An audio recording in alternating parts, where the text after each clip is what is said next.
And good Monday morning. Sometimes I lose track of what day it is. It's just wild. It's not even 9 a.m. Goes to show what kind of... I went to bed kind of early last night, which was good. Got some rest.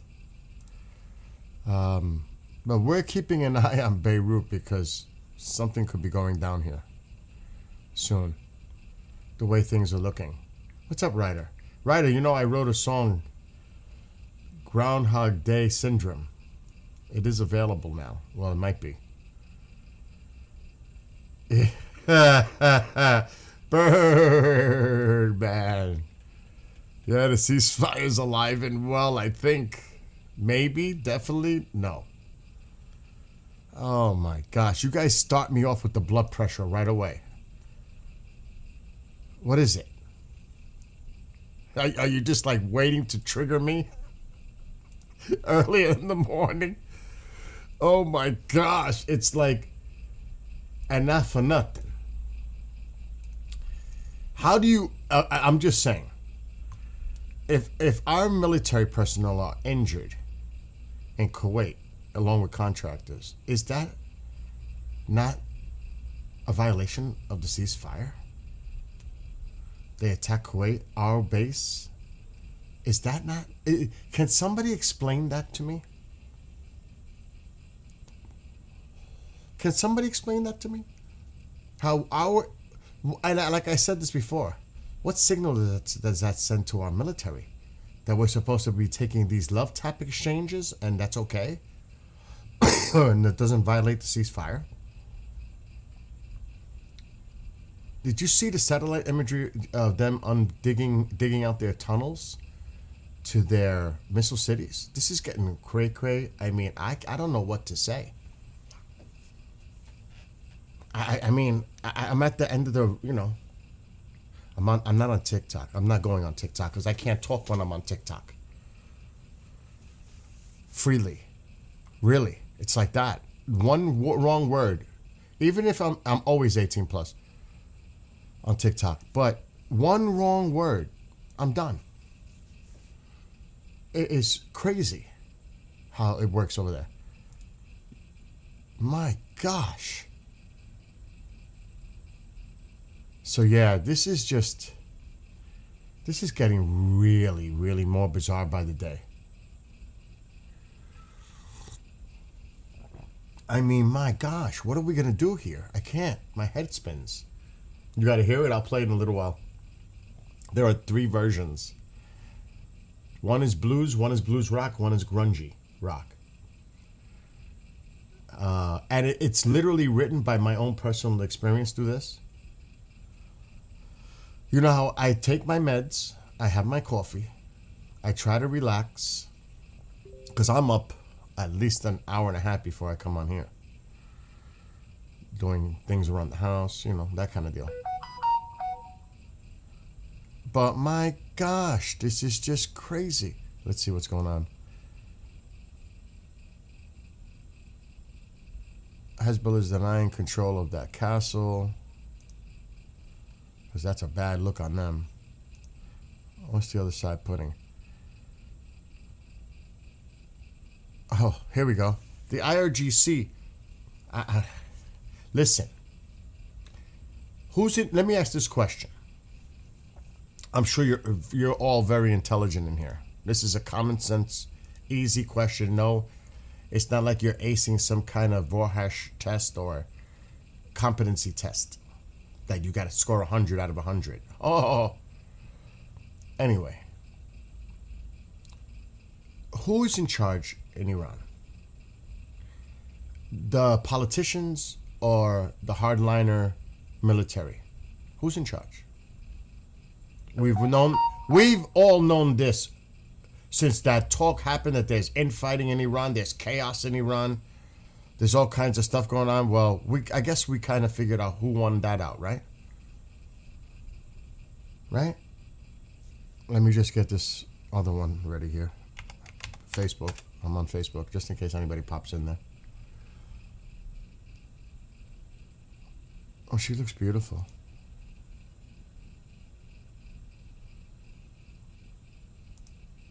Hold on, it's going to unmute. Okay, good. It's the only way I could see this run smoothly. Okay. 006 says hardliner. I say IRGC. Who knows about the cardboard mouse?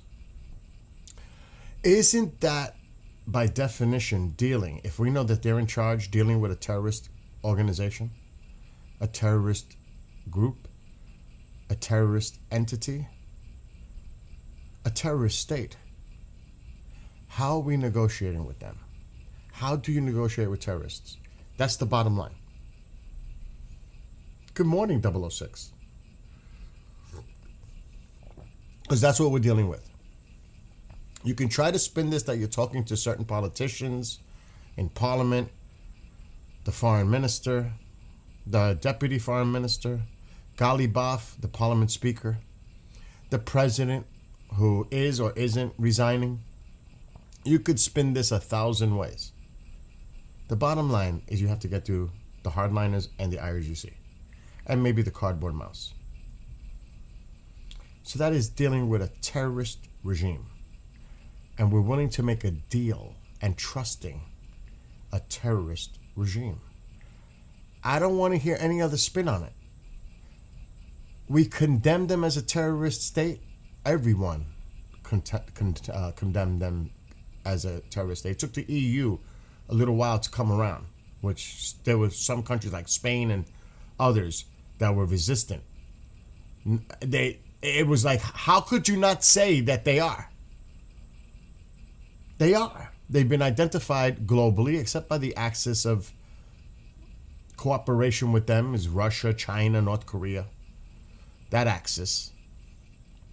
But otherwise, for normal people, rational people, they're a terrorist regime. So we're negotiating with a terrorist regime. Does that make any sense to anyone? Please explain this to me, how that makes sense. Really, please explain it to me, how we're negotiating with terrorists when we're not supposed to be dealing with terrorists ever. That's always been the United States standard, playbook, outline, however you want to put it. Not to deal with terrorists. This is craziness. I know, we don't even know if the little mouse is alive. I'm starting to lean more and more that he is.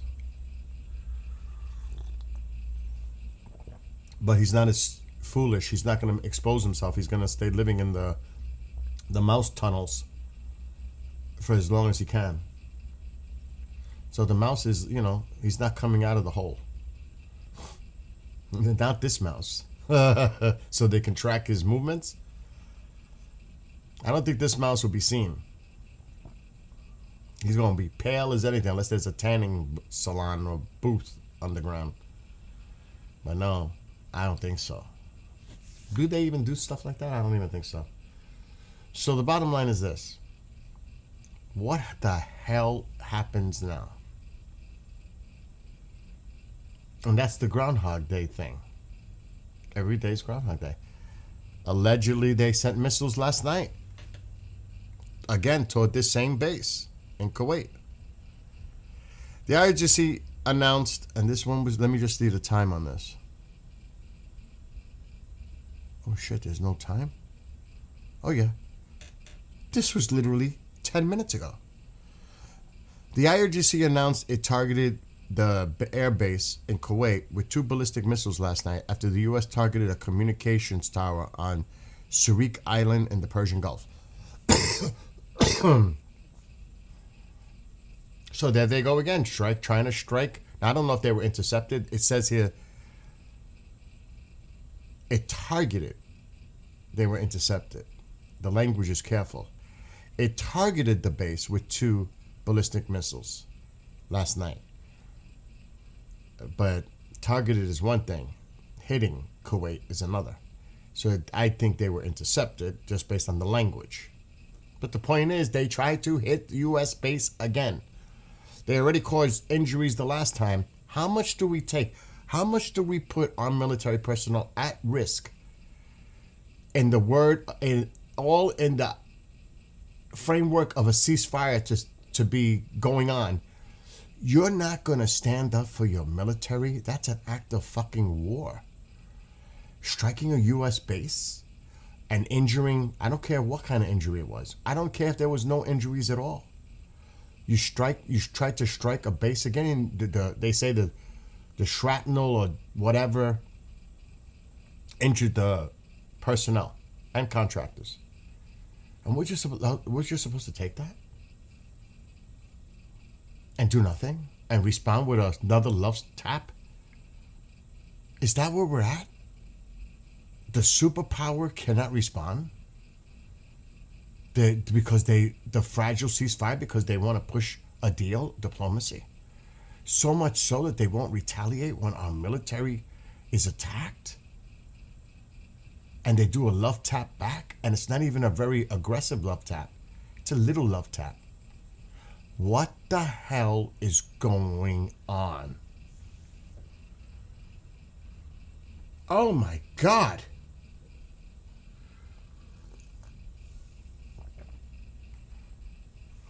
But remember when they put his picture on? Yes, yes. You're talking about the Mouse Jr. But that could have been all a ploy. That could have been done on purpose to make people believe that he was I'm not on TikTok, that he was dead. That could totally be a psyop kind of a deal with their own people. They don't care about their own people anyway. They use them however they want to use them. So I wouldn't be surprised they tried to put that out there because they knew it would get media attention and people would run with it and say, oh shit, he's dead. I wouldn't pass it. It's like a cat and mouse chess game. Though I don't know what side is really playing the chess at this point. I think one side is playing the chess and it's not us. I think Iran is playing the game really well at this point, sadly. And this is not, I'm a fucking patriot. I love my country. I want to see my country succeed. I want to see my country finish this job and free the region and free the world from this evil entity. But if they don't and they let them survive and they try to make a deal with these nut jobs, terrorists, we're going to be down this road shortly in the future. And it's going to be worse. Because they're going to play us all over again. Like they've played everybody else in the past. Did we not learn from history? What, you think because you're doing it makes it different moving forward? You know what they'll do? They'll play this out as long as they can while you're in office. And then when you're out of office, then they're going to go fucking nuts. They'll rip up the deal. Oh, you pulled out of the deal the last time? Well, guess what? Whoever's in the administration in 2.5 years. We're pulling out of this one. How you like that? Now what are you going to do? Oh, and by the way, we have a nuclear weapon. Because it won't matter. They'll never have a nuclear weapon. Well, we got one now, so guess what? The deal and agreement is over. What do we do? Are we that naive? Are we that stupid? Is it that incompetent? I mean, this is scary stuff when you really think about it. Yeah, they don't play with Bibi. Bibi's gonna, let me tell you right now, the more you see about these satellite images coming out, allegedly 50 of the whatever the number is have been dug out. And you see the satellite images. Access to these missile cities. You don't think Israel... Look, let me put it another way. After the 12-day nonsense... You know why it's nonsense? Because they should never have stopped then. Israel wanted to continue. They were told to stop. By us. The United States. Stop. Israel was like, we don't want to stop. We want to continue going after the regime. They're vulnerable right now. And they were right. Mistake was to stop during the 12-day. That's one.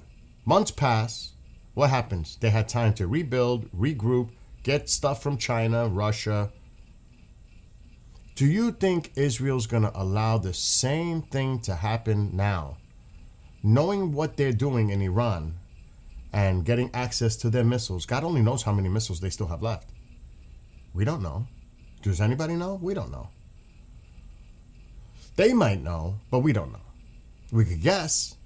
And they're recovering that, and God only knows what else they're doing underground that we can't get access to. Rebuilding the drones. God only knows what they're doing. Developing other weapons, a little surprise here, there. Because of the ceasefire. Another big mistake, in my opinion. So, Israel is watching all these activities going on in Iran. Do you think Israel is going to sit by and allow this to happen again? To allow them to rebuild, regroup, and get access to their missiles all over again so that they can be threatened and targeted by Iran. This solved nothing. Nothing. As a matter of fact, it even made Iran more emboldened to act. They think they hold the cards. Now, we may rationally say, how do they own the cards, hold all the cards? In their irrational way of thinking, they actually think they hold the cards here and the president will cave. The pressure's on him. That's what they truly believe. I truly believe this insane regime thinks they can wait out the United States and play the game. And they're probably right, because they know that we're dying for a deal. I mean, when this ceasefire is violated and we keep making excuses to keep the ceasefire going, what does that tell you? That we're hesitant to do anything militarily because we want the option of a diplomatic solution, a deal. This is crazy, and the Iranians know this. We're not going to relieve the pressure. We're not going to relieve the pressure right now. Why would we? Look where we got them. And then he spins in and says, oh, you people don't know what the hell's going on behind the scenes. Well, put it this way. Why don't you tell us? Because right now, it looks like a shit show. You could change all that right now. Tell us the truth. Don't gaslight us. Tell us exactly what's going on. Don't say that you don't know what's going on, fake news, when if that is the case, then come out and tell us what is the case. But you don't. So how the hell are we supposed to believe you? That's the bottom line. That's as honest assessment that I can make.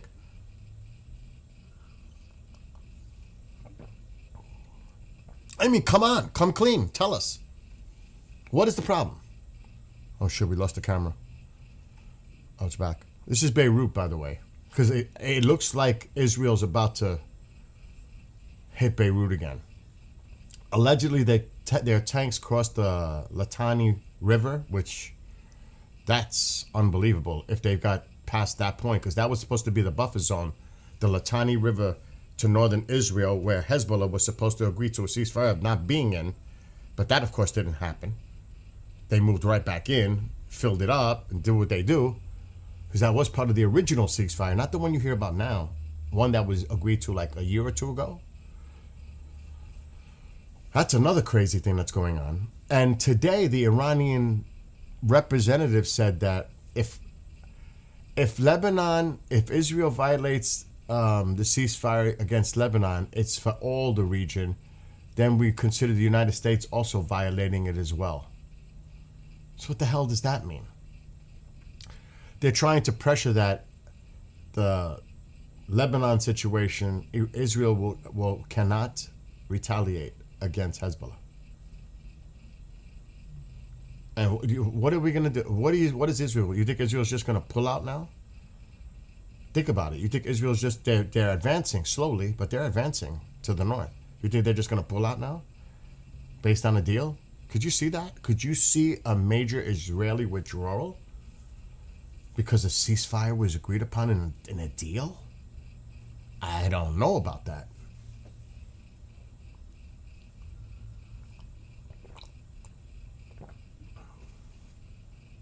No, it's true, 006. I would like to, well, obviously, it still costs money to have the military deployed, to keep them up in the air, period. Just have all the costs involved in having them out there. including the military personnel themselves. But it's also keeping up the hardware, the equipment, the weapons that are used when they do these love taps.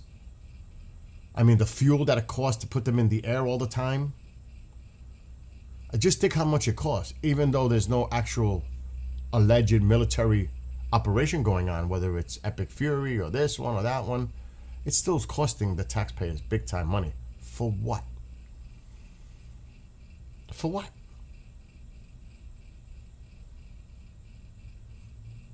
I don't get it. What are you going to do? What are you going to do about all these bases that got, our bases that got hit? Are we going to rebuild them? Are we going to close them down? How much money is that going to cost? Especially the ones that got hit hard in the Persian Gulf. If you've seen the pictures where we lost military personnel at one particular one. The 5th Fleet location.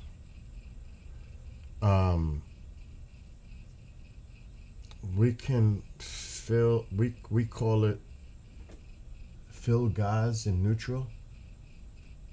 What, that neutral boundary area? Etaban? I apologize if I'm saying your name wrong. And look, you see that back there? That's what I was hoping for. We stand together. Israel and Iran side by side. Like in the past. As allies. And friends. Like it was thousands of years ago. People don't realize that.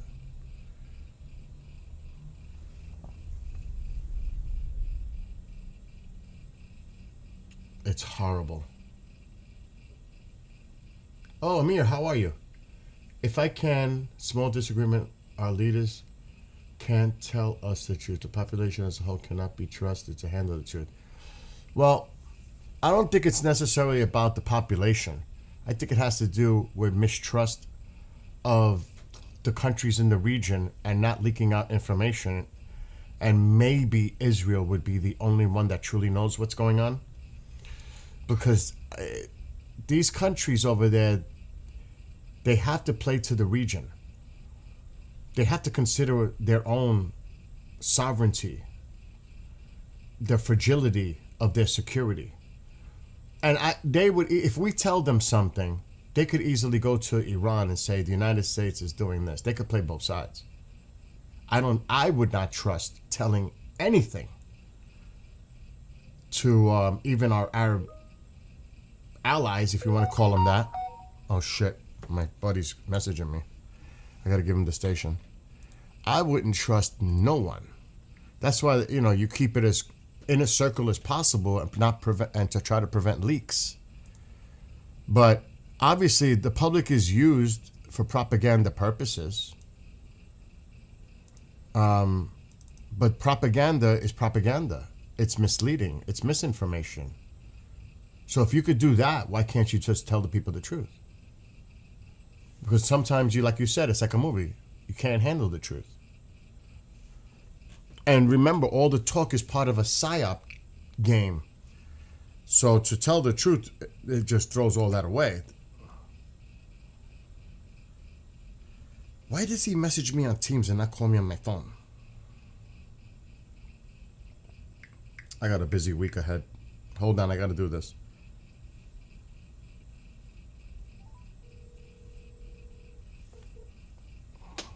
It's good because later I got to change my router out, extender. The internet will be shut down later. But, look.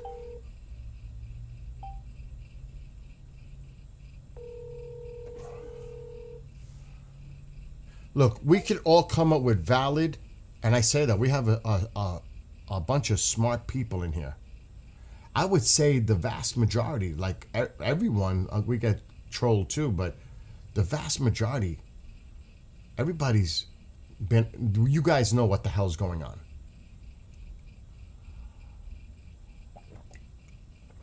Like somebody made a statement, yes, I think it was the day before yesterday, about the Hajj going on in Saudi Arabia. Uh-oh, Walmart can't find my house. Hello. Hi, sir. This is Walmart. So, your home is to have a Nissan black color in outside, right? Hold on, I'm coming outside. My house is blue. You gotta come down the driveway. Yeah, blue. You gotta come down the driveway. You might be on the wrong side. Let me come outside.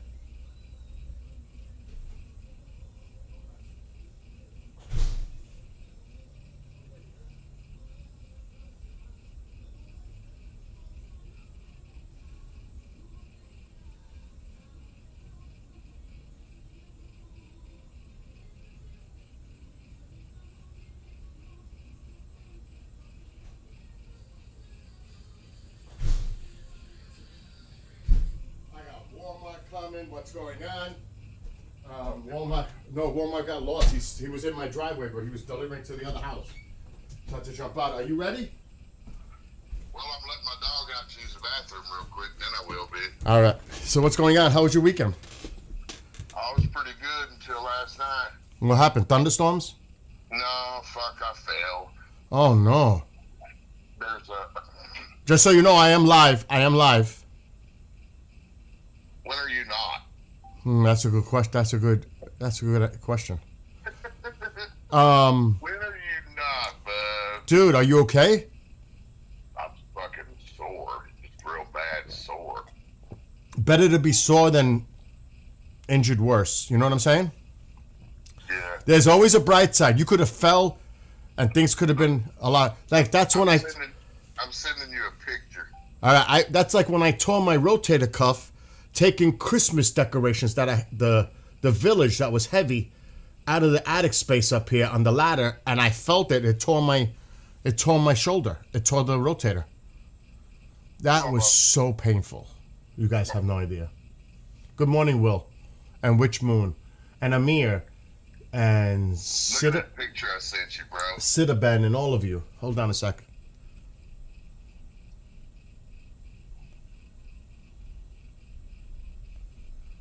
That's beautiful. You see that Tahoe? Uh-huh. You see that little stack of wood right in front of it? Uh-huh. That's some wood that I've repurposed to build our chicken house with. Nice. Beautiful. And pull the nails out and all that stuff. And that's just like a little bit of wood that we got from a friend that brought it over, and I cleaned it all up, and that's where I stacked it for the time being. Well, last night in the dark, I knew was it. going to check and see if the windows were up in the Tahoe. And I was going around the front of the Tahoe, and my right foot caught that stack. Oh my God. And I went down quick. Wow. Because I thought I was plenty clear of it, you know what I mean? Because there's a gap there. And I knew there was, but I thought it was wider. You don't have cones, bro, or anything like that you could put? Like those... Have what? The cones. Like I have the work cones, like the orange cones. I used to have some, but I gave them all away. You should put something there so you know not to do that again. Well, it probably won't happen again. As stoved up as I am, I've got a doctor's appointment in Sallisaw at 10 o'clock this morning. Yeah, I got one at 9:30 on Thursday. Yeah, I've got to drive up 30 minutes over to Oklahoma for this Oh, jeez. appointment, and I've got to get my eyes. They take those pictures of your eyes. Yes, I've had it done too. I guess it looks for bleeding or intrusions and all that here. Well, they do it for me for glaucoma to see if there's, that. Yeah, all that. So I got to get that done first, and then I see my doctor, my diabetic doctor. Right after that, I see her at 10:30 and him at 11. So And then when I come back, I'm gonna fucking start carrying that wood around to I wish I was there to help you. Now I got Mom calling me. Yes, Mom. Oh my God. What's she doing? Hold on. Just don't tell me she's opening that door with Walmart. I don't have. Oh, don't come in here.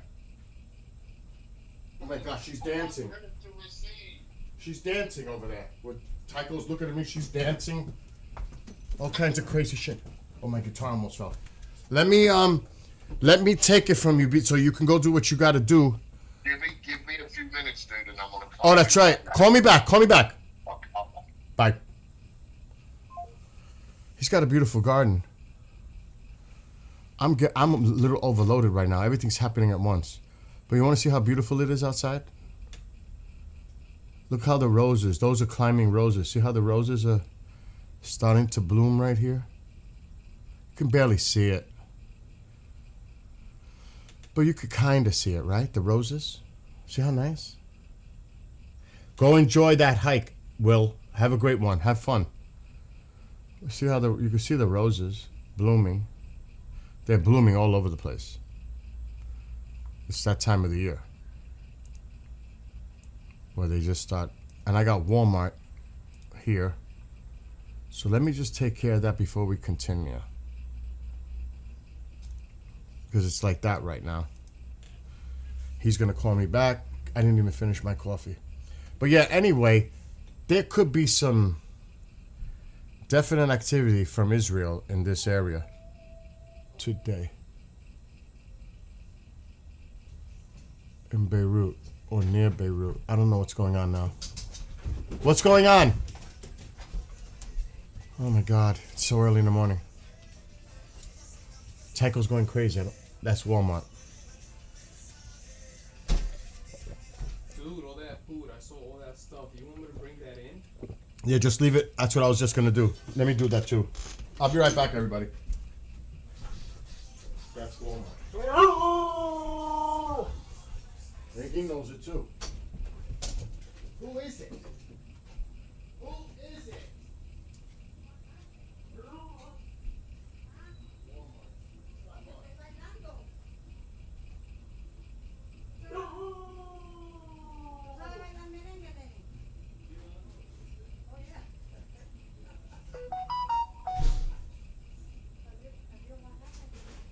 I got pizza because money's very low until I get the stuff on Friday.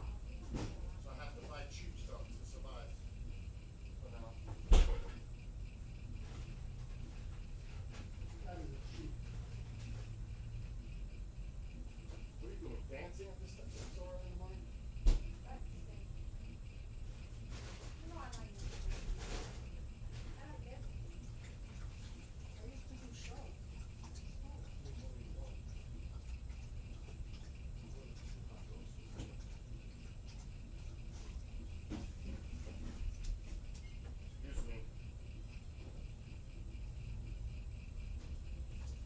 Gonna make pizza tonight. That's it.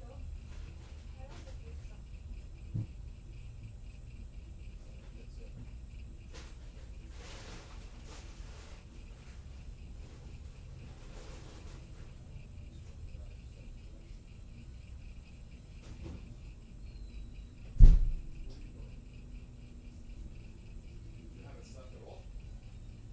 Don't drink any coffee. That's what it is, bro. I drink so much coffee. Don't drink the coffee. I totally forgot how much coffee I drank yesterday. And now you're all wired. Well, try to relax. Put some music on to relax. Yeah. You know what I'm saying? Well, Walmart's done. All right. I knew some of you guys that flew over to Mecca for the pilgrimage until June 10th. They are deep into religion and hatred for Israel is unbelievable.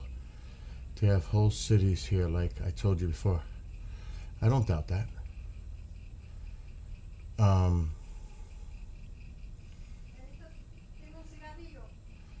my God.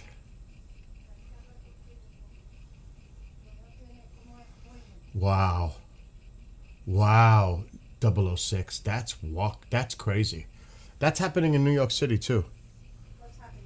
Mom, nothing. I'm sitting there because I can listen to what you're saying. I know, they're not supposed to. Okay. Oh my God. I'm live. See, like for my car, I'm debating it right now. I'm thinking of getting these two things because I have an older car with the antennas on the top, the SUV, where it screws in. I want to get this to replace it because this is an antenna actually, and it comes with all the different adapters. See it? I want to get that, and then I want to put this because I got the stickers in the back of the car for the 250th. I want to put this in my front. That. I'm debating getting that for my car, for my SUV. Debating. Like they fly all their flags. Well, guess what? Shut up. I can't do this. I can't do this live. Yeah, I can go over there because it's. Yeah, Mom, I'm live. And then I come in here and they I told me, like everybody else. You like what you're talking about, 006, about the other flags being flown.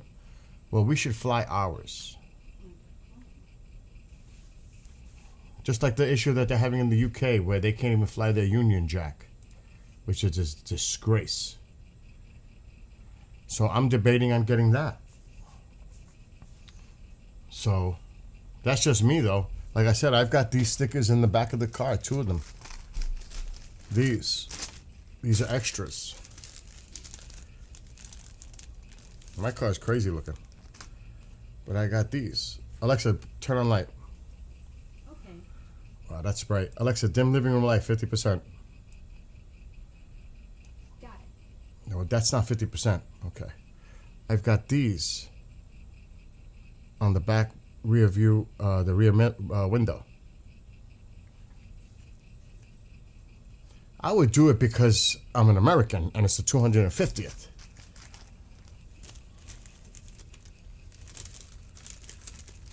So it's all part of the spirit of 250, the spirit of independence. Alexa, shut living room light. So I'm thinking of going all out. Alexa, shut living room light. Okay. You would do it out of rebellion, but that's what I'm planning to do. To have the flags waving, like I was thinking of that, but I said that's just like I'd rather have this more of the symbolism, like how that's shaped like a bullet as an antenna. That's pretty cool looking, and to have that wrap on the hood, that's pretty cool looking.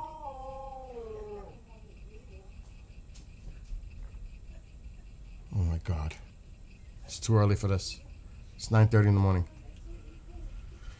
And they're having fun over there. All right, let's see what else is going on. Oh, shit. Breaking news, breaking news, breaking news. No, I'm not trying to mimic anyone else. I was thinking about it when I was saying it, though. Tasneem is now reporting Iran suspends all negotiations with the United States. Let's see if this is true.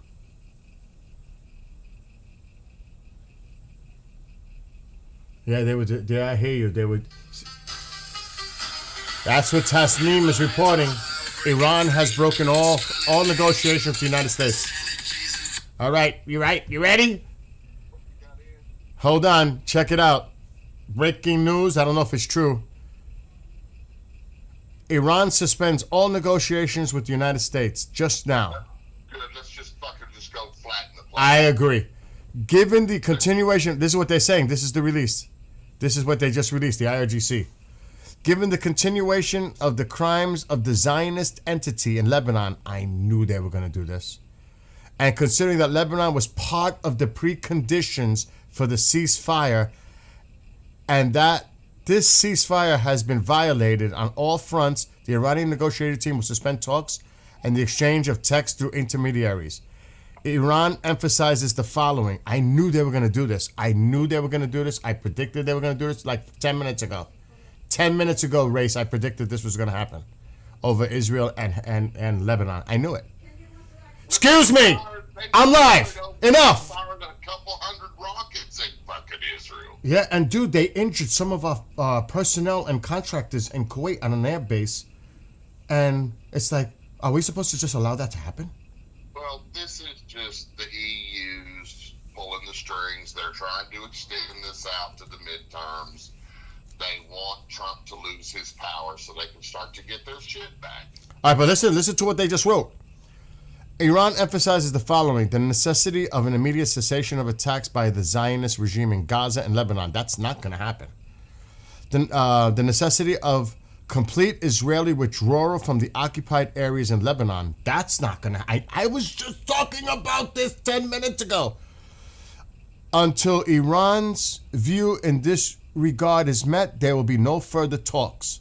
The resistance axis and Iran together, the proxies, have jointly determined to completely block the Strait of Hormuz and activate other fronts, including the Bab al-Mandeb Strait. They're going to try to close the other fucking strait now, too. In order to punish the Zionists and their allies. They're threatening to close the strait near Yemen. So things are going to escalate now, big time. It's about time the United States says that's it, because we have to say we must defend Israel. We have to stick up for Israel. I'm so sick of hearing I'm so sick of hearing Donald Trump say Iran really wants to make a deal. True, dude. A lot of us are tired of that. But anyway, let me get... Dude, I just got to have faith that he knows what he's doing. You know what I mean? I just got to have that faith because he knows a hell of a lot more than we do. That's definitely true. All right, I'm doing Micah Hanks, the UFO conspiracy, aliens, bias, and I can't read the rest. So it's Micah Hanks, the UFO conspiracy, aliens, bias, and some other stuff. No. And I'm at 38. Oh, the shit's gonna hit the fan.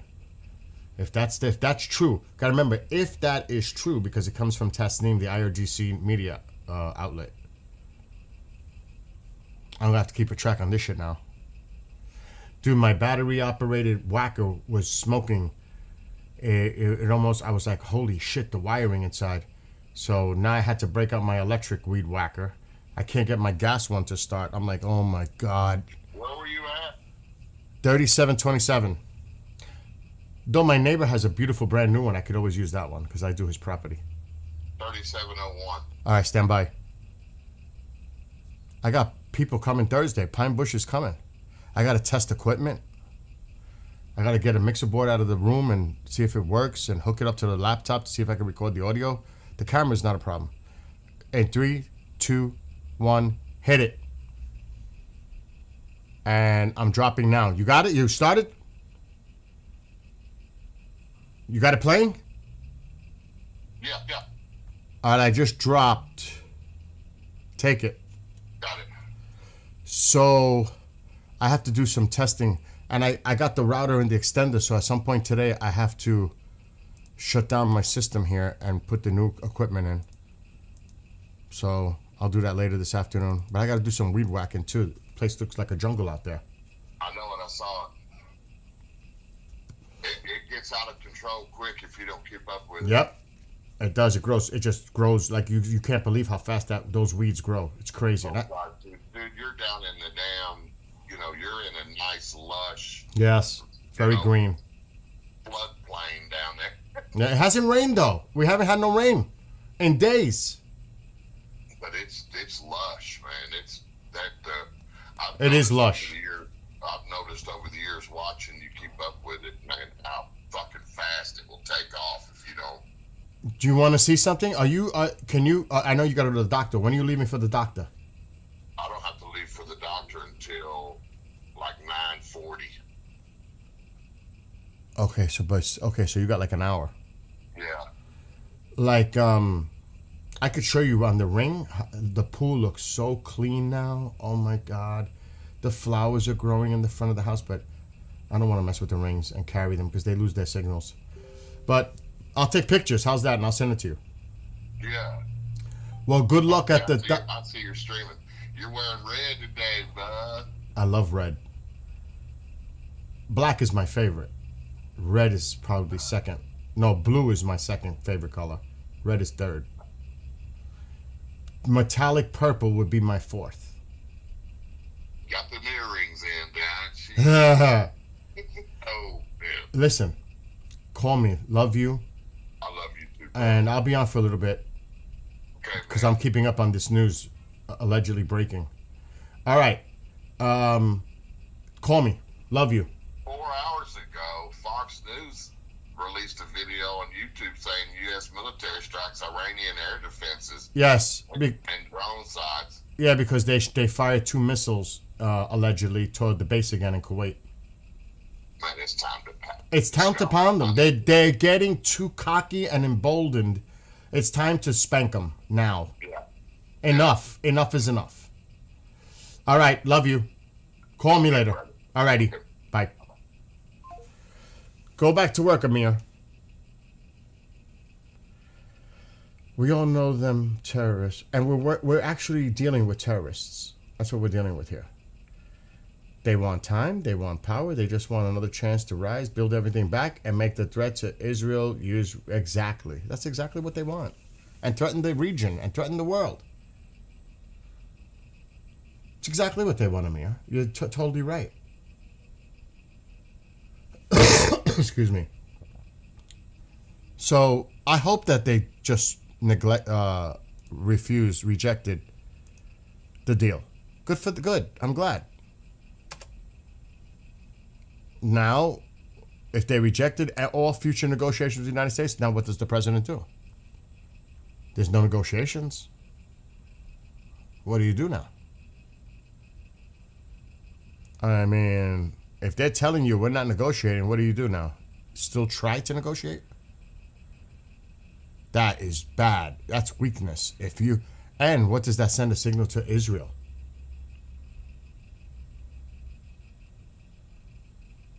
So this is getting, I'm just going to see if there's more coming out.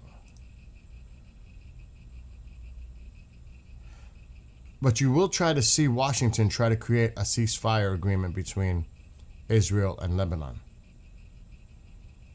I don't know if that's going to do enough for the Iranians to say, oh, but what? A peace deal, a ceasefire, but look what's going on. They want Israel to completely withdraw from Lebanon now. Israel's advancing to the north in Lebanon.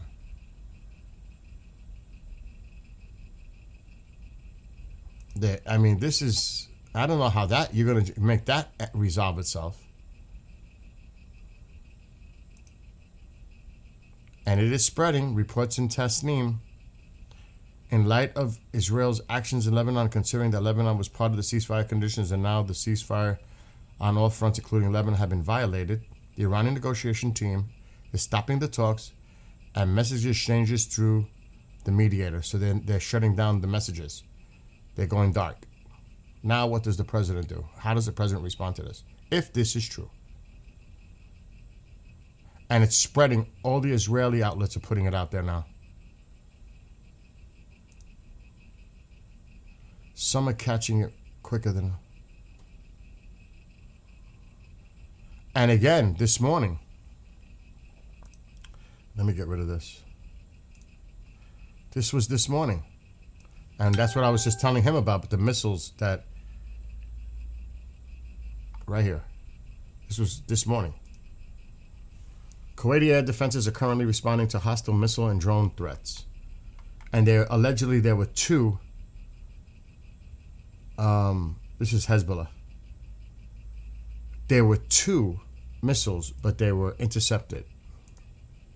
Allegedly. So this is the back and forth love tap again. U.S. Army. We carried out defensive strikes against targets in southern Iran. The U.S. Central Command announced that it carried out defensive strikes, in quotes, to make sure that they don't violate the ceasefire. This is so bad. Iran doesn't have a problem. They're trying to keep the talks going by doing that. Iran is saying, screw that. We don't care. We're firing back, whatever. We're even going after your base in Kuwait. You're the one that's saying it's defensive in nature to try to keep this ceasefire going. Against Iran radar Iranian radar sites and drone command and control sites in the city of Garak and the Keshem Island in southern Iran. According to CENTCOM, the strikes were carried out in response to aggressive Iranian actions. Aggressive Iranian actions? They fired missiles at our fucking bases, at a base. You calling that an aggressive action? That would be war. In any other circumstances, that would be war. You strike at one of our bases, that's war. But in this situation, it's defense in nature. Think about this. This is how crazy this is. That included the shooting down of an American drone over international waters. The drone is more important over international waters than missiles being fired at a U.S. base? It was also reported that an American fighter jet destroyed Iranian air defense systems, a ground control station, and 2 suicide drones. Iran, this is what Iran says. This is coming from Amir, the reporter in Israel. Iran, we attacked the base from which the American strike was launched. So who struck first? The Revolutionary Guards announced that they attacked the base from which the American strike against targets in southern Iran were launched. According to the Iranians, the Revolutionary Guards Air Force warned that if the aggression is repeated, the response will be completely different. Shortly before, the Kuwaiti army announced that it was dealing with a missile and drone attack, what I just showed on the screen, and alarms were activated in the country. And here we go.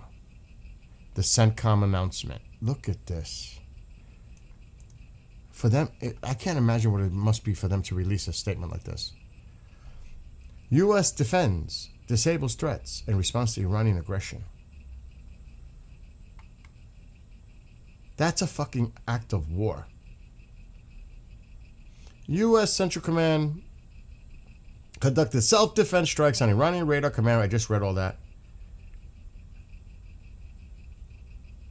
The measured and deliberate strikes occurred on Saturday and Sunday in response to aggressive Iranian actions that included the shoot-down of a U.S. MQ-1 drone that was operating over international waters. Well, they don't see that as international waters. They think that's their waters.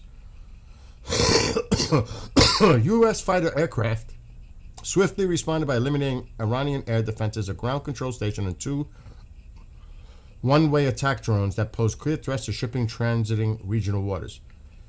To ships transiting regional waters. You didn't think about this ship before with the fast-moving boats either? I keep saying that. No American service members were harmed. CENTCOM will continue to protect U.S. assets, really, and interests in response to unwarranted Iranian aggression during the ongoing ceasefire. Again with this ceasefire nonsense. Oh my God, I can't take it. I just cannot stomach this one. I want to just go, eh. Iran doesn't give a shit. And now, if this is true, what Tasnim is supposedly reporting, that the no more negotiations are done, they're not negotiating no more because of Israel and Lebanon, they're using that. Specifically, they're using that. Excuse me. We do look like idiots. We look weak. We look like... This is a clown show. It does. It looks like... This is ridiculous. What did I miss that Thomas said? Need boots on the ground and take them out already. Easier said than done, but Iran's inflation rate 50 last month. Central Bank of Iran said beginning to run out of food and water soon. Something must be done to the people. Enough is enough. That's another thing too. The suffering of the people of Iran. We look like buffoons. How about getting drones from Ukraine? We are. We have modified, just like the Russians and others. We have modified their drones. And allegedly we have already used them against them. And we definitely did an upgrade on them. We have done that. Unfortunately, I agree with Carla. It may take some boots on the ground on the coastal areas, maybe on that Keshem Island. Forget about Karg Island. If you open up the strait, everything else is secured. You got to focus on that Strait of Hormuz. and have them stop threatening, because that's where they're focused on. And I mean, I would, you know how I feel about it, or how I think. I would just annihilate them. But again, a lot of these sites are in mountains. Even the missile and drones, and where their boats go into. It used to be for their navy, for their subs. It's like something out of a James Bond movie. These huge doors open up, the boats go in. Then they come out, they do their thing, then they go back in. That might have to be like some boots on the ground special ops to take those fuckers out. Because I don't think missiles are going to do it. Or mother of all bombs, bunker busters. If that was the case, we'd be seeing it already. And may have seen it in the past when they were hitting Bandar Abbas and some other areas. Remember? But it doesn't look like it worked. Well, we'll see. Allegedly, Iran is saying talks are done. No more talks, no more texts, no more mediation. Now we have to see if this is true. It's being reported. Oh, here we go. They're saying it more. Oh, God, you have to see what they're writing.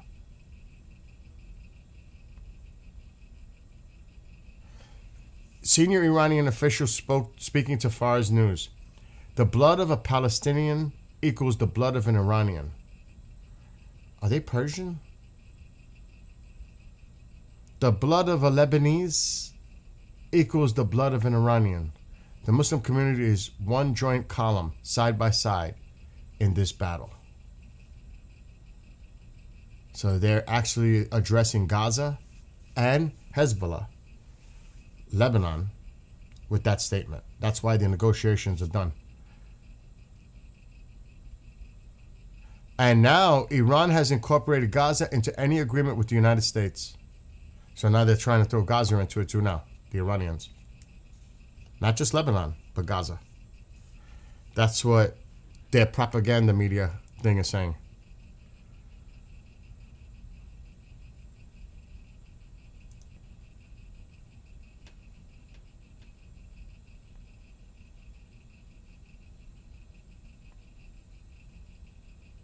I already read that.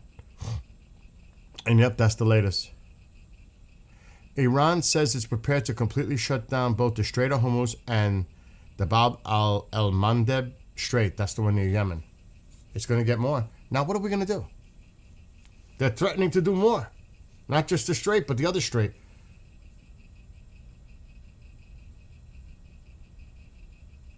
And, you know, Israel's been losing, sadly, tragically, some soldiers. Here, they just put this out just now as I'm reading. Israeli media. A soldier was killed and several others were injured in the Israeli army due to the explosion of a booby-trapped drone a few hours ago.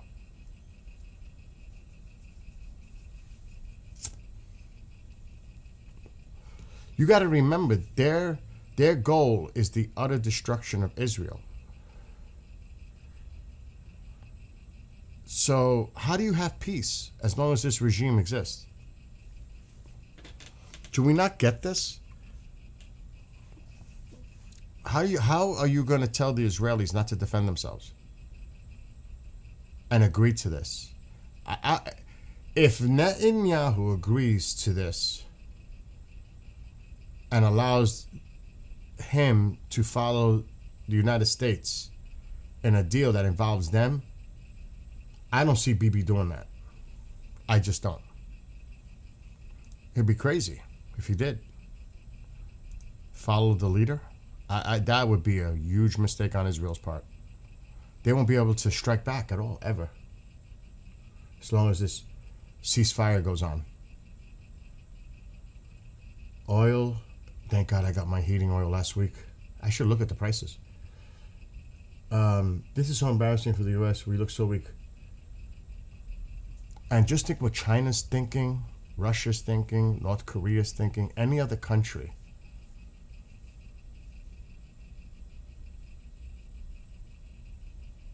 I got all the proofs the regime is not Iranians. Exactly. Exactly. They're not Iranians. That's why Tusi says the Islamic occupation.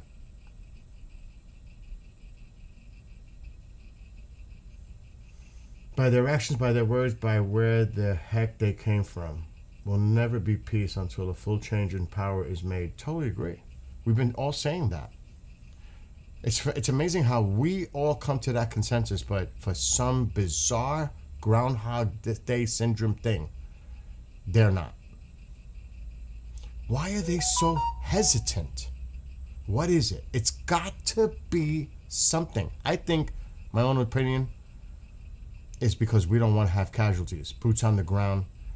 And it's not just because it's bad. It's a political disaster, potentially, for the entire Republican Party. They'll all be affected because that will be used for the midterms. So I think there's a lot of political part in this. But I also think, what if they have signaled to us that they do have a nuclear weapon or a dirty bomb or something else that we're not aware of?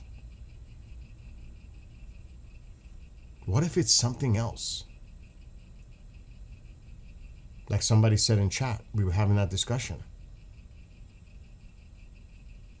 What is it? What is the hesitation? It's not the stockpile. I don't think it is. Because there's other weapons in the arsenal that they can use. It's not just those. If that's the case, Bill, then this war should have never been started. I agree. Because you made the situation worse. The situation's not better, it's worse. Because of the freaking Strait of Hormuz. They blew it. They blew it. This was a blunder. And the people that have been here since before this all started know, I've said this many times, a million times. We had that discussion before we even started Epic Fury. Make sure you keep that strait open. That is priority number one. Remember, we spoke about it. We all knew what had to be done, but they didn't do it. Complications. They were attacking U.S. bases like we knew they were going to. Remember when they were sending all the assets in the region to defend with Patriots and DADs and everything? We knew that was going to happen. Oh, we were surprised they actually struck. What do you mean you were surprised? You knew that was going to happen. You didn't think they were going to target the Arab countries that had bases? That is the most stupidest, nonsensical comment I've ever heard.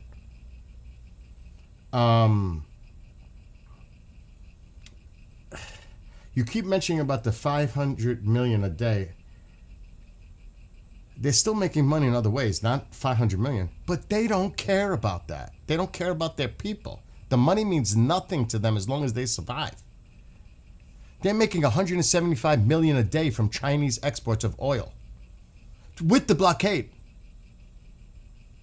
Let alone land bridges and all the other shit they're doing with Russia. It doesn't matter. The people will suffer. The people are suffering. The regime still has a money lifeline. So they could lose 500 million a day. But they're getting 175 million a day from China. That's a nice little chunk to make up. Alexa, how much is Iran making daily through Chinese oil shipments during the blockade? I'm sure what it says. I saw this. Iran is exporting about 1.3 million barrels of oil daily to China through the Strait of Hormuz, earning roughly $139 million per day from its main crude blend. This revenue stream persists despite the blockade, as China remains Iran's primary oil buyer. Now, it says 139 million a day. It's actually 175 because they're actually charging a little bit more. China was always getting a discount from Iran. They're still making 175 million a day. Do the blockade. Based on the latest information, Iran is currently earning about $139 million daily from exporting approximately 1.3 million barrels of oil to China through the Strait of Hormuz. Despite the blockade? Iran is using a dark fleet of aging tankers that operate without transponders to avoid detection. They're also conducting covert ship-to-ship transfers near Malaysian waters, obscuring ship names and disabling tracking systems to keep oil flowing to China. And we must know about that. But we're not going to touch a Chinese tanker. He probably made a deal with Xi. Your oil won't be disturbed. Stay out of Iran. We'll make sure you continue to get your oil. You don't think that's possible? Well, we're going to take a Chinese tanker, seize it, start a conflict with China over that? Really? They're still making, let's just say, between the two numbers I've heard, I read 175, this is saying 139. Let's say they're making 150 million a day just with the China exports coming from the Strait of Hormuz, Persian Gulf. Oh, 500 million. They're doing a lot of land bridge, trains, trucks, Caspian Sea activity. It's not the 500 million that we're getting daily, but they're still getting money. We hear that number and we're made to believe that, wow, they're losing 500 million a day, but they're making money in other ways now. Their major exporter is China. And China's getting their fuel. So that's bullshit. The Navy blockade is essentially blocking the ships that they don't want to get through. But if you're Chinese, you can go on through. Go ahead. You got to pass. Anybody else? It's nonsense. It's craziness. All right. All the sanctions do prevent a country from using U.S. dollars as currency. You can bypass that? Yes. And they have been. Do you think China would have sent a small nuke to Iran to destroy Israel? I don't know. I don't know about China. I think it would be more Russia.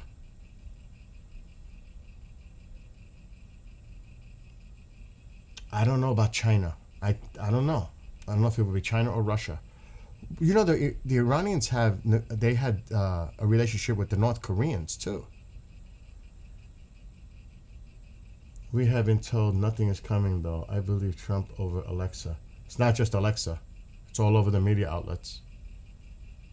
And if you believe Trump on the stuff he's been saying, You're right. It's been extensively covered.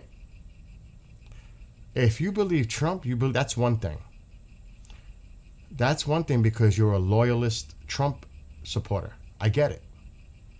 But from practicality means, it doesn't look like he's very truthful.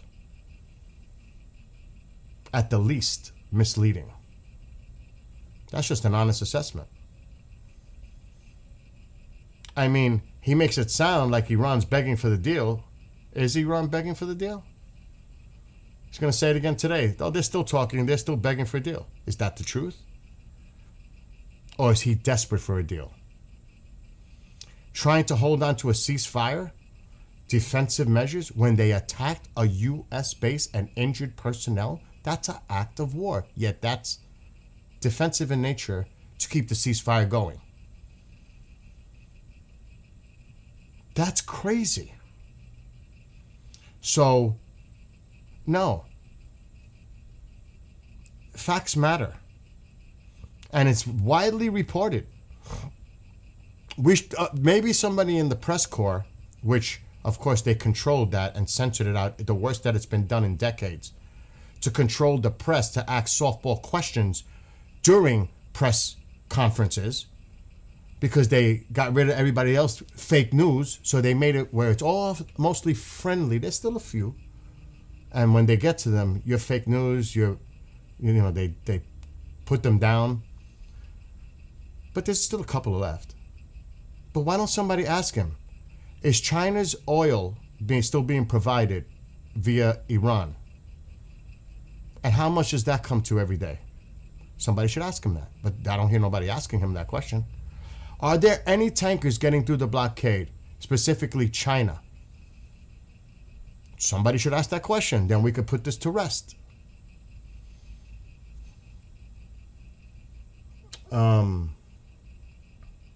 Exactly. This is about gaslighting right now. This is about gaslighting. I mean, look, he put himself on Mount Everest, a picture. You're talking about a person who has a huge ego and is a narcissist. He is a narcissist. There's just no denying that. This guy's got the ego that's so huge.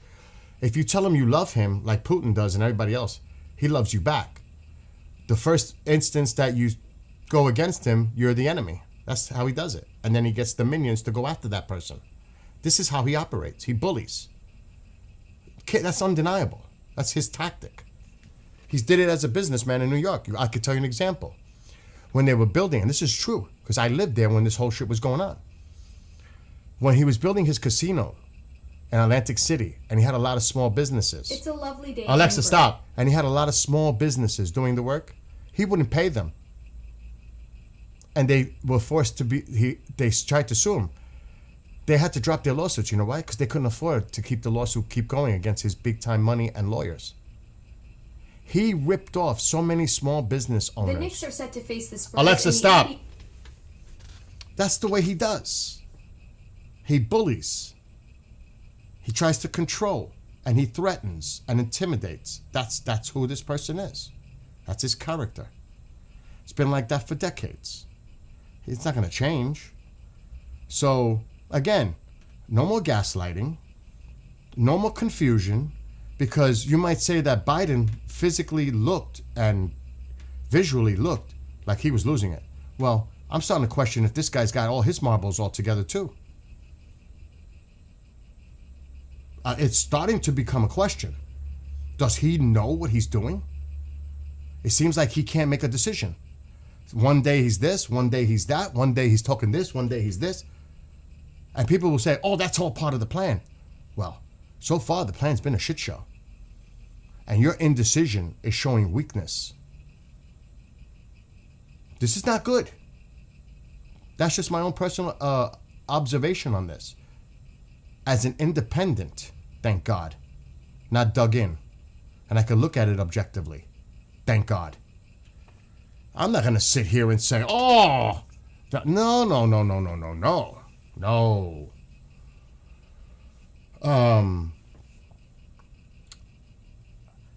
Look, he lived in cutthroat New York. This wasn't New York. This was New Jersey, southern New Jersey. This is Atlantic City. It had nothing to do with New York. Matter of fact, if you really want to dig in deep, a lot of people who lived in Trump Tower were Chinese. You remember this whole thing with Epstein about this is what you should all be paying attention when that comes into situation. Him and Epstein were friends for many years. They had a fallout over a piece of property. These are the facts. In Florida. They were competing over the same piece of property. Trump got the property. Epstein was pissed. And he was supposed to do something in regards like to try to defame the Trump at the time. All of a sudden, there were phone calls made to the local police department to go to Epstein's house. A lot of people speculate it was Trump's people or Trump himself that had that call made to get on Epstein. So he knew what was going on. But that's regardless. Do you know what he did with that piece of property? He sold it for almost double to a Russian oligarch who was money laundering. What about that? That's a fact. He sold it to a Russian oligarch for almost double its value because it was considered to be money laundering by the Russian oligarch. You got to look at some of the things too. This is how he does business. And there's a lot of things else too questionable about the trip to Moscow during the pageant. And please don't come in here. And then I'm sure Putin had a lot of monitoring equipment. I'm wondering if Putin has something on him. That's why he kisses Putin's ass. I honestly do. Did he do something? And does Putin have it? It's all speculation.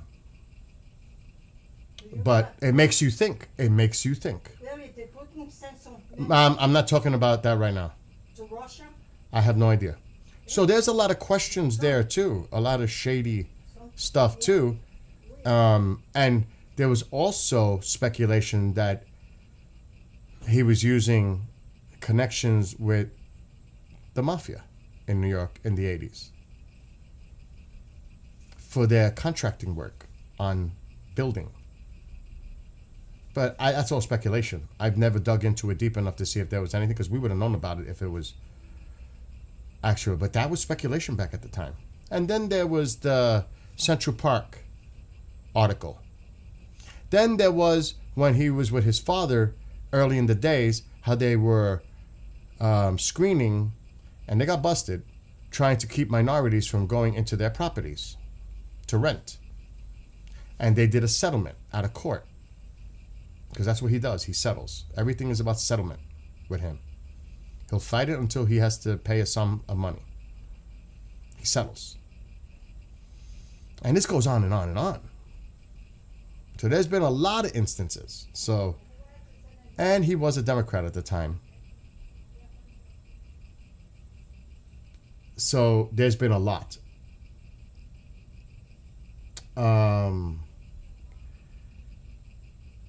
He sacrificed his cushy life to save our country. Really? To save our country?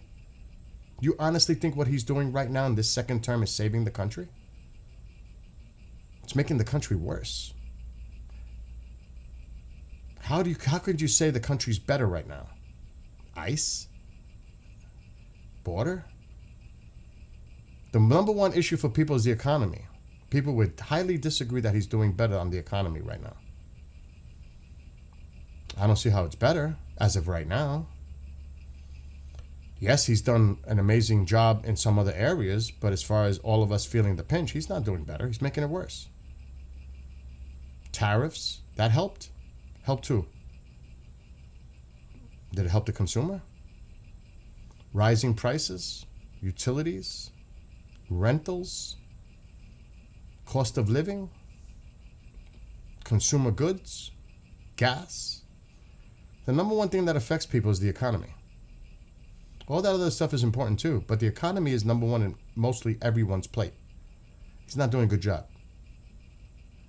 Not right now. Maybe that'll change. We'll see. I know a lot of people are not feeling it right now, and there's a lot of people that are angry and frustrated. I'm sure there are people who say, oh, this will pass. Everything will be fine. Give it a few months. I accept that. We'll see. Like I said, we just have to see. Yeah, the big, beautiful bill. That big, beautiful bill hurt because his pocket is lined by the big oil, gas, coal. That big, beautiful bill hurt the solar industry, especially here. It was almost like he was targeting the blue states with the solar, but that's what he does. That hurt for incentives, tax breaks. It was over at the beginning of this year, January 1st, because I spoke to my solar guy. And I asked him, he says, we'll be fine. Because they still have state incentives. So, you could talk about all that. And you have yet to see the cuts, because they're going to be implemented after the midterms. They put it in the language specific because they were so worried about the midterms being affected. A lot of the Medicare, Medicaid, all these cuts are coming after the midterms. They were smart. Then people are going to really feel it by next year. And you know what? A lot of people in the red states are going to feel it. These same people that voted their people in. That's why they don't do many town halls now, because they get yelled at and screamed at. What did you do? Why did you go along with it? And that's why you might see a flip, because people are tired. So we'll see. Time will tell. I'm not going to sit here either way and predict, but it sure doesn't look good. As of right now. That's just my opinion. That's what I said. He's not doing better economically wise. It's terrible right now. Did you see how inflation is outpacing growth? Cost of living is outgrowing growth by a person getting a raise. It's starting to get crazy again. It went like this. Now there's a gap, because that's how you really look at it. So, yeah, people are making more money, but it's costing more. It doesn't work that way.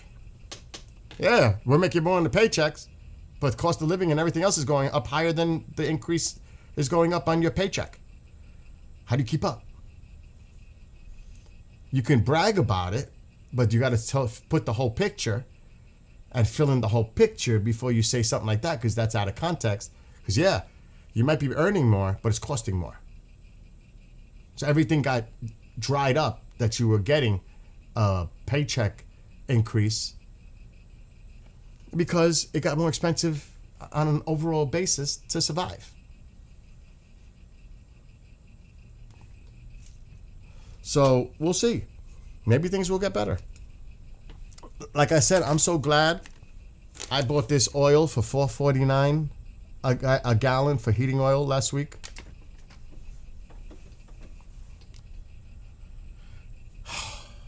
It's just crazy. It's going to get really difficult. Now, if you're rich, you ain't got really much to worry about. You could ride this out. If you got a lot of money, you ain't got to worry. What about all the other people? Forget about the other people, right? Forget about it. They're not important. Let me see. I got to check today. I'm curious. I want to see if because somebody said oil went up. I want to see what the prices are now for here, for heating oil. I paid $4.49 last week. It's still the same. Hasn't changed. $4.59. The company that I went up is still 20 cents more than it was last week. So it hasn't changed. Not that I see it yet. Now, by midweek, it might reflect, but right now, first day of the week, they haven't changed it. Just looking at that. That's the facts.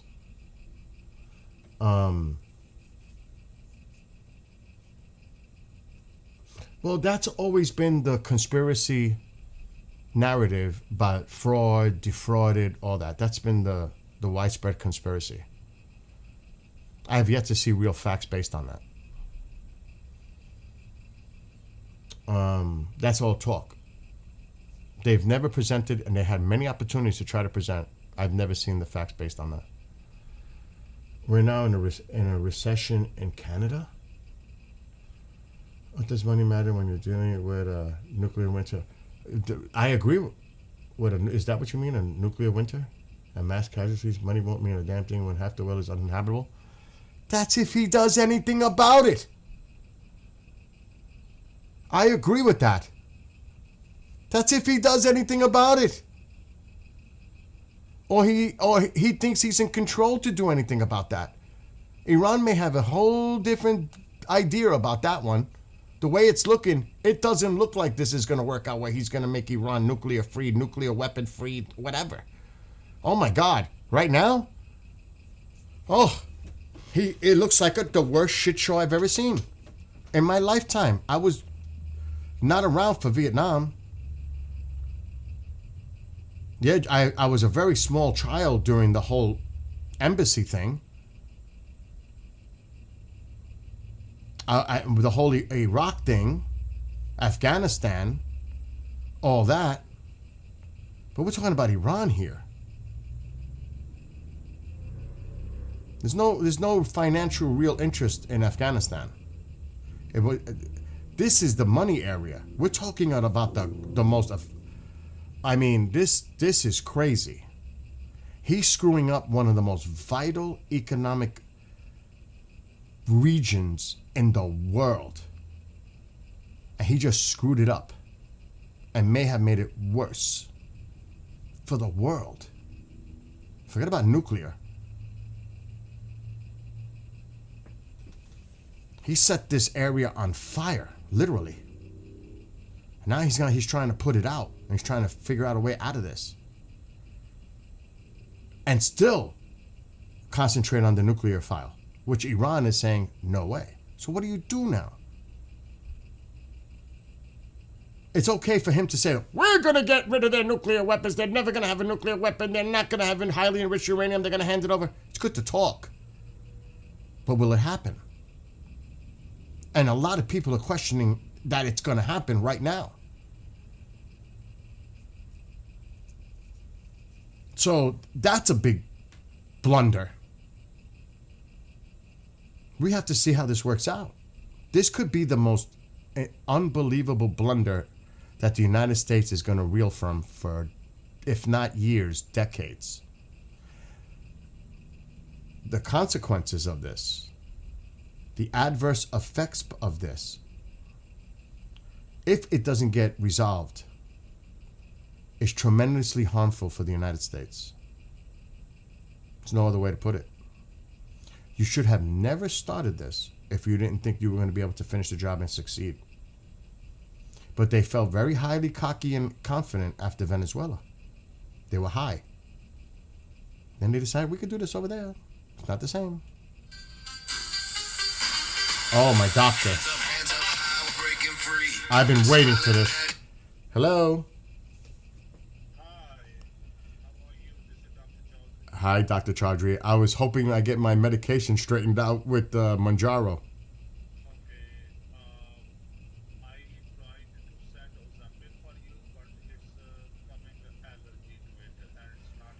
Yeah, I can't do Ozempic. I was allergic to it. I had a bad reaction. It has to be Manjaro. Okay, so you said that can you send us something? That was the message. So we are trying the Manjaro. We have to get through your insurance. You know that is giving us a hard time. I know. It was remember we had the hard time the last time. Yeah. So I don't know. I think next time you should change your insurance. I can't because it's stuck. It has to do with everything that I'm dealing with. Okay. But Anyway, they did allow the 7.5 Manjaro on a weekly basis. So we may have to do it that way. It worked the last time. I would just go with that, the 7.5 on a weekly and keep it the same. so you know we always do these medicines weekly. So I will send it again and let's see what happens. The problem is that at the end of the discussion, when we do that, they say, oh no, it's not in their contract. So from there, we cannot do more than that. But I'm going to try my best, okay? Thank you. Let me know. Have someone from the office call me and keep me posted. Okay. Thank you for calling. Bye-bye. The Big Beautiful Plan affected this. I'm having a hard time with the insurance companies now for coverage on certain medications. It all started because of the Big Beautiful Bill. That's a fact.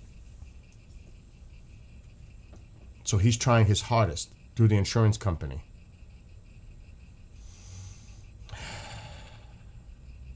And it all started after the Big Beautiful Bill.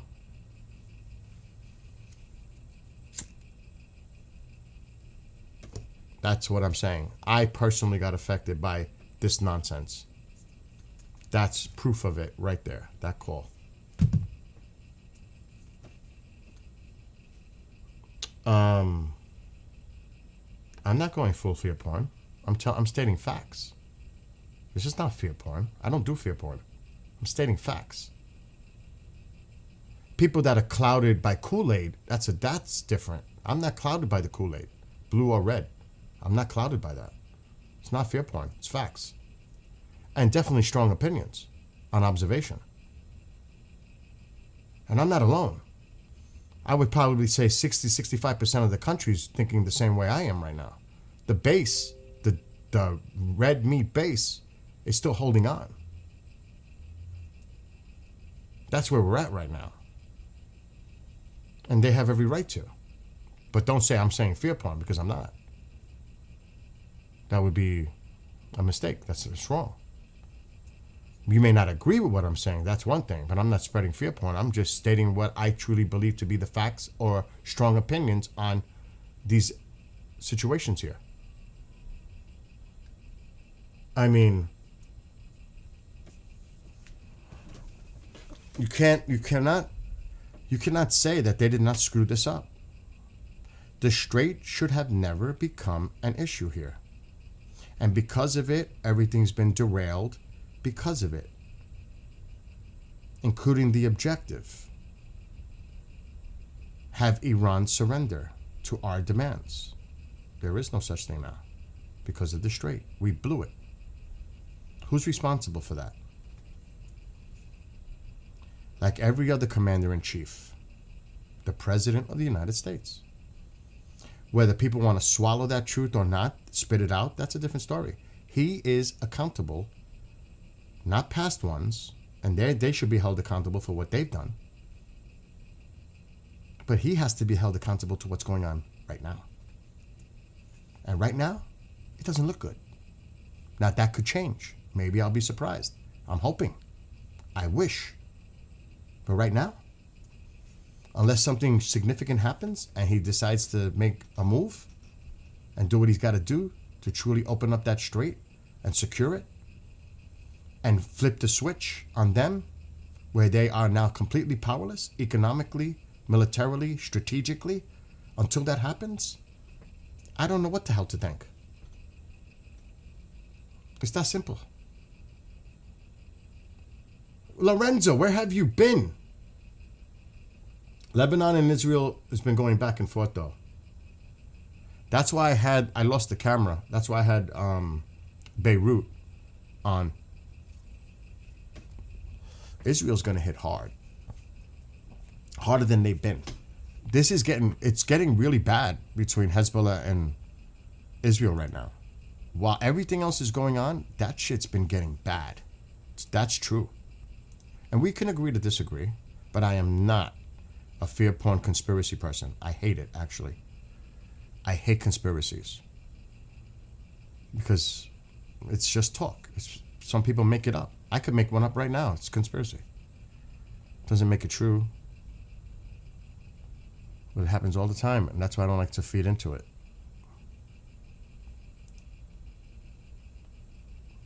I'm trying to get Beirut. I got it. And it's not AP. It's actually Chinese related. It's actually a Chinese operated camera. I ain't gonna lie. This is actually a Chinese operated camera.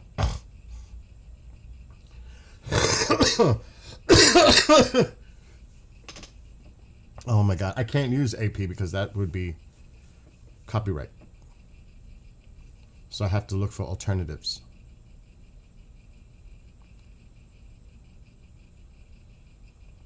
Anyway, let's get back to it.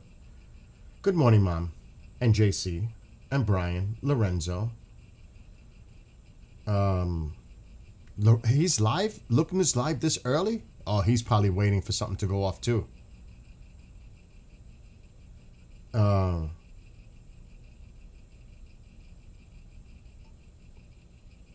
That's true.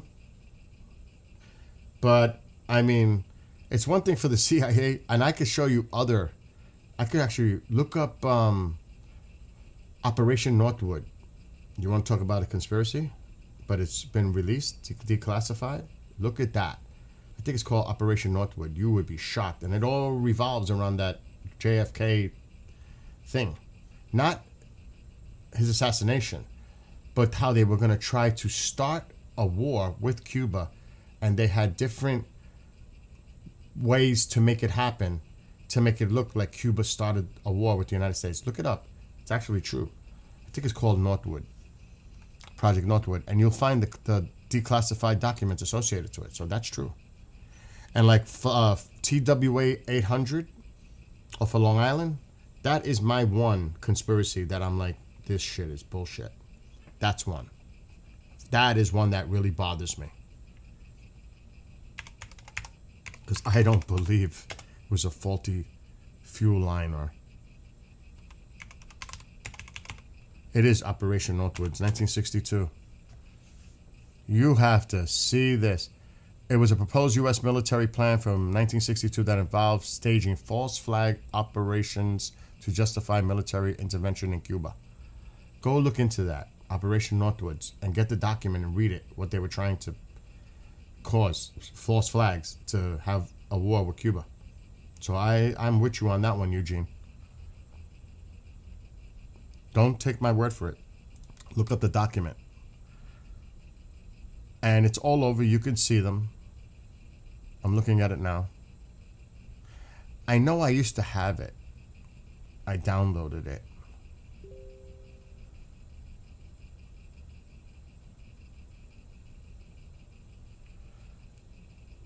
It's 181 pages. Is that for real? I didn't see that one. This is a PDF.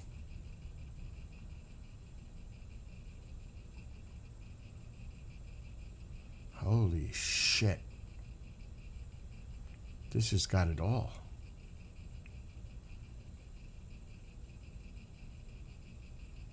Oh shit. I got the main one. I gotta download this. Dude, thanks to some... Here, you want to look at it? You can go to this page. I found it.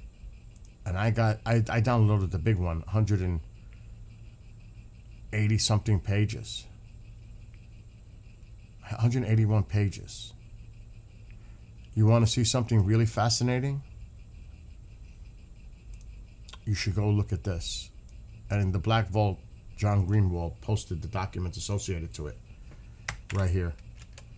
Go look into that. Northwoods. Operation Northwoods. That will make you be like, what? And using a controlled civilian aircraft in one of the false flags. Actually setting up a real one, and then a decoy is put up there, like a drone.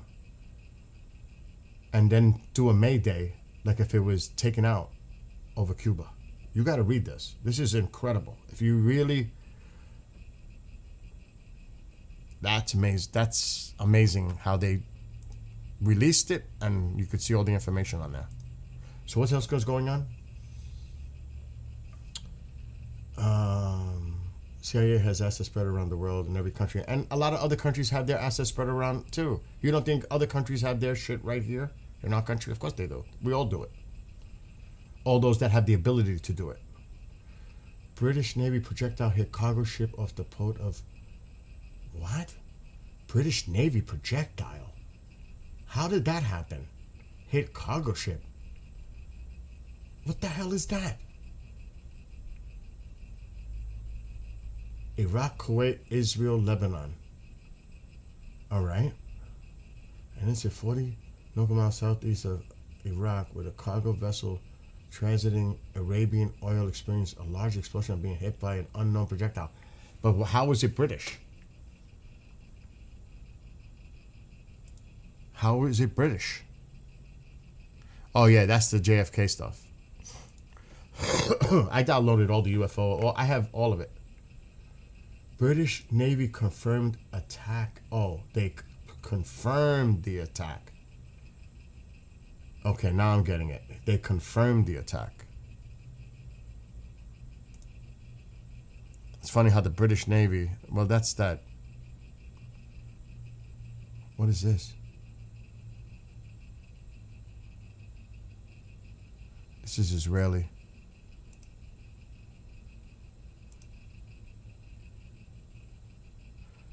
Yep, they are. There was rocket fire.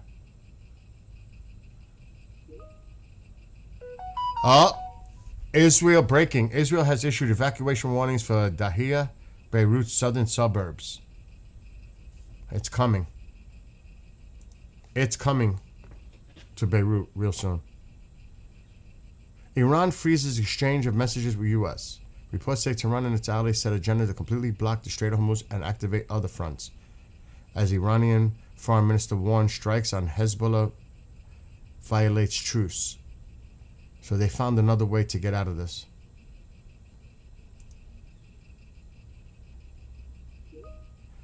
And here's that release.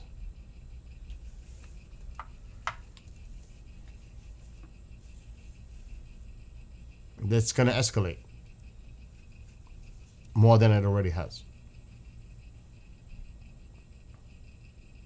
And they have continued to launch rockets toward Israeli cities and towns. So the IDF is going to respond. So here we go. And Iran is like, as long as this goes on, no more talk.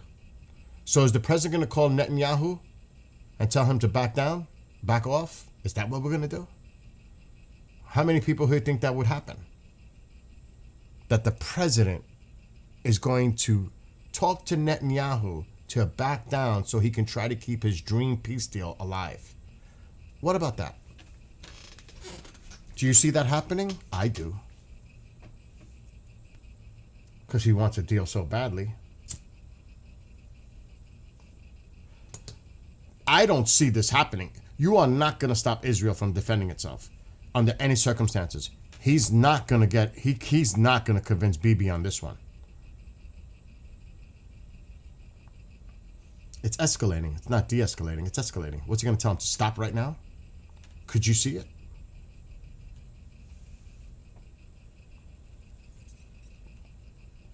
I don't know.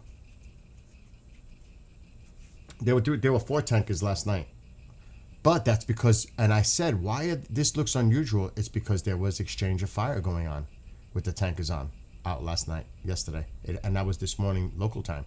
So I was like, this looks a little suspicious. And it turned out to be true. Because there was an operation going on. So there could be another. I'm going to look at flight radar right now.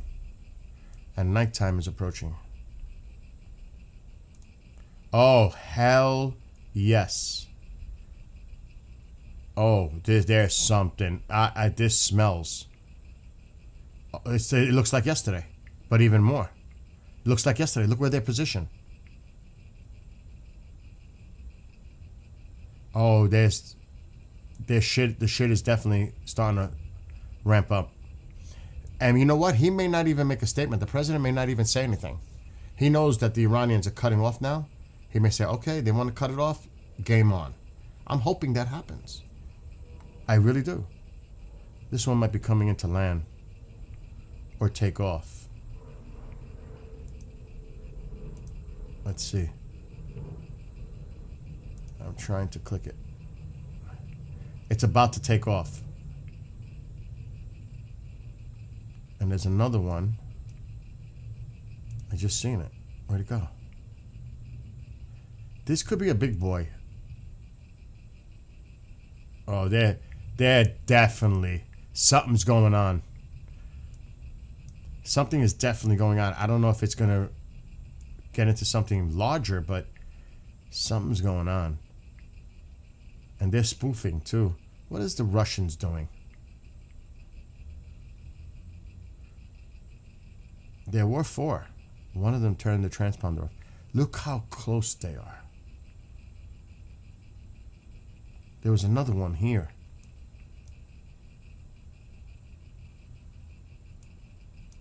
Let's take a look up here, though.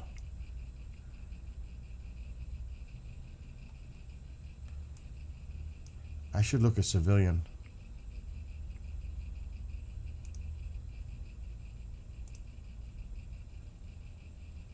Still a lot of flights going into Tel Aviv and Lebanon. There's still a lot of air traffic. Syria. But there's still traffic going into Lebanon.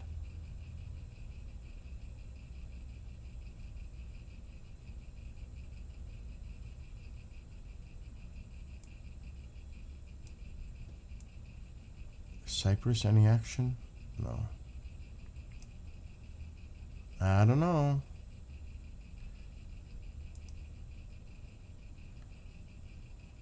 There's still air traffic. If there was threats, would they continue the air traffic?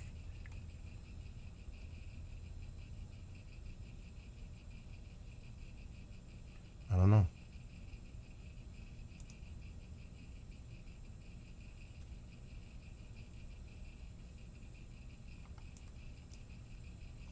Of course, Iran is probably quiet.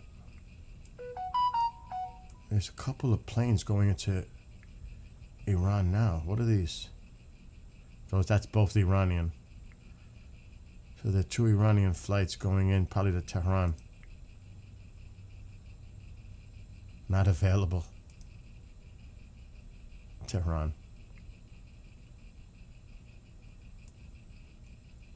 The rest of the country's quiet. I don't know.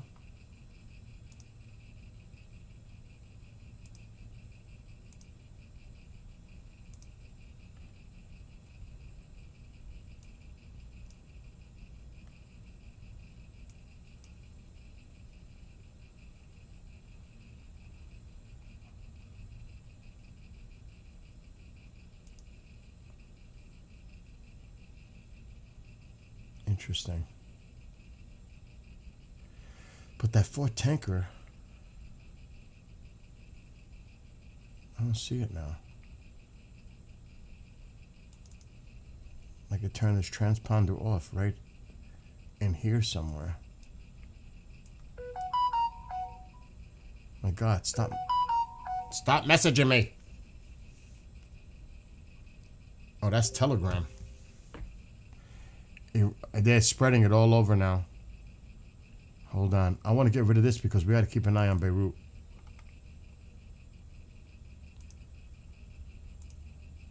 And they're repeating it here. Iran has suspended all negotiations and text exchange with the United States through Pakistani mediators. Iran cites Israel's operations in Lebanon as the ceasefire violation, saying Lebanon was a precondition for any deal. No talks until Israel withdraws from occupied areas in Lebanon and halts operations in Gaza. That's not going to happen. Iran and the resistant front are now planning to completely block the Strait of Hormuz. Additional fronts include the Strait by Yemen may be activated, they're saying. The deal that was 95% done just collapsed. Iran walked away. That's what they just put out there.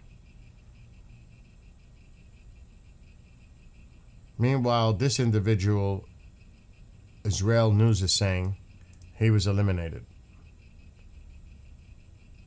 The Hamas terrorist Mohammed Abu and Mohammed, my God, how many, was permanently neutralized by the IDF in the Gaza Strip. So Iran is seeing this.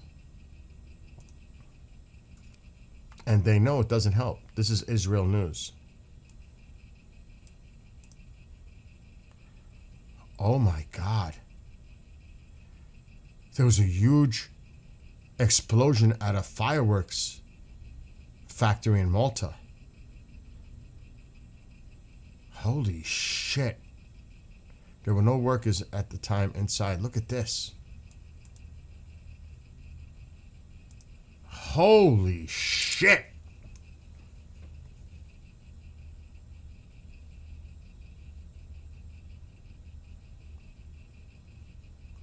Wow.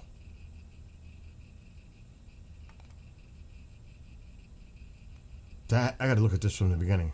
That is cray cray.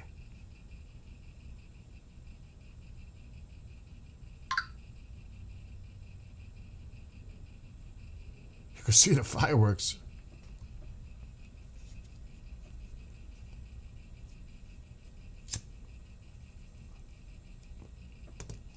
Wow.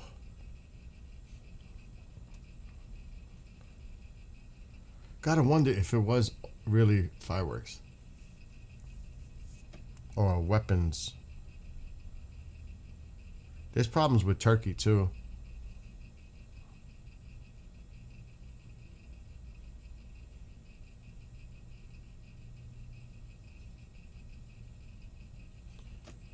This is Israel media that put it out on Telegram. Okay.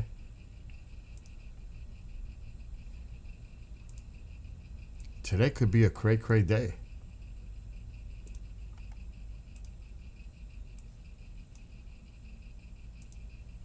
Let's see what this.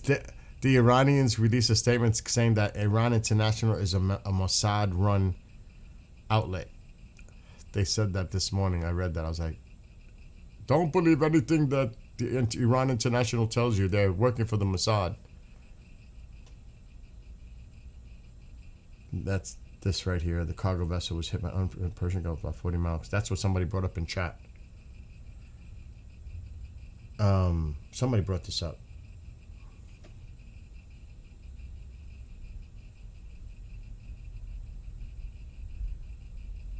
The Sariska 5. Look at that. I don't know if that's a real image, but that's what they're putting out there now.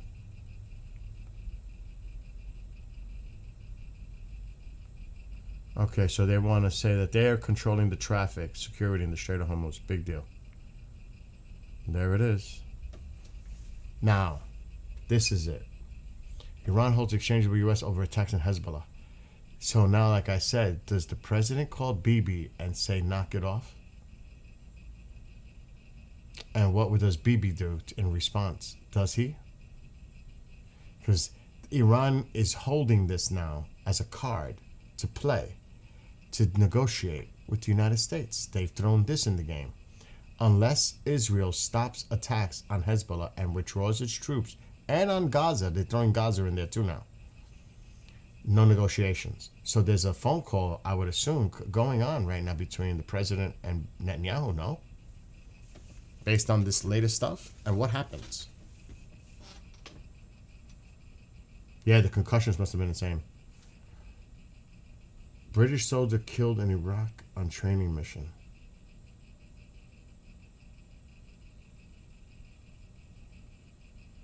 Case where used to refuel B-52s. Wow. That's like the whole arsenal of aircraft. They can refuel all that. But look at this. This is going to be what you're going to hear about. Because this is now they're saying no negotiations as long as Israel and Hezbollah are going at it. Bibi will stop if U.S. demand it at all time except an immediate existential threat. So this is what we have to keep an eye on.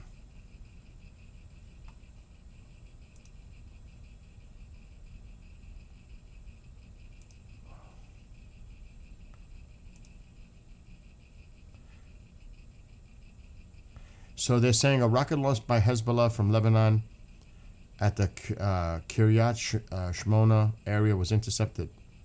2 more rockets struck near Israeli forces in southern Lebanon, causing no casualty, the IDF adds.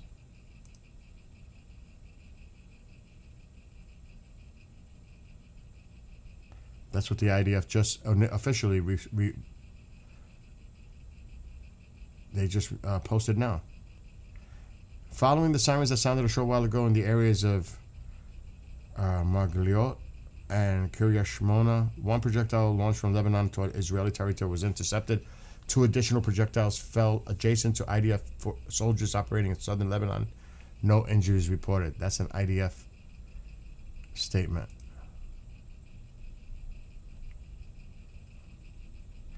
Oh my God, here we go. Oh my God, this morning, look. Here we go. Iran really wants to make a deal, and it would be a good one for the USA and those that are with us, but don't the Democrats and various seemingly unpatriotic Republicans understand it's much tougher for me to properly do my job and negotiate while political hacks keep negatively chirping at levels never seen before, over and over again, that I should move faster or move slower or go to war or not go to war or whatever. Just sit back and relax. It will all work out well in the end. That's the reason everybody's wondering is because we don't know what the hell you're doing. I guess he has a plan. We have to trust in his plan. Well, guess what? Iran really wants to make a deal. Well, what time was this? Oh, this is before they made their announcement. This was at 8:02 this morning. Well, Iran just told you no more negotiating, no more talking unless you step in, talk to Bibi, and stop Israel from attacking Hezbollah, and we'll throw in Gaza too. Holy shit. And this is the problem too. what he's saying there is true. There are people in his administration, and you know how the Democrats stand, and you know there are even Republicans that are saying, finish the job. So he's getting bombarded with all these different opinions. Go to war, don't go back to war. Diplomacy, no diplomacy. You know, and it's a lot for him to make that decision. He's got all this stuff coming at him from all these different individuals of influence. And it's like, Jesus Christ, stop it. Let me just do my job. It's hard enough without all you people putting in your nonsense toward me. Pretty much.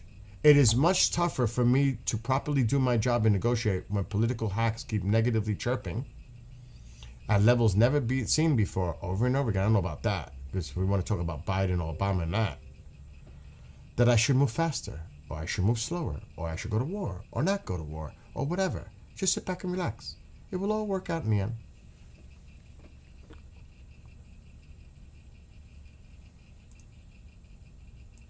Because everybody's on edge. You can't blame people for being frustrated with the amount of money they're paying at the gas pump and other things going up. I mean, you can't. The pressure's on him. It is. It's obvious. But that was just put out this morning.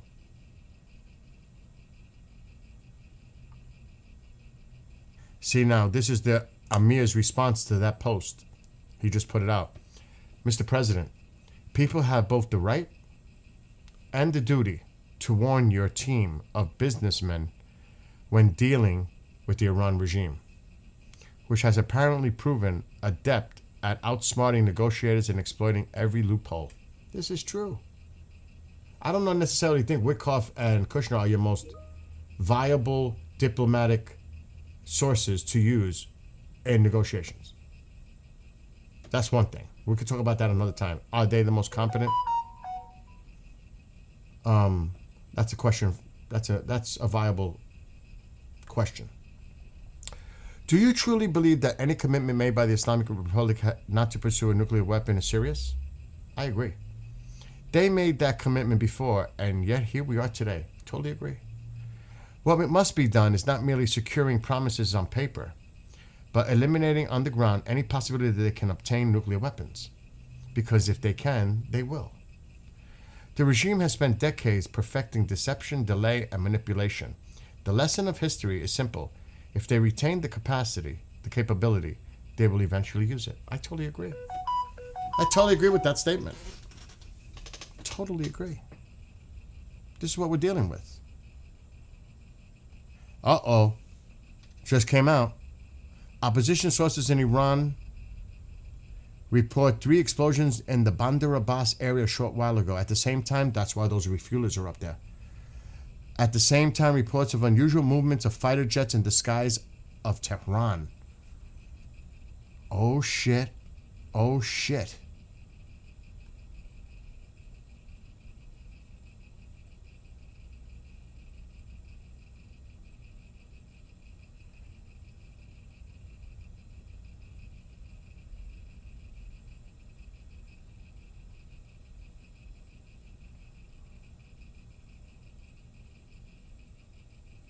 Oh, shit. According to Israeli media, IRGC General Vahid Hakan, who is responsible for satellite contracts between the IRIB and the IRGC, has been eliminated in Tehran. There's a lot of shit going on.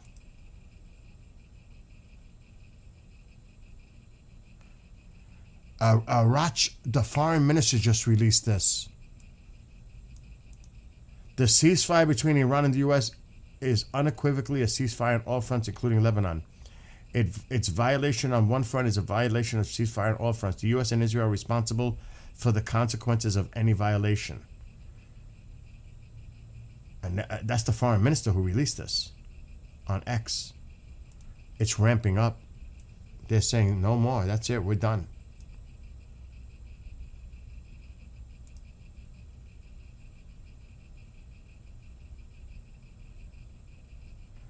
Oh, shit.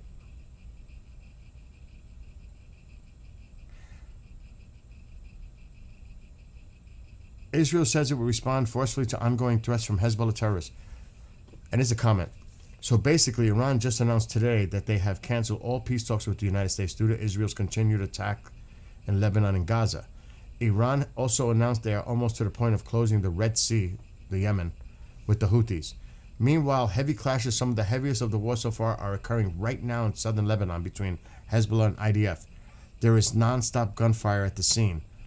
This war seems to have just lost its brakes with nothing to slow it down. Israel is using Air Force and heavy artillery for cover as airstrikes are inching closer to Beirut. This shit might break out today. Oh, he's definitely... I don't know about the number one target. He's not my number one target. Vahidi, IRGC commander, is my number one. He's my number one target. Not the foreign minister, not the president, not the Ghalibaf, the parliament speaker. I'm going after the IRGC commander, Vahidi, because he is the one that had that confrontation between him and Ghalibaf when there were negotiations, and the president said, yeah, we're speaking to somebody who's moderate, that we think we could work a deal with. That was Ghalibaf. And him and Vahidi were butting heads. That's how I figured it out. It was Ghalibaf, because before that, there was posts about the two of them going at it behind the scenes and who was going to win out on that battle. That's how I knew it was Ghalibaf, because there was mentions about it, what was going on internally between the two of them. So those people really have no power. The president, not vice president, foreign minister, deputy foreign minister, Ghalibaf, it's the IRGC. I'm going after Vahidi. He's my number one fucking target. And any other people that you hear the mouthpieces of, including these people that the president, the foreign minister, all of them. I want all of them. So that's just my opinion, but I get your opinion. I get it. I do get it. Moses has had explosions near his house. I agree with that, happy camper.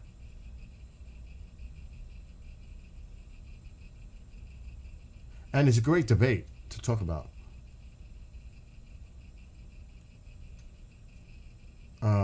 Look, a lot of us are involved in this. It's a mental drain, emotional drain, even physical for me. We all have our opinions and we're passionate about it. And I respect everyone. Even if they don't agree with me, I respect.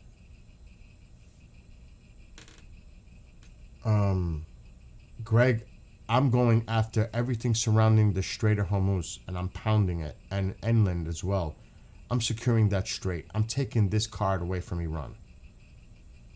That would be my objective, like it was supposed to be from day one. That's what I'm doing.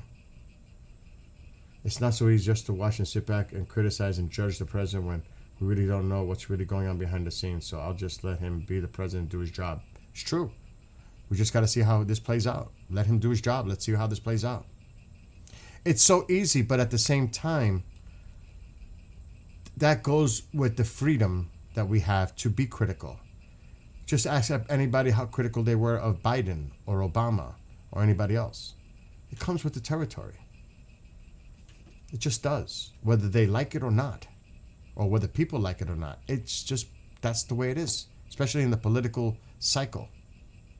I try to keep that shit out of it.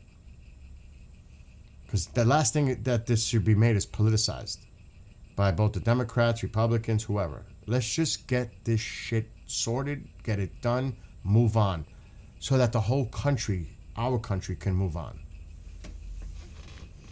And work on other areas domestically.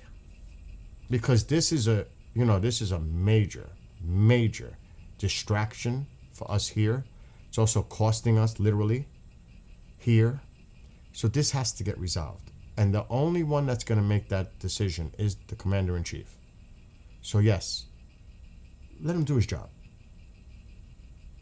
he's being overwhelmed, like I said, with so many opinions. Because right now, within the administration and Republican Party, forget about the Democrats, there are some Republicans that are hawks that want to see action. There are some people in the administration that want diplomacy to play its role, and then there are others that are more like, we have to hit them now and finish the job. So he's getting it from all sides. And it's frustrating. And he kind of vented his frustration in that post. Everybody just chill the fuck out. Let me do my job. It's pretty much what he's saying. Everybody needs to chill out. Stop. Let me do my job. That's basically what he's saying. And I agree. He needs to, and this could be for anyone. You know how all of us need to find some isolation time just to think and get away from all the noise? He needs to do that. He needs to get his composure. He needs to think without all those people screaming in his ear and telling him stuff. He should shut the TV off. Forget about the press. Shut it off. Because they're getting fed propaganda from the Iran regime. A vast majority of them are getting information from Iran. It's propaganda. They're being used. So he needs to really, if it was me, I'm just saying if it was me, all right, give me vital updates, give me my daily briefings, but right now, I need time for myself to go over whatever my decision making is going to be. I need everybody to leave the room. Out of respect. It's the president. Okay, yes, Mr. President. So create some space. You know what I mean? Create some space and let him think very carefully of how he moves forward with this, which would be the first phone call is to Bibi. That's my call. He's probably going to contact the Pakistanis to see if it's true, if they've been contacted, that Iran has told them that they're not going to do any more mediation with Pakistan. That would be another call I'm going to make. I'm seeing reports that Iran is no longer negotiating because of the situation between Israel and Lebanon. Is there any confirmation by the Pakistanis that that's the case? He'll because that's what they said. They're not going to go through the mediators. That would be another call I'm making. To verify that. Do you know what I mean? So there are things he needs to do. I'm just saying, from a fair, objective point of view. My point of view. All right, what's going on in chat? What the hell is going on?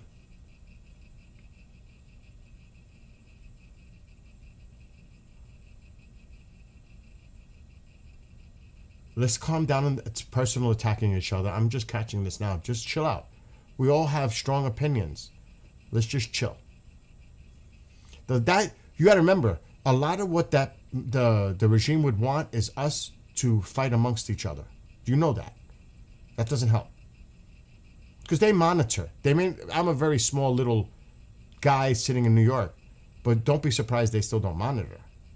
Someone, maybe one, is monitoring at times.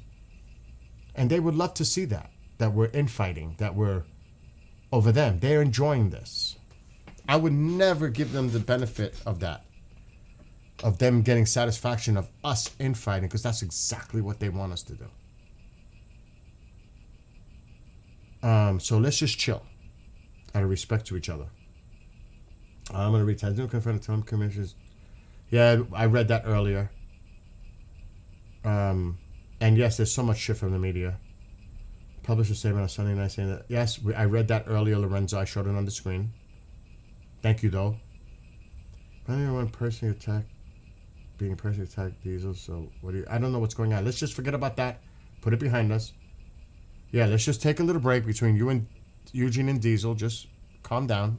Let's move on. Shit happens. I argue with Mom. You hear it live. It happens. Move on.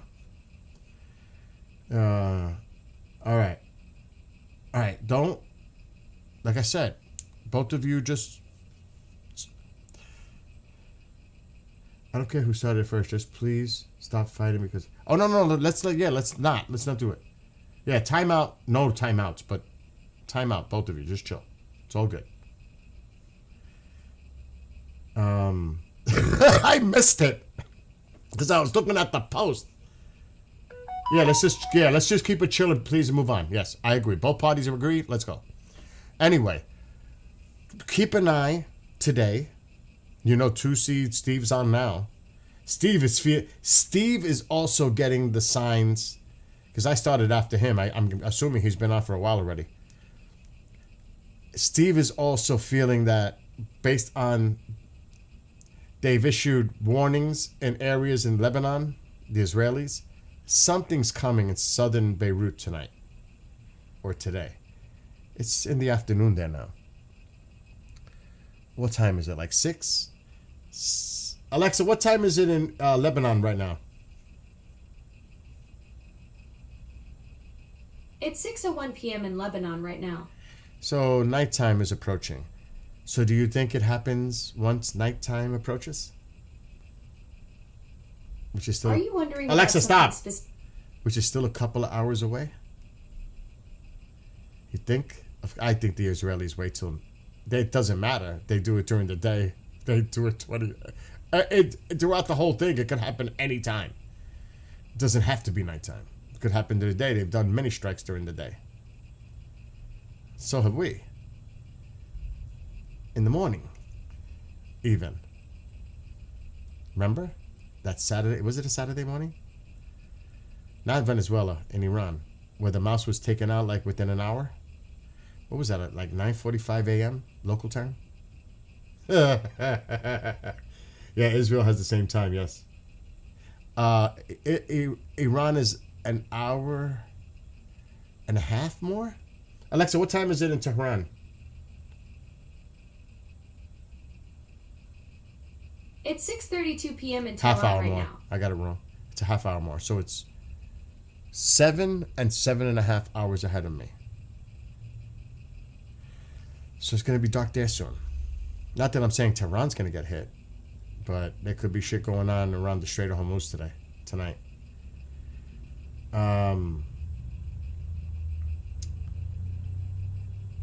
Okay.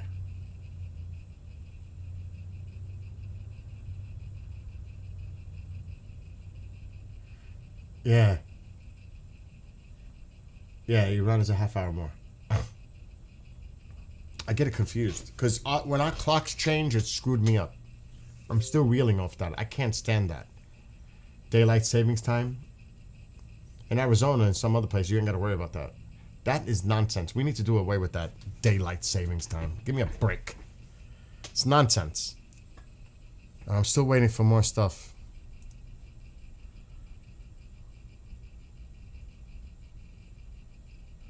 Okay, they're just repeating about the rocket attack.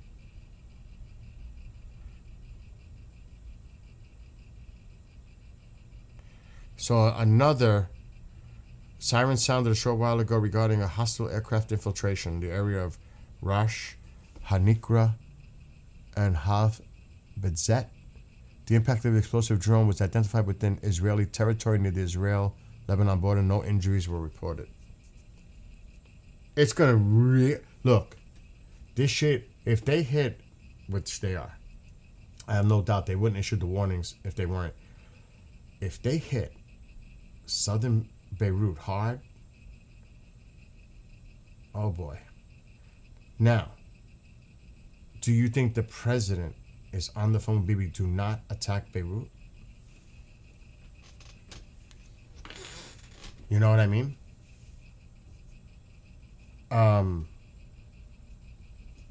Because it looks like it's coming, but could the president call it off by contacting Netanyahu and say, don't do it? If you do it, there's no way we're going to be able to negotiate because of the threat that they're going to hit near Beirut, the suburbs. That could be an interesting development. If it doesn't happen, then we know, kind of, maybe. Not definitely. that maybe a phone call was made and told him to hold back. I don't know.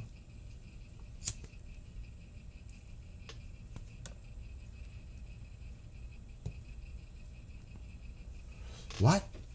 Representative the Mouse? If the attacks on Lebanon do not stop, we will return to war. That's exactly what I was just saying. That's exactly what I was just saying.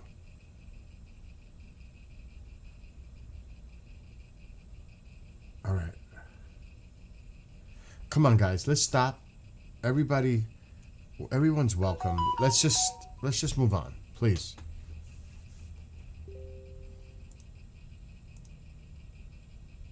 All right. Do you want to hear my song that I wrote yesterday?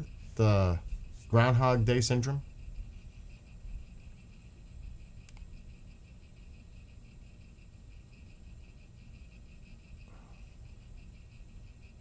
Oh boy. But this is old. This is an hour ago. 3 minutes ago, we already read this. It was on Telegram. Iran and its regional allied groups, the proxies, Yemen, specifically in this case probably, have placed on their agenda the complete closure of the Strait of Hormuz and the activation of other fronts, there it is, including the strait near Yemen, to punish Israel and its supporters, IRGC Tasnim reported. We read it earlier, but it's on Iran International now. So they're about to ramp it up. They're about to threaten to close the other strait to the Red Sea. A lot of cargo goes through there. So now they're threatening another strait with the Houthis. I don't know if the Houthis are on board for this because they're going to get smashed. Well, who knows? Because they're looking out for their self-interest too. But this might escalate.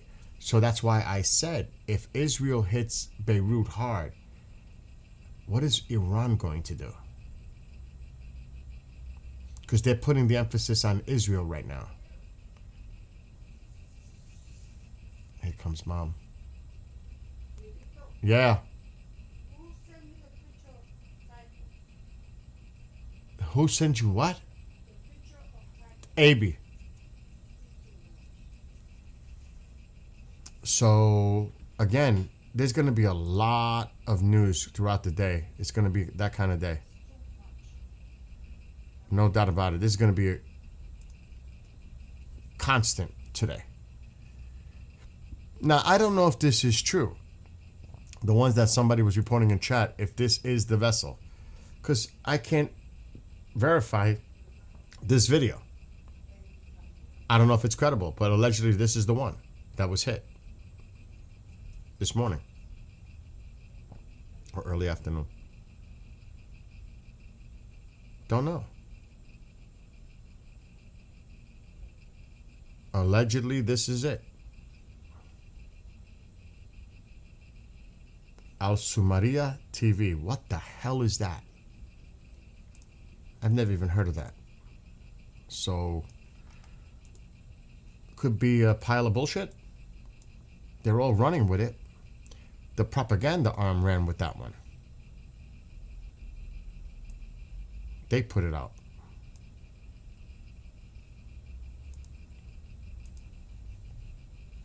Another one. The U.S. Wait a minute. This is what they're saying too. I knew it.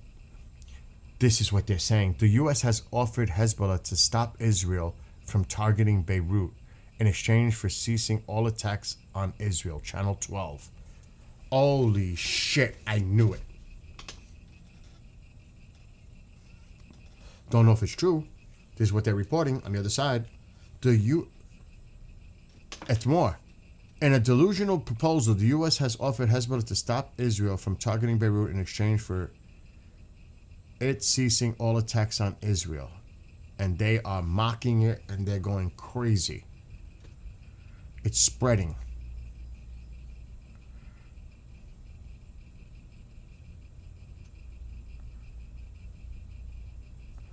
Hezbollah is currently firing warning shots into Dahiyah to alert residents to evacuate ahead of anticipated Israeli Air Force airstrikes in the coming hours.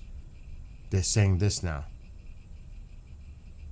Hezbollah is currently firing warning shots in Dahiyah to tell them to evacuate ahead of the Israeli airstrikes. But it looks like I was right. Maybe I'm wrong in believing any of the nonsense that I'm reading right now. Who knows? I'm telling you, today's going to be crazy.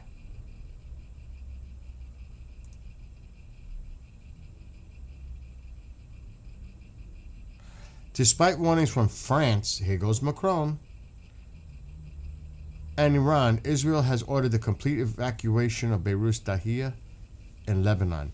Depending on what happens in the next few hours, there is a chance of renewed rocket fire by Iran against Israel, retaliating for what Israel is doing to Lebanon. Oh my gosh. That's why they're probably freaking out. Ceasefire is going to be done. The region's about to ignite. It could. The U.S. is probably frantic trying to convince Israel to back down right now.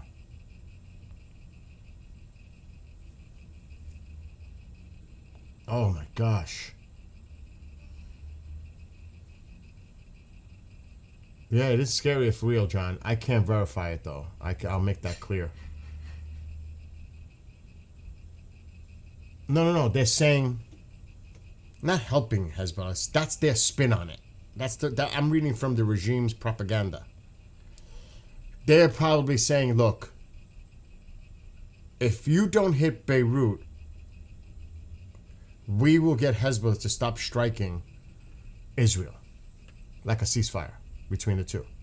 You don't hit Beirut, and Hezbollah doesn't hit Israel. But do you think that's realistic at this point? The question is, like somebody says, Amir, Bibi will listen to the president. If he tells him not to do it, he will listen to him.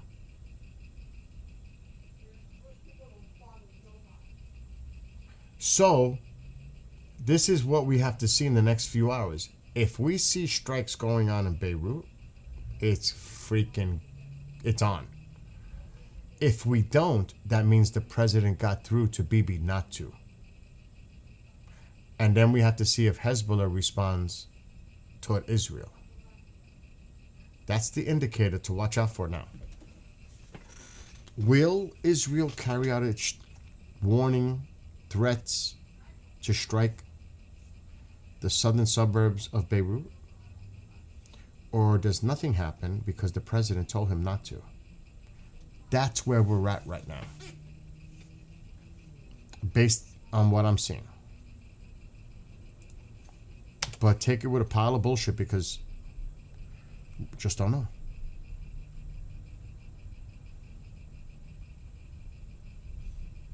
That's all I'm seeing right now.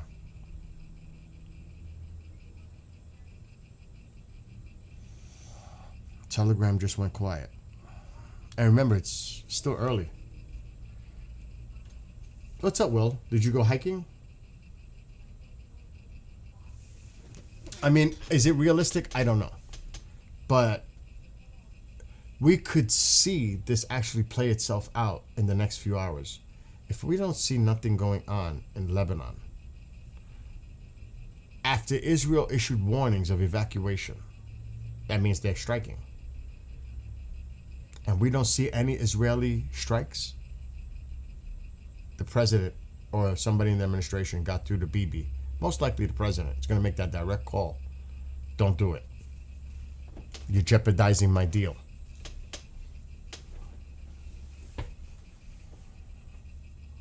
I'll get Hezbollah to stop. Probably obviously through mediators. But I'll have Lebanon stop attacking Israel. How's that? But there's the Iranians allegedly threw in Gaza into it too, and also the withdrawal of Israeli troops from Lebanon. And they're deep now. Allegedly tanks crossed the Litani River. So Israel's forces are moving to the north. So you're going to have them all withdraw? Let's see what happens.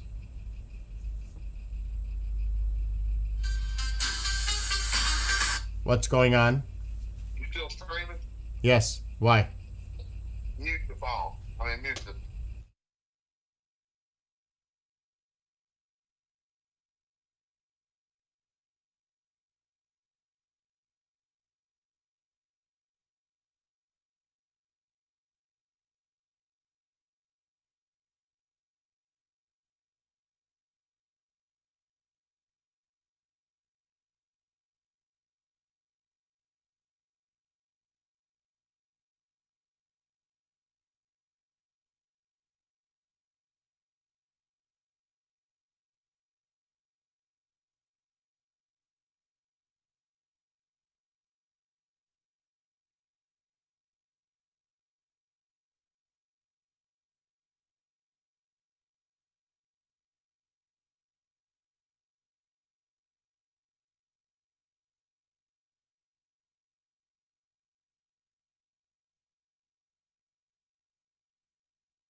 Got elected.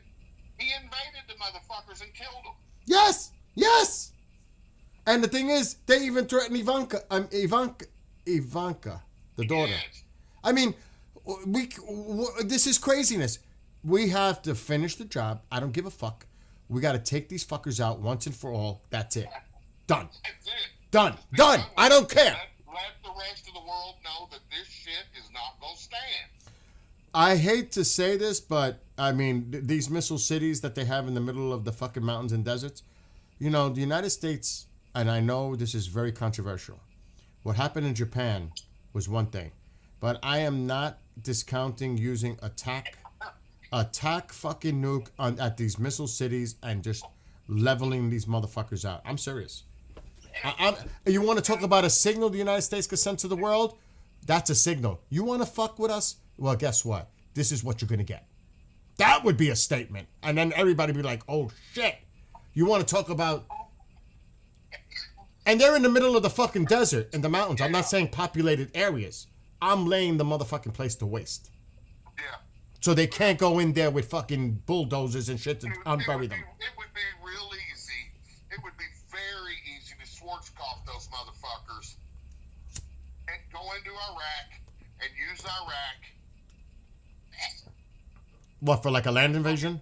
and fucking just walk right in and fucking push them all right to Tehran and surround that fucking place until they starve out. It's almost similar to what happened back in the day with Iraq, Baghdad.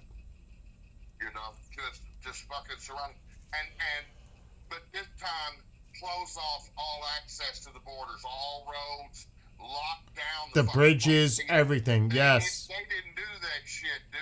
And these Iranians were flowing back and forth across the goddamn border, like. And their proxies, and the proxies in caravans and convoys. Yeah.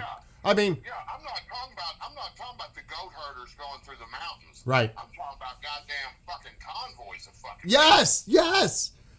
We gotta. 500-pound bombs and shit that they were over there making IEDs with. No, dude, I'm with you 100%. I've been like that since the beginning. It's time. It's time. We gave it a chance. I mean, nobody can deny that we've given it a chance. To be honest with you, fucking Reagan should have turned right back around and went clean them fuckers out in 80. We should have done it from the beginning. Yes. Right there, and put the Shaw right back in there. It should have been, yep, from the beginning. But coulda, shoulda, woulda. Like, even during the, Iraq-Iran war. Those in Western power, they like these stupid third world gullible motherfuckers that they can control. Yes. You know? But that's what it's all about, control and money. Yeah, it is. It really is. And then it's all these motherfuckers using each other like they're friends, but they're really not, like China and Russia. Them motherfuckers couldn't be more diametrically opposed. 100% agree. I mean, they both like communist rule. Yeah, they do have some things in common, but Russia knows, Vladimir Putin knows that China's aspirations include squashing them out. Include getting rid of the fucking Cossacks. Dude, it is so bizarre how all this is interconnected in a way. You know what I mean? There are connections. Bill, It's incredible. It's when like a spider web. When you break down the oil construct, the oil economic construct, the whole system of oil is set up to be controlled by one fucking way in and one way out. Which they did. Outcome, when shit's going down over in the Middle East, it don't have nothing to do with us. We're all independent. We got our own shit and we got Venezuelan shit. Yep. We're good. Why is our price up? Because we have to pay what everybody else pays. I was talking about that the other day. I was talking about that. It is so crazy. Yeah, why, you know, if Iran is going to try to, and I'm doing air quotes, Bill, and I've got sausage fingers, you know, if Iran is going to hold the world's economy hostage because of the strait, okay, and he's going to affect global markets, then I say take their power away from them and everybody fend for themselves. I agree. Why can't Russia sell China all the oil they need? Russia's got plenty. Yeah, it would a little help with their infrastructure because their infrastructure is a little fucked up. But You know yes, what? they can. Power it up. Exactly, power it up. Let China go in there and fucking give them all the financial, whatever they need, whatever. To get them up and running at full capacity. Yeah, because they're the ones that are going to benefit from it. It's so true, dude. I mean, it's crazy. This is crazy shit. Now, the key today is Israel issued evacuation warnings to certain areas of Beirut. If it happens, then we know that Israel's going all in. If it doesn't, that means the president may have talked to Bibi and said, listen, back off. The Iranians are saying that if you do this, the deal's off. They're not negotiating with us. Why does Iran care? Why do Because they even care what's happening in another country? it's their little proxy babies. Yeah, well, you know, too bad. That's what I say. I'm with you. Dude, I'm 100% with you. It's their little proxy babies. I would get them on world TV. Why do you care so much about what's going on in Beirut and Lebanon? Yeah. You know, why do you care so much? Because it's all part of the resistance. You've got your own problems. If Iran said it themselves that we don't have nothing to do with them. They're doing their own thing. How come you're blaming us for what they're doing? We don't have nothing to do, you know, and all this bullshit. Yep. Dude, Then, I want to see these motherfuckers eliminated completely. Seriously. I want to see them completely annihilated. That's just me, though. Wiped out. No more talk. No more this. No more rhetoric. No more propaganda from them. Nothing. All that. Let's silence it. I want to see it silenced. Once and for all. Silenced.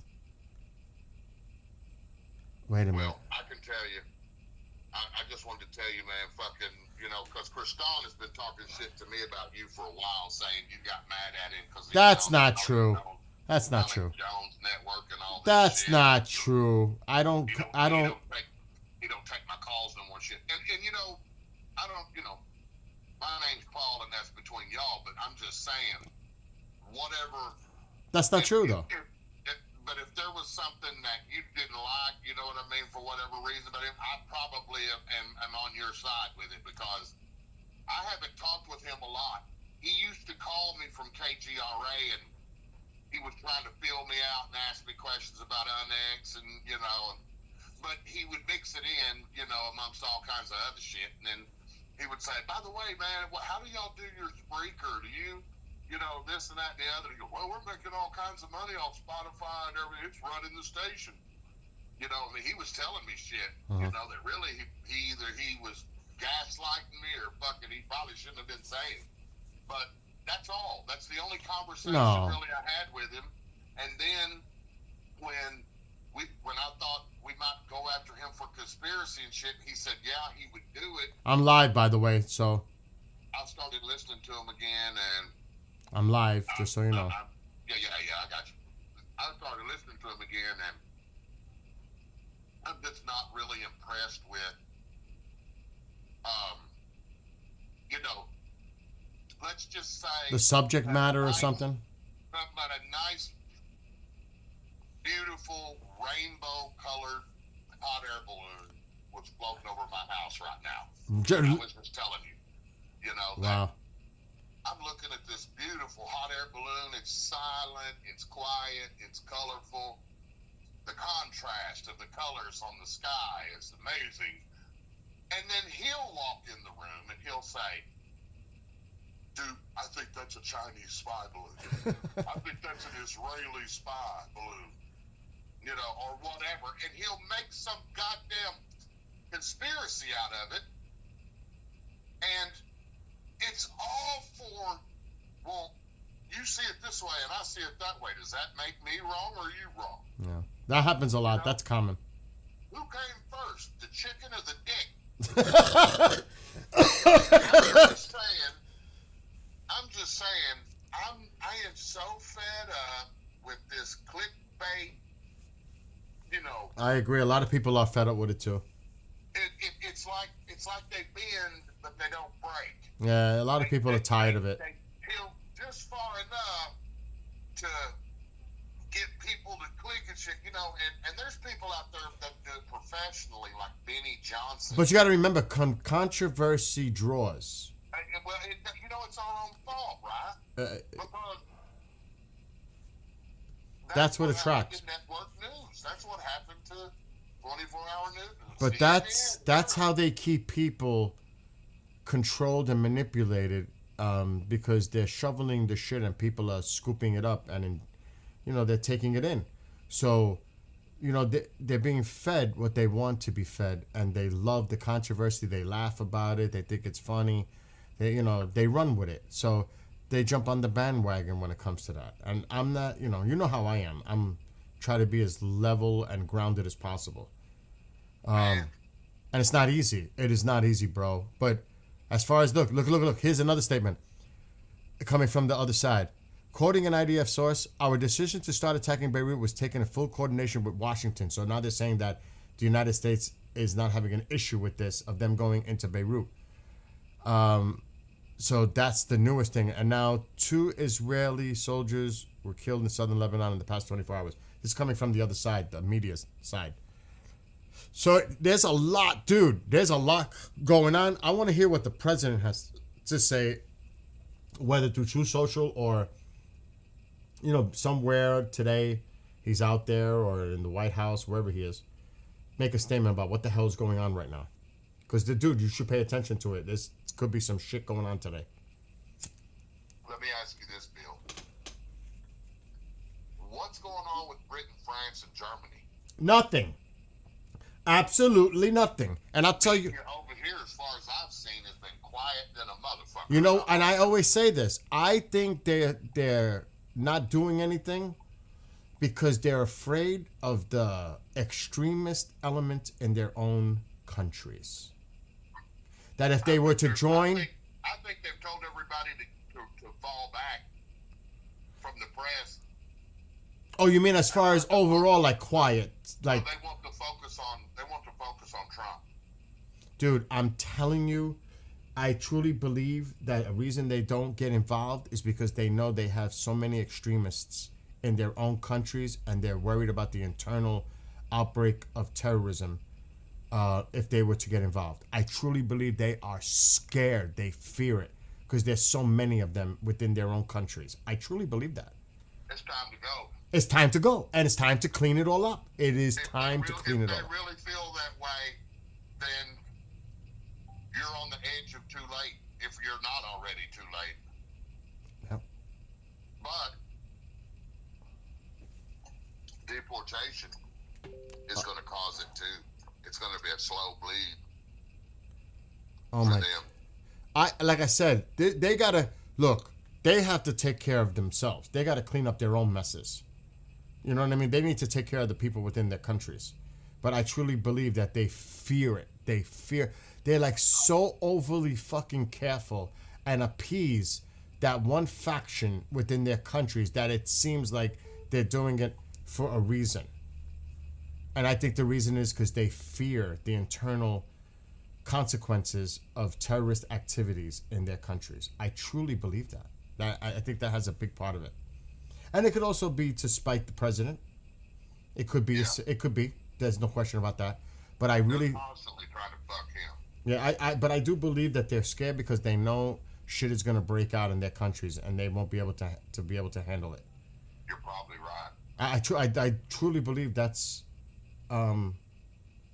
what it is. But that's just my opinion, but I think that has a lot to do with it. I'm not saying it's all of it, but I think it's a big part of it. Well, don't they have some elections coming up? Yes, I think next year Yeah. they need to. The people of, and I think the vast majority. I can't speak for them, but I think the vast people in the UK definitely want change. There's no doubt about that. No doubt about it. So hopefully they get their change because this is just insane. Like Macron is. I don't even pay attention to that dude. He says so many crazy things. You You know know, who I'm most let down by? he's like an ass kisser. He really is. Weak. The Italian chick, man. Yeah, she was tough. She was tough on Iran with her talk, but it seemed like she's gone quiet. Because the EU has Yep, her exactly. on lockdown. It's the EU. Yep, it is the And EU. Spain, dude, what up with Spain? Oh, forget about Spain. Oh my God. Oh, this is what I mean. They didn't even want to sign to recognize the IRGC as a terrorist organization, a terrorist group, a terrorist entity. They're fucking completely laced. What They- the hell is that about?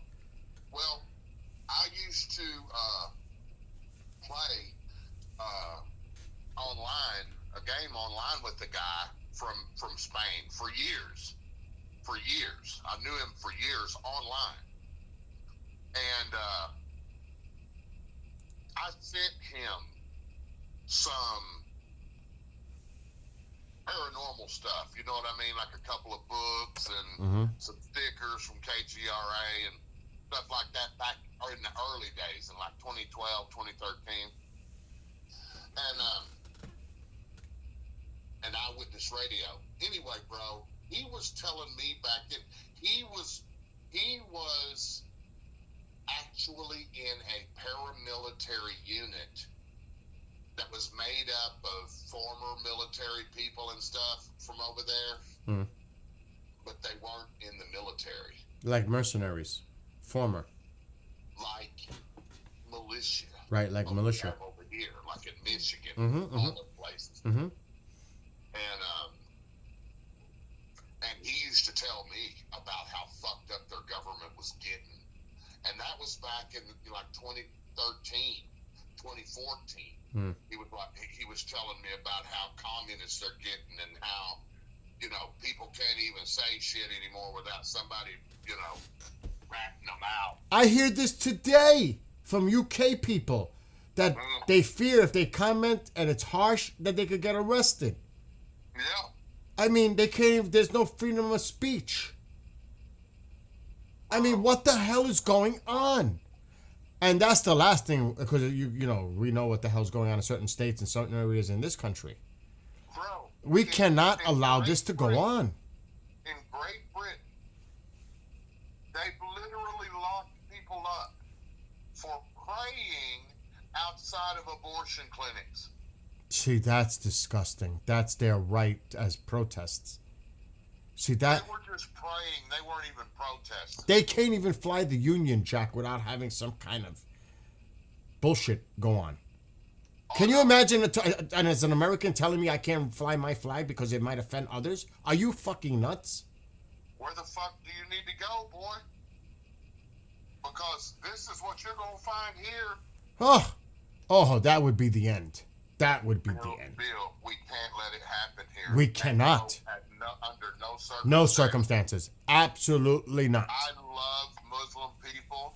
I hate radical Islamists. Exactly. They were the ones that killed fucking Malcolm X. Yes.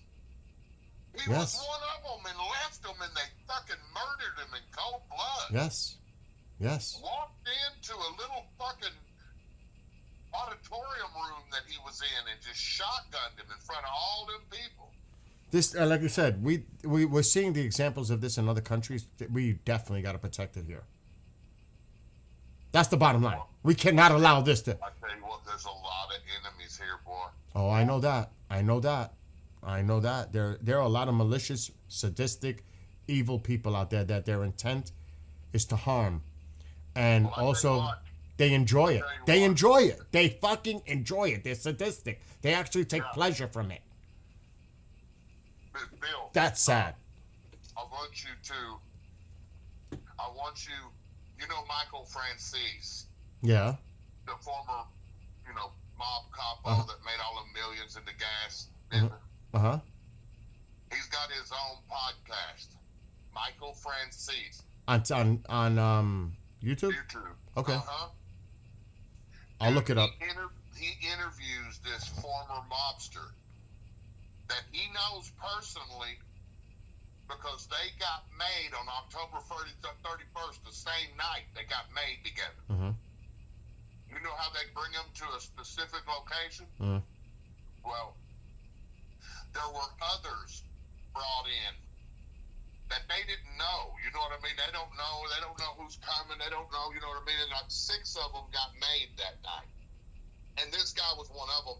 And Michael Francis completely vouches for him.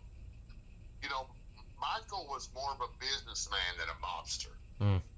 He was hauling in $8 million a week. Wow. $8 million a week on this gas scam, on this skim job he was doing, and he owned all these gas stations. But anyway, he interviews this guy, man, who says that he was in federal prison next to Youssef, man, that dude that was found guilty and got 400 years for bombing the Trade Center basement in '93. Hmm. And he was in prison with him for years, and they befriended each other because he had told dude, he got the impression that he was in a position where he could sort of reconcile some wrongs. If he could get information to help the U.S. government with these radical motherfuckers, it might right some of the wrongs in his past. You know what I mean? Yeah. Well, And so he befriended this guy, and this guy basically was telling him all this shit that was going on and how they operated so secretly and didn't talk, and how they communicated in like 6 different languages, but they used all slang, and how they could, he told in this interview, I want you to see it, but he tells how the FBI had information about 9/11 attacks coming, and who to be following, and and talking to and looking into and all that shit.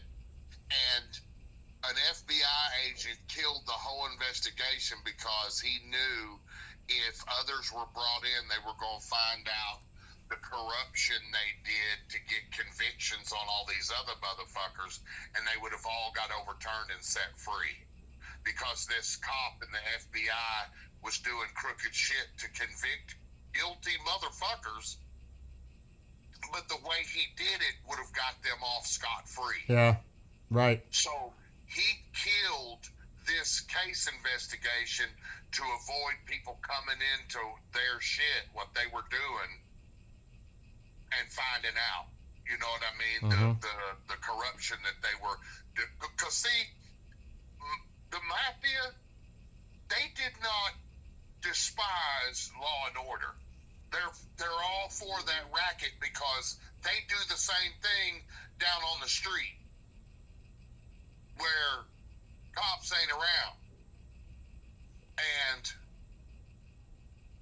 they will play the game with law enforcement, but law enforcement has to play the game legal back. Right.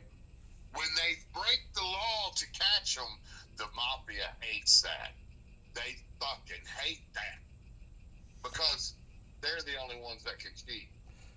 The only thing that I saw firsthand, well, actually, anyway, this guy swears though, Bill, that they had the information about these attacks coming, and they didn't do fuck about it. Yep. I seen firsthand the little things with the mafia, like how they had their Lucky Sevens, Joker poker machines, and the football tickets, because I was part of that. Every Monday in the bakery. Hey, did your dad have to pay them? No. It was like, no. So, in the bakery section, where the donuts were, they'd come in every Monday, and they'd pick up their little bag of donuts and a cup of coffee. But inside the bag of donuts was all the football tickets back in the day that they would bring to their stores, their whatever, candy stores, and that's how you would play the football back in the day, through those tickets. I don't know if you're familiar with that. I was big in New York. So I used to be the guy to put the tickets in the bags. They'd come in a bunch of them, come in every Monday morning for their bag with their donut that they liked, chocolate eclair, whatever the fuck it was. And then they would grab their cup of coffee and leave. Bill, why don't you just stab me in the heart? Robin, he said eclairs. What if we had a little box of these Then, right dude, now from Brooklyn? I would work in I the... mean, from the Bronx. You were from the Bronx, Yeah, weren't you? Bronx, yeah. Then I would... I called a guy that was from Brooklyn. I said he was from the Bronx, and he was down here in the South, bro. And I was probably 20 years old at a party. And this motherfucker got my face, man. Fucking, he was pissed about that shit. He said, I'm from Brooklyn, you know what I mean? They do. They take it personally like that. They do. When you're from the city, depending of where it is. But I was like, God damn, man, is it really that motherfucking serious? Because, I mean, it is. It was back then. He can't bear down, but, you know. Territorial. It's territorial. Yeah, and what he was forgetting is he was on my territory. And fucking redneck country boy with a six-pack in him. Oh, shit. You know, ain't hit with this motherfucking city boy coming down with his thug shit, you know, all in my goddamn face. Dude, So I just stepped back, dude, and fucking told him, I said, bro, look, you need to fucking fall back, man, with that attitude a little bit. And he was like, what, motherfucker, you think I'm scared of you redneck motherfuckers? And when he said that, my buddy stayed at his house. I said, outside, man, fucking, we went outside, and he took his coat off, and he was all bouncing around, and I just took one step forward and ducked my head down, threw that right hand over top, and landed it right on the crown of his chin and dropped him right where he stood. Dude. One shot. In my kitchen, this is one area, this one place. In my kitchen, we had the machines in the back of the kitchen. They'd come in through my door to my kitchen like nothing. They just walk on in. Like poker machines? Yeah, exactly. Those type. Yeah. And then, if they won, I'd make out like a bandit because they would take care of me. They would give me a nice tip. If they did good on the machines, I do good. When they don't, I didn't. That's how it worked out for me. So when I was hoping they would win because, you know, you can adjust how much it puts, because it's going to make more than it pays out. And, they kept the records of all that. But they could adjust it to start paying out a little bit more, the machine, so that they could keep playing. And now they think they're winning, and then they readjust it. It's a whole fucking game. I seen it in person. But I could tell you stories. I could tell you stories with these characters. And they come back with a big fucking cigar smelling up my kitchen. I'm like, oh my God. They'd sit on, I'm serious, they'd sit on the table in the main area. And I swear to God, it was just like a movie. It was just like the movies, like Bronx Tale or all those movies. They act that way. Bronx Tale was a lovely expression of that culture, I think. Yes, that's why I said Bronx Tale.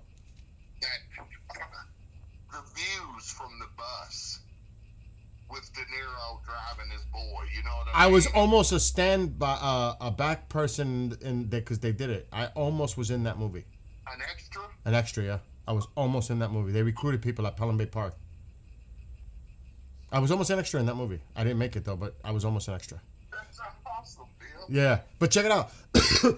The big thing that I witnessed that the mafia was involved with back in the day was gambling. It was all about gambling. That was the big deal. Bookies out of places, they'd find them, the police would arrest them, they'd get charged. The bookie joints. People betting numbers, 3 numbers, 4 numbers, that was big. And the machines. The machines were, and the football tickets. That was the big deal. That's what they did. It was gambling. And I witnessed them. No, man, but just having them there kept y'all safe probably from fucking hoods and... Absolutely. That's why my mother, if you talk to her, she actually got along with John Gotti.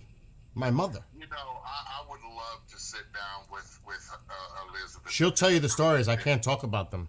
Bro, look, man, she worked on the street, dude, hauling Mail. mail. Yep. She, you know what I mean? Like, she was probably looked after. Oh, yeah. Oh, yeah. There's a lot of money in mail, and you get your bag robbed and fucking... But she worked in Midtown. She was in a high-end area of cost of living people. She was delivering to the big people. She even delivered... You want to know somebody else who was cool to talk to? Who? Dolan's dad. Wasn't he a police officer? Yeah, man, yeah. And I got to talk to him, man, down in Florida, man. Me and Bird got to meet him and everything at his house. Because we had Dolan at that Sebring conference down there with Paula Harris. And we gave him a ride from Sebring all the way up to Tampa to stop by and see his dad and shit and fucking, and pick up some stuff. And then we went and put him on a plane at the airport. And then we drove all the way back up to Georgia and stayed at Chase's house a couple nights and then drove all the way back to Arkansas. Mm-hmm. But we got to talk to his daddy and I got to, to get some stories and stuff. Man, he was so kind to me and Robin, to Robin and I. He made us up those little Tupperware like flip top that has a little hole in the top with a little cap on it. You flip it open and drink from it. Mm-hmm.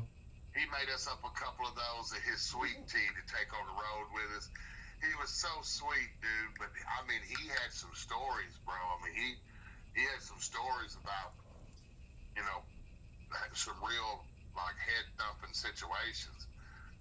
He said he only had to draw his gun one time the whole time he was a cop on the street. Oh. He said, but it was fights and stuff. You know what I mean? That would bring him. Unfortunately, I witnessed things too. We all did. If you lived in the city, it came with the territory. That's just a part of it, wasn't it? It was. It really was. And Mom can tell you, right, Ma? What? The time that I was skateboarding to get the banana split at Howard Johnson's, and I ran into that bag, and there was something inside that bag that it was not good. And the police, I remember putting a dime in the phone and calling Mom, Ma, you're not going to believe what just happened. And I was with my brother, and the police came. It was a big deal. I stumbled into a bad situation that was in plastic bag, thrown into the weeds. It was horrible, Race. I was like 10 years old. I was What thinking- was it? A body. Are you serious? serious? and it spilled out because I hit it with my skateboard, and Oh my gosh, Bill. seriously, Poor thing, 10 years old. right, Ma? Yeah, let me tell you, I was thinking of the same things, the things that I used See, so that's an example. that I used to go through when I was a kid. Because I lived in a desolate area, an industrial area in the Bronx at the time. It wasn't populated. And they used to dump a lot of things, And including cars and all that. But, dude, I've seen, oh boy. Oh. I'm going to tell you something real quick. I know you got to get back to your people. And Mom did like Gotti, right, Ma? Huh? You thought Gotti was a nice guy, right? Yeah, See? yeah. She thought it. You know what? You know what? And the neighborhood that he, When you would see hundreds of people outside of a courthout, hundreds and hundreds. you have no idea how he was loved. They loved him. So They he loved had him. He had to be a good dude. Yeah, For the community that he, Ma, stop. I can't talk to two people at the same time. I said with Gotti, I know. I know. Well, I'm not talking about that. In the community that he lived and the people that are around it, he made sure that they were well taken care of, and the security was definitely high. And he would throw like parties, block parties, 4th of July parties for the whole damn neighborhood. So they loved Dude, him. that's how you do it, dude. Food, Yeah, that's how he did it. music, fireworks. You know what I mean? That's how you do it, man. You insulate yourself with the people that you care most about. And I can tell you, And where you're raised, the neighborhoods you're raised in, the families you're raised around, that's your bubble. That's your community. back in the 80s, because I'm not going to get into details, I witnessed in where I came from in the Bronx how the same thing was going on there by mafia people in the communities throwing parties. I've been at many block parties in the Bronx where I lived, and also communities that were protected, like Country Club, Pelham Bay. Certain areas were protected from outsiders by the mafia. I could tell you that for a fact. So again, I could tell you stories. You know, I'm live and I don't want to get into details, but I witnessed a lot as a young kid, seeing a lot of things. You You know, want to know something, though, Bill, man? Check this out, because you live the city life. You're my city cousin, man. I'm your country cousin. Ah! Country life, right? Dude, I was fishing with my uncle, man. We were crappie fishing, and we went to Lake Conway because it has real beautiful clear water and a lot of cypress trees and stumps and stuff, and bushes in like 5, 6, 7 foot of water. Big areas that are just One fishing. not shallow. I mean, kind of not deep, but shallow, but where these fish hide. Mhm. And we were trolling up through these stumps up into the flats, and I was throwing my little cork out, and letting it soak. And I was looking, and I saw a fishing rod sticking out of the water, the tip of it. Mhm. And I was like, Uncle Mike. And I said, and I was probably 10 or 12 right in there when this happened. Anyway, dude, he saw it too. He, maneuvered us over there to where it was, a little ways. And he reached down and grabbed it, and he pulled it up, dude. And, dude, there was a body attached to it. Wow. Dude was still holding on to it. Wow. That is crazy. And and he had been in there for a while. Like he had already bloated up and then shrank back down. Oh my God. Dude, Yeah. that's crazy. He was in his boat holding his rod, and he was running wide open, and he hit a damn stump, and it threw him out of the boat. And he went head first into another tree that snapped his neck instantly. Wow. So his body was contorted, like his hand was just locked onto that boat. Well, when I was young, When I seen that, his face was gone. oh. And you'll never get that image or that smell out of your guy. Yeah, I agree. Ever. My friend, he had a boat in City Island where my father had his boat. And they were neighbors. They lived right around the corner. he wasn't on the boat because he didn't go out that day, but his parents did, and they had an explosion on the boat and it blew up. Oh my gosh. Yep. Another one, neighbor, his father went diving, and in the embolism, he passed away. And he was young, really like in his 20s. I remember this as a kid. Like I said, I could tell you so many stories. I've seen a rowboat, get run over with guys on it by a big oil barge. They couldn't get out of the way. It just went right over them. I saw that as a little kid on the boat. I seen so many things on my dad's boat that is crazy. Matter of fact, Mom is sitting here. She caught a 4-foot sand shark under the Drogs Neck Bridge in the Bronx. I was like, when I saw that coming out of the water, I said, holy shit, that's a big fucking shark coming out of the Bronx waters. Right, Ma? Oh, yeah, we'll She always- caught a shark in the Bronx. It was a sand shark, but it was a big one. Damn. It was like 4 feet long, and I was like, oh my God, there's a shark. As a little kid, I'm like, shh, because that's right after Jaws. in the water. After Jaws, I was scared after Jaws to swim in the water for a little while until my father threw me off the boat and said swim. He seriously, right, Ma? Yep. Oh, yeah, there was I could, like I said, I could tell you stories. he put Billy and Randy. That's awesome. Yeah, she's talking about it now. How we used to wear the life preservers like when up till we were like 5 years old, and he said that's enough, no more life preservers. He says, I'm tired. And he dove into the water, but he threw us in first, and then he dove in to make sure we were okay. Hey, Yeah, That's how it was done. yeah. it's funny how life And the whole was so thing is common, that they man. can- Yeah. You had the same kind of life I had, dude. And you And lived in the then damn they city. Ha! They But came that's out- how it was done. They came out already. Hey, Bill. Bill. She's on a rant now, saying that we came out like mad crazy swimmers after that. Yeah, they came out like I save people's lives swimming. But anyway, go do what you gotta do. Bill, Yes. you got any extra Xbox controllers you ain't using? Xbox controllers? Yeah, man. Mine is fucking. No, I don't. I have an extra Xbox 360, but I don't have an extra Xbox regular 1 or X. But I'll keep an eye. You know what I'm saying. Hell, I'll be able to get one here sometime, some form.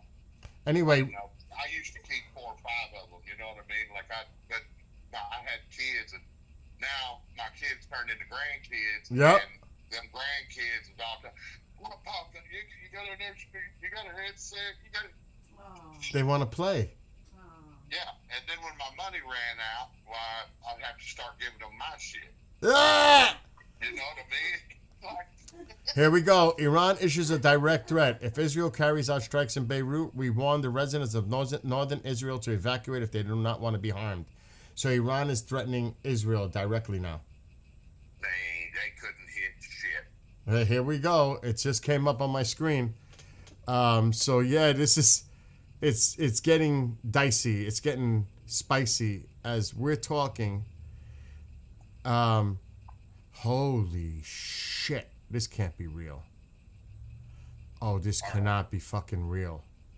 Some satellite imagery. The other side is claiming this is what they hit in Kuwait, our base.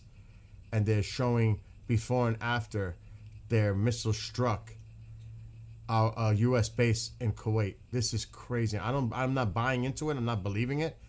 But boy, oh boy, the propaganda is spreading.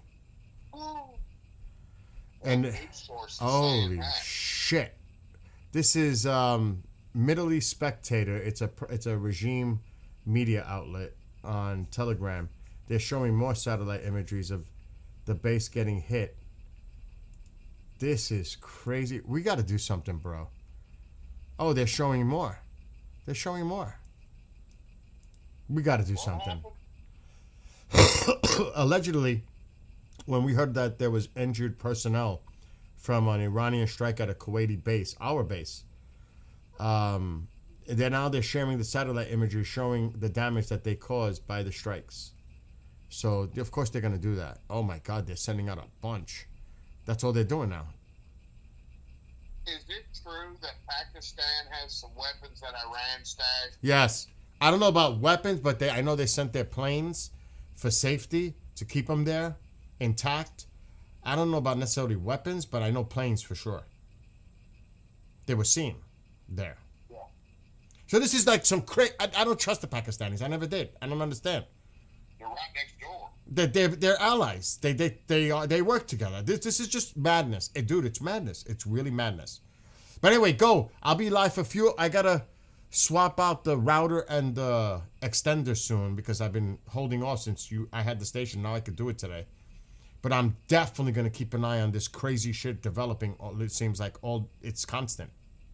Well, Minute. let me know. All right, love you. Tell Robin I send my love. I love you too. And kiss Ma for me. Hug her real big for me. I will. please. I will. She's over here. Pretend like you're 375 pounds. Big old bear hug. I love you, bud. All right, love you. Call me. Call me if anything. You got it. Thank you for working so hard for us, bud. All right. Talk to you later. Great job. Thank you. Bye. Okay. That's my buddy. All right. So what the hell's going on in chat? Because I got off. Mom needs to write a book. Well, the commander of the Qatala in Iran also issued evacuations to residents of northern Israel. Yes, I just read that. Yeah, most kids don't have it to deal with that. Iran advises northern Israel residents to evacuate. Just covered that. I had an uncle who died hitting log at high school. Oh God. My mother's uncle. Who was it? A relative, cousin. He fell off a horse in Puerto Rico decades ago, and he.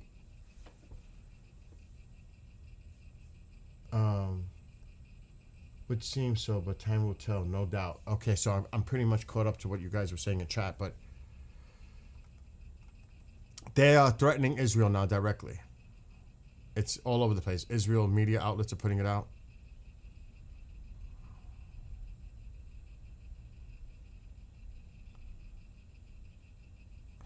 The Iranians are upping the demands. The negotiations are suspended until the attacks in Lebanon and Gaza stop.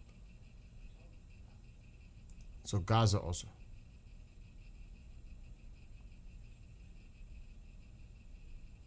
This shit is it's spinning out of control fast. Now we have to see what happens. Will strikes happen in Beirut? Let's take a poll.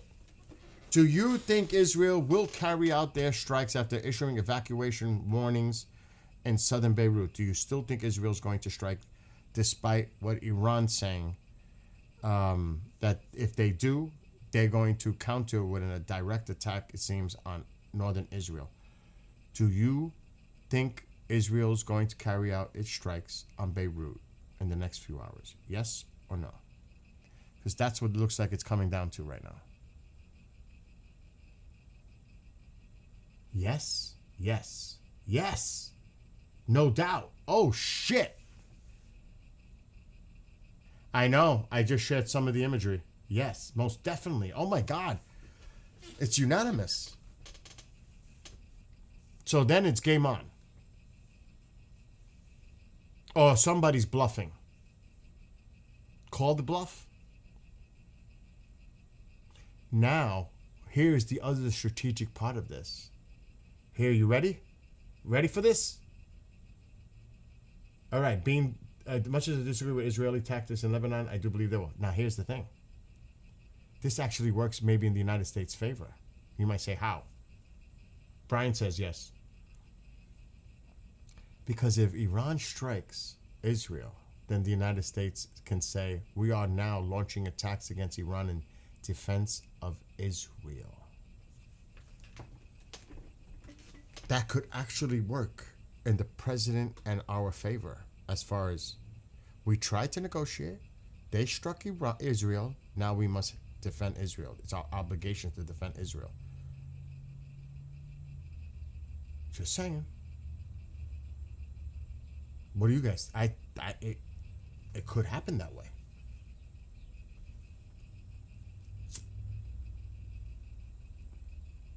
We didn't start it back. We came in defense of Israel. That's why we got back involved. I'm just saying. Think about that. Those strikes hitting. I know I showed when I was talking to Race. I showed you those videos. That was from Tyre, Lebanon. That's why I was trying to show you guys on the screen while I was on with him on the call. Those are the images, the videos. Iran's foreign minister held an urgent phone call with the Pakistani mediator. Oh, I wonder what that's about. No more talking. This is what the other side is saying. Right here. That a phone call was made. The Iranians made the phone call to the Pakistani mediators. What that was, who knows? This is just them saying this.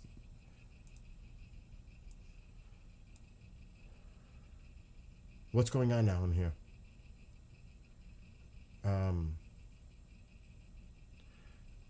You're not so sure about it? I'm just saying. I'm not saying that's what's going to happen. I'm just saying I could see that happening. I'm not saying it's gonna, but it kind of makes sense. No? Yes, maybe? I can't even say strikes will happen then. I question if Trump would strike even if our own vessels were sunk. Oh, I don't know about that. If our vessels were hit, we're definitely going to unleash them the biggest pounding. Oh, hell no. Hell no. If they, I mean, we see if those satellite imagery is true. I don't say pile of salt anymore because somebody said, what is this salt? It's a pile of bullshit. It's what it is. It's bullshit. You can't believe it. You take it for what it's worth. Bullshit. Potentially.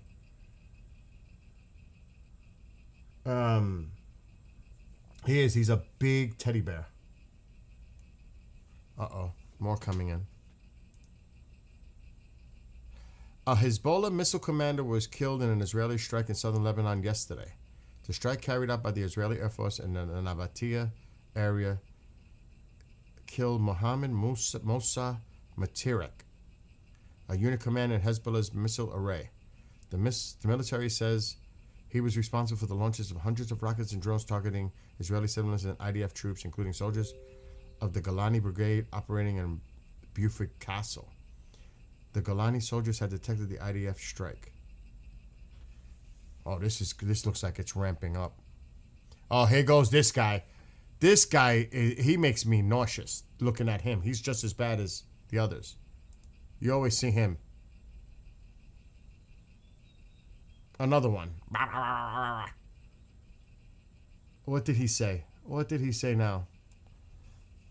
Warns Israel's northern settlements. Netanyahu,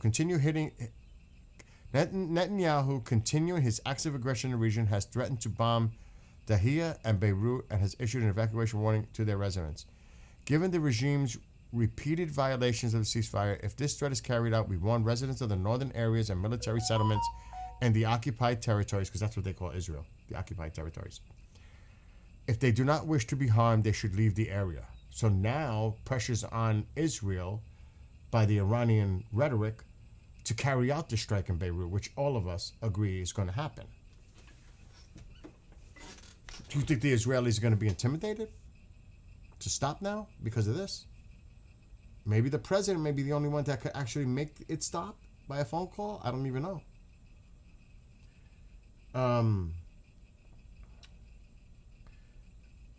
These are the parameters that the Trump administration was trying to establish as part of the de-escalation that would lead to a ceasefire. Yes. Much as I back Trump, the man has done complete 180s. I'll wipe them out next day. He want to have, but that could be all part of the rhetoric to try to intimidate the Iranians, which it doesn't look like it's working.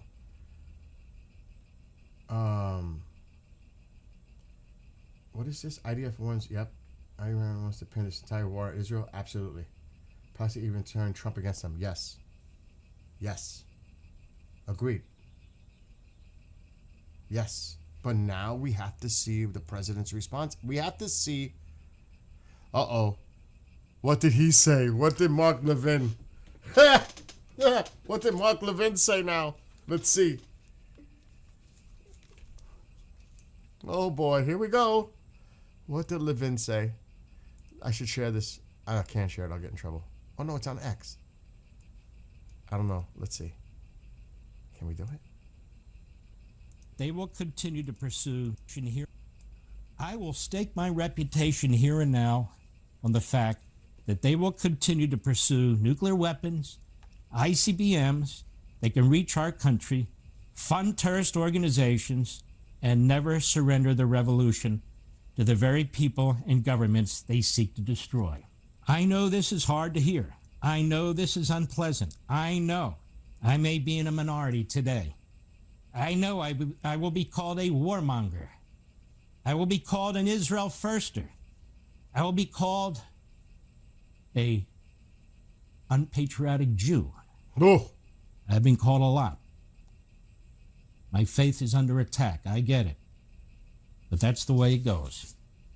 The fact is that the Iranian regime, it wants to destroy our country, our civilization, our way of life, indeed our lives, and it wouldn't give it a second thought. As the president has said, if they had gotten a nuclear weapon, they would have used it against us. He's 100% right. You know, every generation has a responsibility to the next generation and generations thereafter.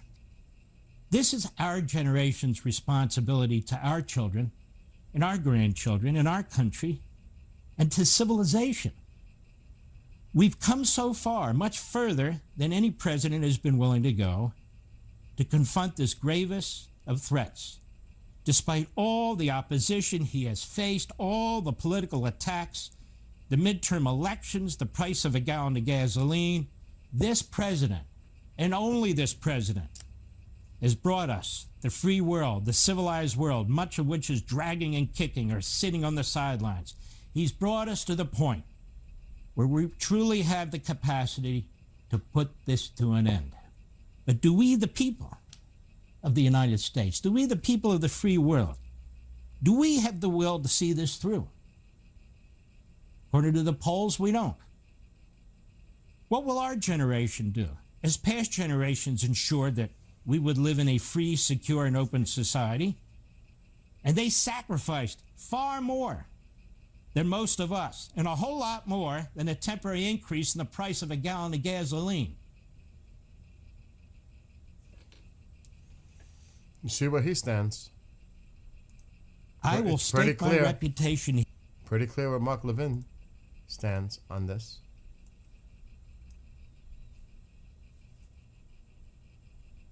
So I'm just putting that out there. You know, you all reach your own opinions, but this is it's picking up between the two. See, they put out all these images of when they hit our base, and I think somebody was putting this. Oh, it's just coming in like crazy. So here are those images at the Kuwaiti base, our base. And then we acted defensive in nature to keep the ceasefire going on. This is an act of fucking war. And they just gave them a pass to keep the ceasefire going? We allowed this as a pass? It's unacceptable to me. If these images are true, real, credible, I am pissed just seeing that. I must be honest.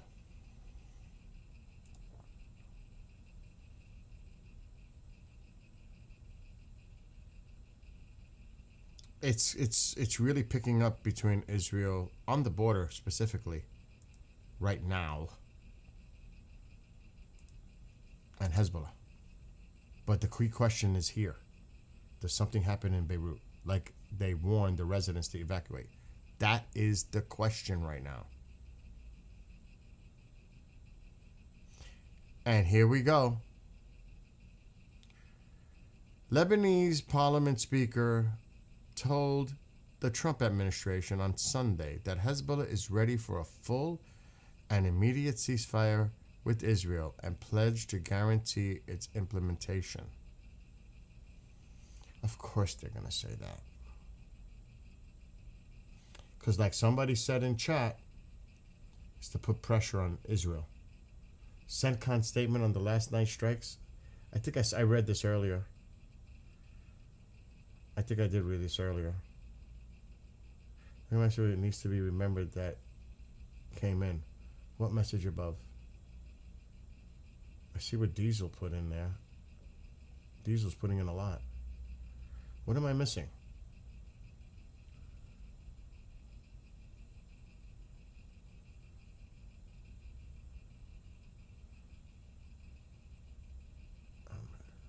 We have to. I'm gonna just gonna read what you guys wrote. We have to see the president's actions at this point. What he says, only he understands.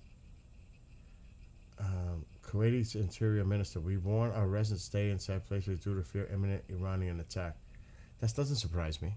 It's been going on for the last few days with Kuwait. Confirmation of vessel struck.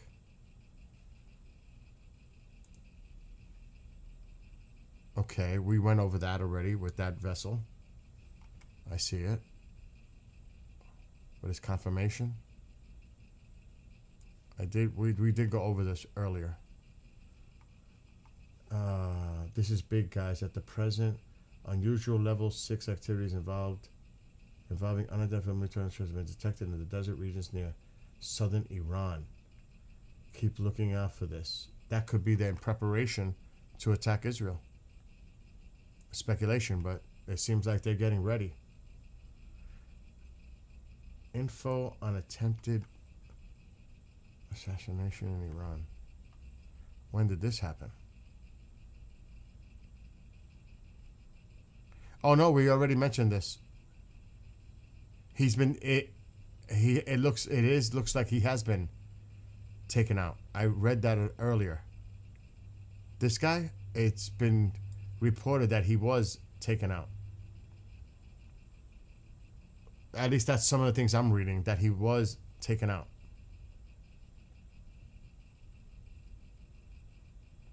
But they're trying to say it was Mossad connected.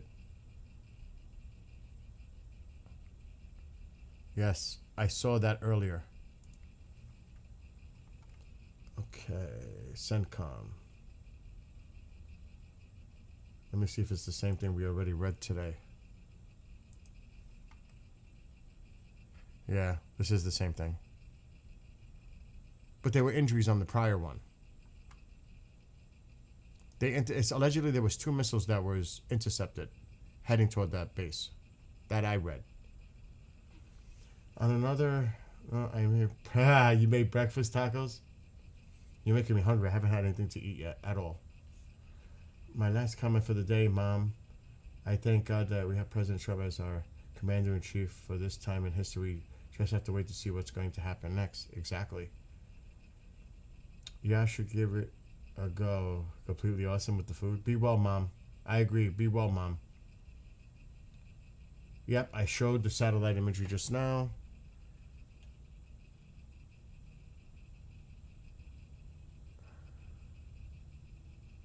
Hardened shelters hit by U.S. on Desert Storm. The Kuwaiti administration warns of loud explosions expected in the coming hours. Shit's going down. I think so. I gotta check True Social. But he's not gonna comment on details of any upcoming military. He's gonna want it to be a surprise. So he's not gonna hint. Nothing new. Nothing new for 11 hours. Holy shit. That's surprising. He's quiet. I wonder why. Usually when he's quiet, you got to pay attention to when he's quiet. Could be very busy right now, but when he's quiet, Iran should be concerned. That's what I would say. Yeah, things are definitely getting spicy. Like, I'm really hungry. I need to do things, but I don't want to get off because it's like constant stuff.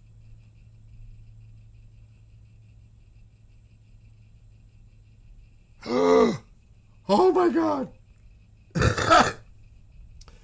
This is crazy. I just refreshed Iran International. What did I just finish saying? Okay.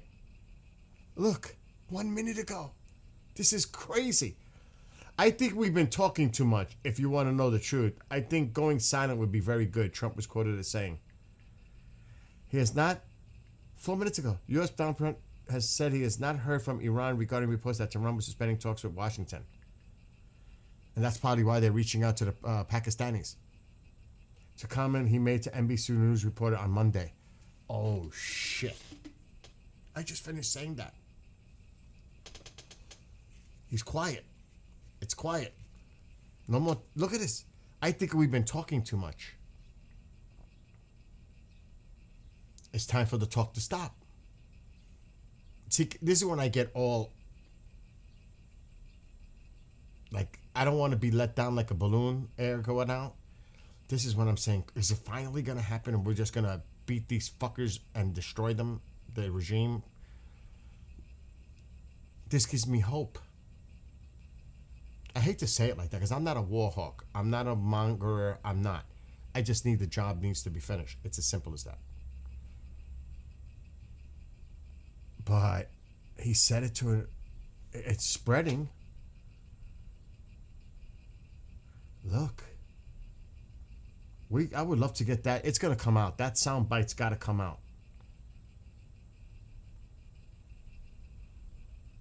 Time for a smoke run. I am not going to get ahead of myself. Flight radar did show tankers, 4 of them, over the Persian Gulf a little while ago. I know, Thomas. I get it. That's why I wrote the song Groundhog Day Syndrome. I know. What's up, Faye? I know. Let me see this one. What did Dizal put in here? I mean, that's Faye. Uh-huh. We're all on the same page. It's crazy. I want to get the clip. He said that. It had to be filmed. Trump says report that Iran is suspending talks with U.S. would be okay if true. And then I think we've been talking too much. It doesn't mean we're going to go and start dropping bombs. We'll just go silent and keep up the blockade. Oh, my God. I just got deflated. But he might be saying that. If Iran hits Israel, if Israel hits Lebanon, the dominoes are going to start to fall. Would he do nothing?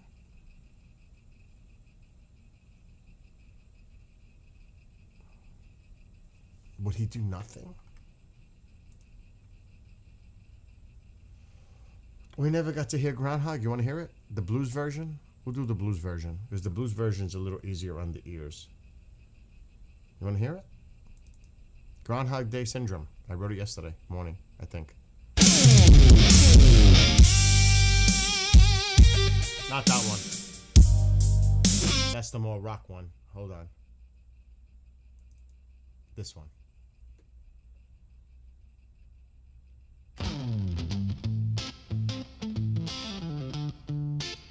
Is it this one?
Sorry about the eardrums. So that's Groundhog Day syndrome. Because it feels like it every day. So he said this. I think we've been talking too much. Going silent would be very good. Silence doesn't mean we're going to start dropping bombs.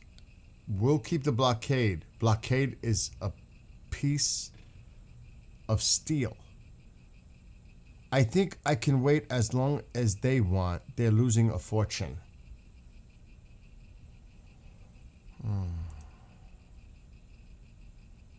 Should there be any consequence for Iran suspending talks? No, it's okay.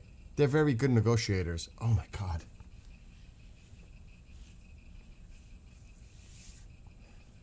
So then I see things like that and it makes me like, what the?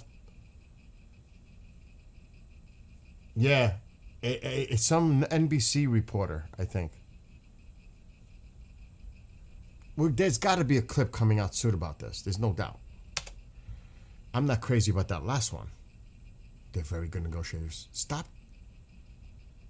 saying positive things about them. You're dealing with terrorists. They're not fucking good negotiators. They're terrorists. But they are known for their negotiation skills. They are. Throughout the decades. Of delay, play the game. You should know the game. They're just good at playing the game. Oh my gosh, I'm gonna freak out again. You see, I was starting to get, and then my blood pressure just went back up again. It's a roller coaster, I'm telling you. And can you imagine the families of people overseas right there, the military? Or the people overseas, our military, the men and women? I mean, and let alone everyone else. I'm just saying how this affects the military families. I can't imagine. I can't imagine. I cannot relate because I don't have any. But I can't imagine what they're going through.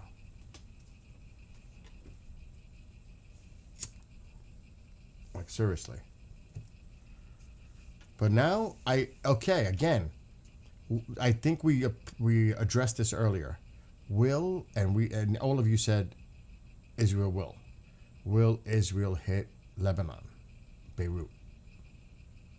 Now, if the answer is yes, and I think they might wait till the night. Why is the camera moving? Maybe they wait until the nightfall. But then what does Iran do with their threats? I want to go do things, but I generally feel like I'll miss something. No, you got time. I honestly don't think Israel's going to hit these targets till the nighttime. But see, Israel, I don't think Israel would ever bow down because that would show weakness. They know better than that. I think Israel does carry out the strikes. Now the question is, what does Iran do? And if you guys are saying there's activity going around in southern Iran and maybe in other areas, we have to keep an eye on it. No, Bean, I gotta go eat. I have things to do here too. I might just throw a pizza in the oven to make it simple.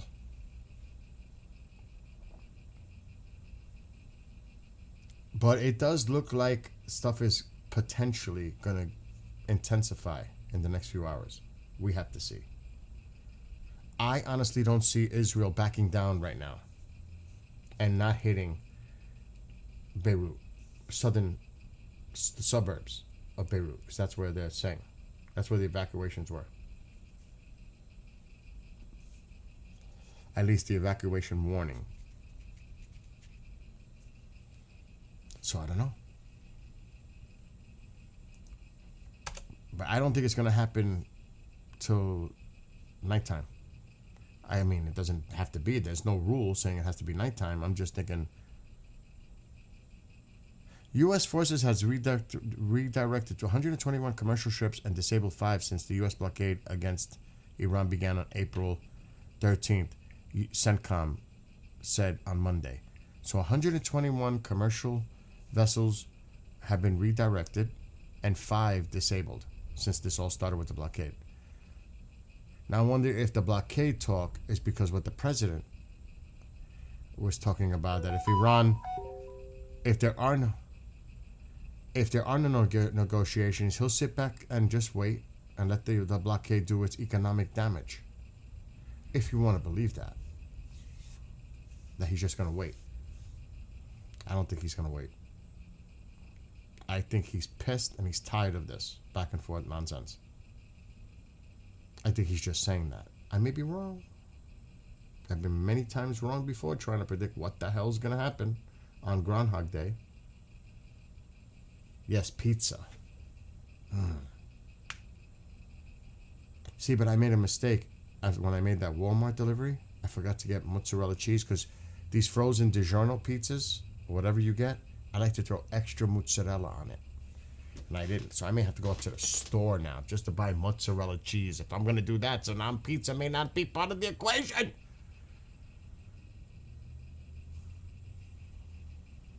I like extra cheese. Nighttime is the right time. Oh, wait, there's another telegram. They're saying the same thing. Now here's a comment based on what he said. Ready? Oh, gosh. But this is commentary. This is not from a media source. Trump says he hasn't heard directly from Iran about reports that it's suspending all talks with the U.S. But if true, that's okay. I think we've been talking too much. Same thing I read before. Going silent is a negotiation tactic, but every day of silence at the negotiating table equals to Iran getting stronger on the battlefield. I agree. They love the delay. Unpredictable but consistent with how Trump operates, it's not a threat of imminent force, but not exactly a soft touch either. The way Trump brain thinks, the deadline before action could wait until the final game of the World Cup ends on Friday. That's not true. It doesn't end Friday, June 19th. It's July. But that's commentary. I don't believe that. I believe some of that, not all.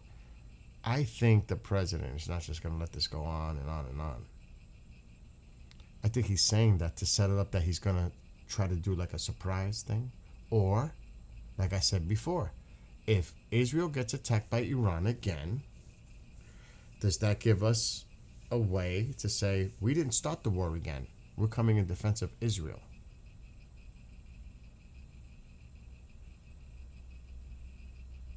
I've never tried a pizza in the smoker. I don't know how that would taste out based on the pellets. I don't know if I would want to do it that way. Because the pellets will give it a certain flavor. I don't know if I want that. It'd be curious to try. You know something? That's not a bad freaking idea just to try to see. What's going on, Lorenzo? Trump is having a phone call I knew that. I said that earlier, that there was going to be a phone call between the president and Bibi. I said that earlier. That'd be one of the first things. See, he wants the deal so bad. He wants negotiations to continue. He's probably trying to convince Netanyahu not to strike Beirut. Because he knows this throws a wrench in everything he's been trying to get going here. I would not doubt that's what the phone call is about. Do not attack Beirut. If you do, you're just going to escalate the situation. And it's going to jeopardize my negotiations with Iran. I would think that's what he's going to say. And then, like I said, this is why we have to pay attention to the situation. If Beirut does not get struck tonight, in the next 6 hours, that means the president got through to Bibi and told him to stand down. Because he wants that deal. But that's capitulating to Iran's threats. That's where I'm not happy with it. Because Iran is threatening to walk away, which they say they've done already, until Israel and Hezbollah ceasefire. that means we caved in because of the Iranian threat. That's weakness because you want to keep your deal. Remember that. Iran is even going to be, look, they just caved in. We threatened Israel, and the United States just appeased us by talking to Bibi to stand down based on what we said. That just makes them more fucking emboldened. That does not help the situation at all. If the way I'm looking at it, you do that, you just bow down to the threat pressure that Iran applied by walking away and saying they would walk away because of this. Yes, they did. I put that up earlier, Diesel. They did have a phone call. The foreign minister called the Pakistani mediators in an urgent call, it said. I read that already. Fresh mozzarella with that light, fresh smoke flavor. I might try that later. I could, what time is it? I could just do a new Walmart order. Do you know it's easy for them to deliver? I don't have to spend the gas or even me going out to a supermarket where the prices are going to be higher in the supermarkets near me. Believe it or not, the money that I would spend on a tip outweighs the cost for gas, distance, and the price I would have to pay going to a store for mozzarella. Is that crazy? But it's a fact. I'm better off just getting it delivered by Walmart. At the end, I'm going to pay less. If that makes any sense. And actually, I forgot my pepperoncini peppers. This is a good time to get a little order. I have to do minimum 35. Otherwise, they charge me. Because I got Walmart Plus. So now I got to do things I need in the next few days. I love my pepperoncini peppers. Pepperoncini, whatever you want to call them.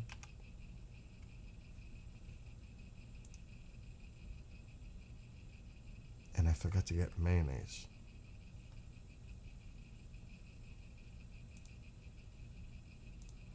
I like my tuna on toast sandwiches with lettuce, tomato, onions, and pepperoncini peppers.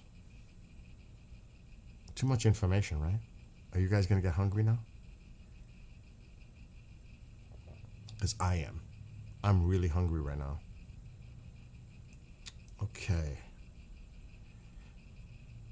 I want to just check the price of ground beef because I want to make meatball parmesan this weekend.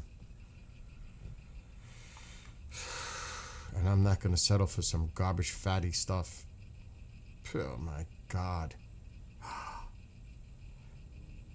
Can you believe this? A 10-pound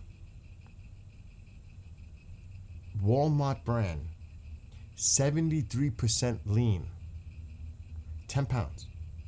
$50. $5 a pound for 73% lean. That's gross. That is gross. This is what I mean. The prices. It's sick.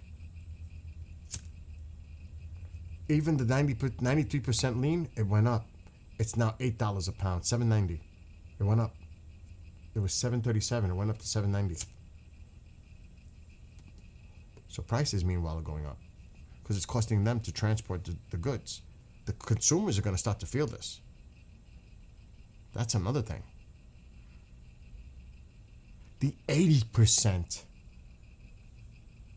is $6.98 a pound in Walmart for freaking 80% lean. Meatballs might be taken out of the equation here. It's going to cost me a fortune just to make meatballs. Fuck. And some of these deals are online only. You go into the store, they're more. They're online only deals. That's scary. Really. So I'm not going to do meatballs. I'm going to do chicken parmesan with baked ziti. So now I got to buy the baked ziti and all that. That's what I'll buy right now. I'm making that baked ziti and for company when they come over. That's it. That's what I'm gonna do.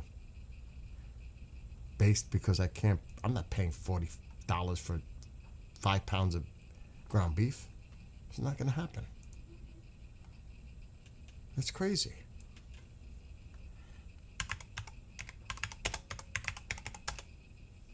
Okay, I need tomato puree. I have fresh garlic. I have onions. Olive oil. Wow. Are you serious? A can of tomato puree is $1.84. That's the lowest for the store brand. That's nuts. I used to get those for $1 a can.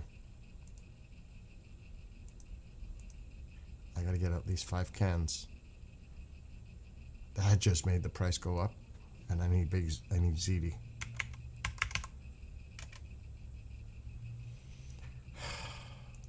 Fuck.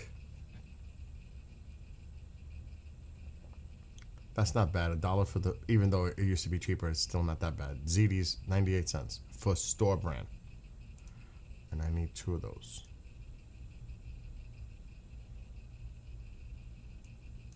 Is there anything else I need? I'm making the pizza though. I got milk.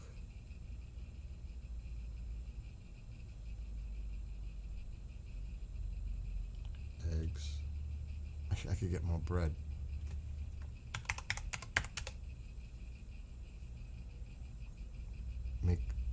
Oh, I know what I need.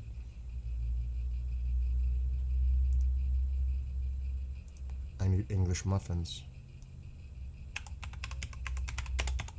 To make, I have a sandwich maker. It makes 2 sandwiches. You get the English muffin. You put I put bacon or sausage with the cheese on it.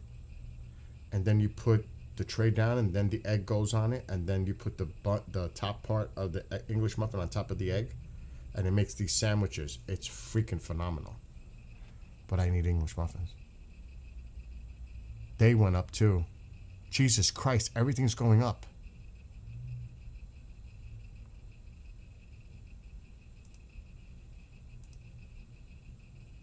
I have breadcrumb. I have eggs. I have oil. That's it. I'm done.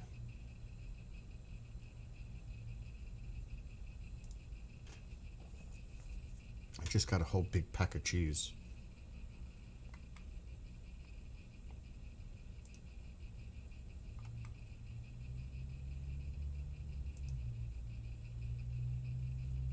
I'm gonna do that pizza thing in the smoker though later. I wanna try it.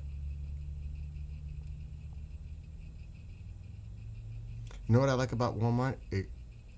I need one of those. Fuck. It reminds me of past orders, like items. I could scroll, and if I'm missing something, it will remind me. As crazy as that sounds, it actually is good. Like past order items, and I see it, I go through it, and I say, oh shit, I need that. It just happened just now. I need a sazon to make my Spanish rice.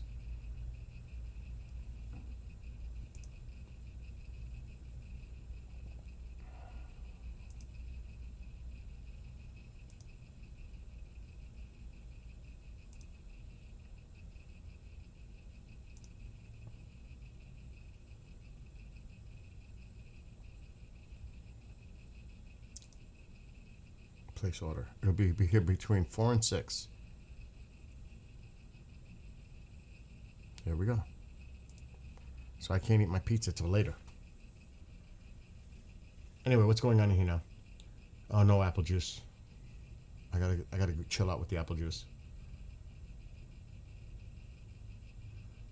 What's going on in here now? Don't forget the garlic bread.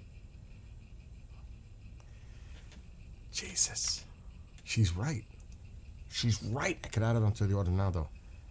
I just made it. She's right. I need 2 loaves of garlic bread for the weekend. Because that food will last 2-3 days. I make trays. I'll go to the 99-cent store to get trays. They're expensive in Walmart. That's the one thing.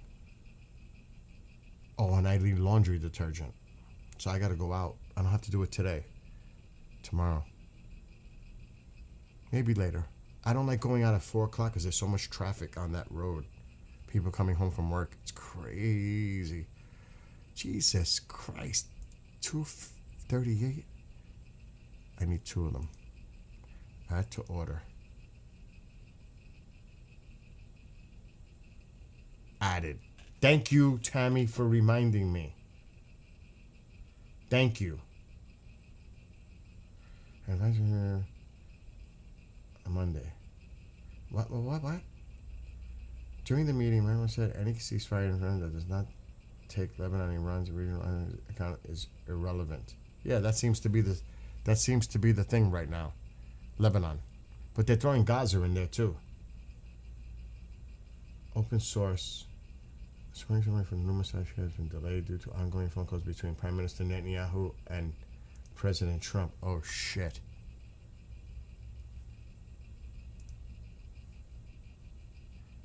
That's what open source is saying.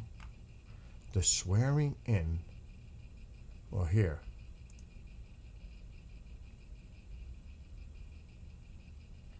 That was 3 hours ago. But that's what just got canceled. Allegedly, it has been delayed due to an ongoing phone call between Prime Minister Netanyahu and President Trump. Most probably, like I said, a comment, the president was telling him not to strike Beirut. It looks like Iran is calling the shots now. Exactly what caving into their threat. Oh, God. Please, gosh, please tell me this is not going to happen. Netanyahu has to stand his ground.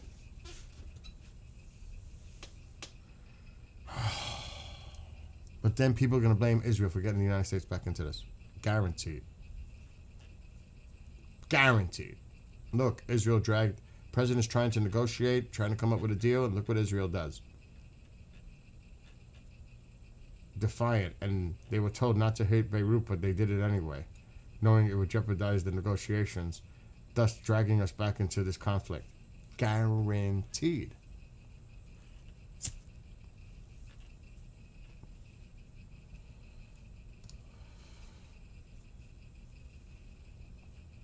Yes, that's right. She heard me talking about it. That's why. I know she was here for that. So that's why I thanked her, because she reminded me. Because I was talking about making meatball parmesan with baked ziti, but that changed to chicken parmesan with baked ziti. With the garlic bread. I got to make that Thursday for my company coming. Thursday evening. Today's pizza time. Oh, Jesus Christ. And this is more of the gaslighting now from the other side. Oh my God, please stop it. No. Lebanese speaker told U.S. Hezbollah ready for immediate ceasefire as Israel warns on possible strikes in Beirut. Oh my God. Here we go. Here we go.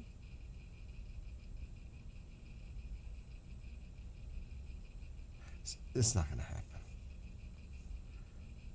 Either side is not going to stop. Hezbollah or Israel. It's not going to stop.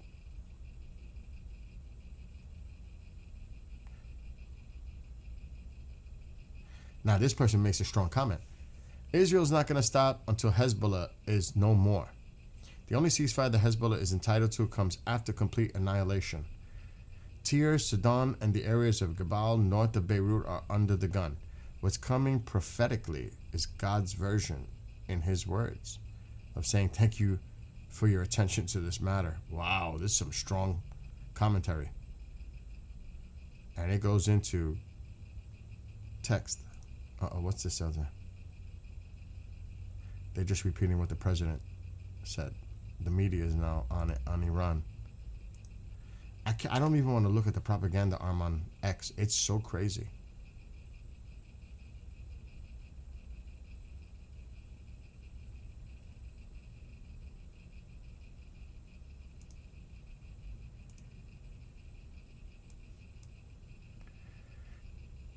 So the aide to the Supreme Mouse visits the Hezbollah office. Says truce can't exclude Lebanon. This is just, we cannot appease them. They're starting to think they call the shots. Fatex also reporting phone call. RT also reports RT.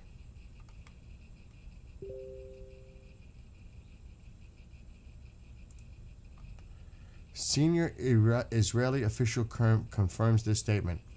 Hezbollah informed Trump that they are ready for a full ceasefire even without an immediate withdrawal. President Trump and Prime Minister Netanyahu are currently talking. This coming from an Israeli reporter. Holy shit. Of course they're going to say that. They're trying to stop the attack on Beirut.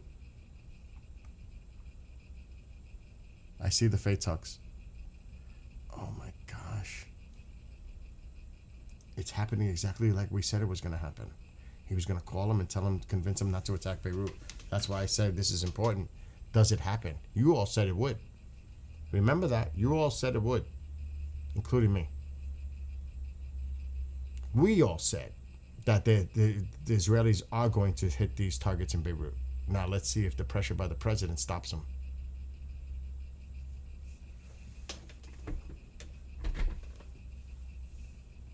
That is where we're at. To be or not to be hitting targets in Beirut by Israel. That's where we're at. That's going to say everything. Yeah, I read that earlier. That was actually on other outlets, Faye. I read that on other... They actually released it. As far as, yeah. The blood of a Palestinian equals the blood of an Iranian. The blood of a Lebanese equals the blood of an Iranian. The Muslim community is one joint column side by side in this battle. I read that earlier, yes.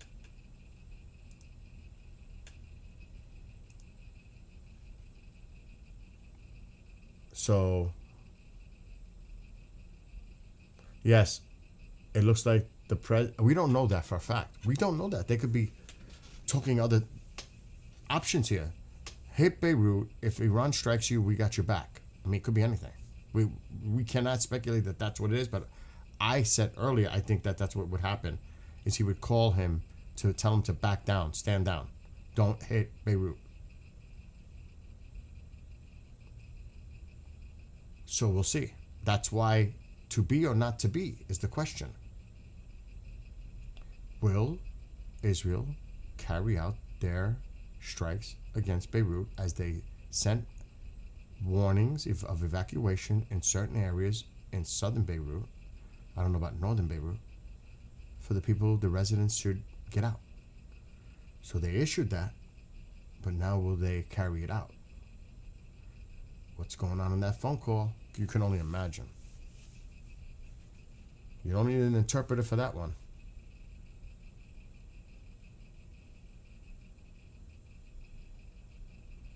Wow.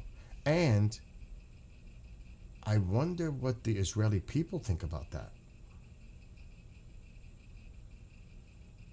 If Netanyahu does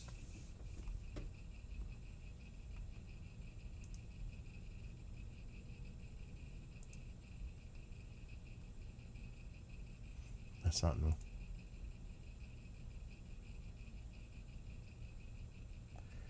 Senior Israeli official confirms the statement. Hezbollah is exactly... What? Oh, now is exactly the time to not stop and defeat the enemy. Oh shit, so an Israeli official said that. Now is exactly not the time to stop and to defeat the enemy. So, I don't know, based on that, it sounds like a senior Israeli official is saying, we're not going to stop. The pattern today would suggest that Trump is begging for a deal and is willing to do just about anything to get the deal. And that's what I said, Thomas. He will say to Bibi, you are threatening my negotiations with Iran, my deal. We're very close. We're very close to a deal. They're begging me for a deal. If you do this, you jeopardize it all. You have to stand down. Because you risk escalating this, and negotiations may totally fail if you do it, despite the threats of escalation by Iran. So yeah, Thomas, it's very possible. Who knows? It's not out of the question. But this is the thing that the Israeli news is spreading. Hezbollah informed Trump that they are ready for a full ceasefire even without an immediate withdrawal of Israeli troops. So that's why the phone call is probably happening with him and Bibi. Look, Hezbollah just told me they will immediately agree to a ceasefire if you don't hit them in Beirut tonight or today or whatever. And they put Israel in a position now. And Hezbollah knows this too. Because then if Israel does carry out an attack, the blame is totally on Israel. The president's going to blame them. Iran is going to definitely blame them. Everyone's going to blame them. Why did you hit Beirut? When all of this is at stake. It's all going to be the blame on Israel. So, there you go. It's very possible. The question again is, despite this phone call, we're going to know. We're going to know in the next few hours. If Israel does not hit those targets in Beirut as scheduled, as planned, the president won that discussion for him to stand down. If they do, that means Bibi's being defiant, and he's saying he's doing, I guess, what he thinks is best for the country of Israel, and he's going to piss the president off extremely.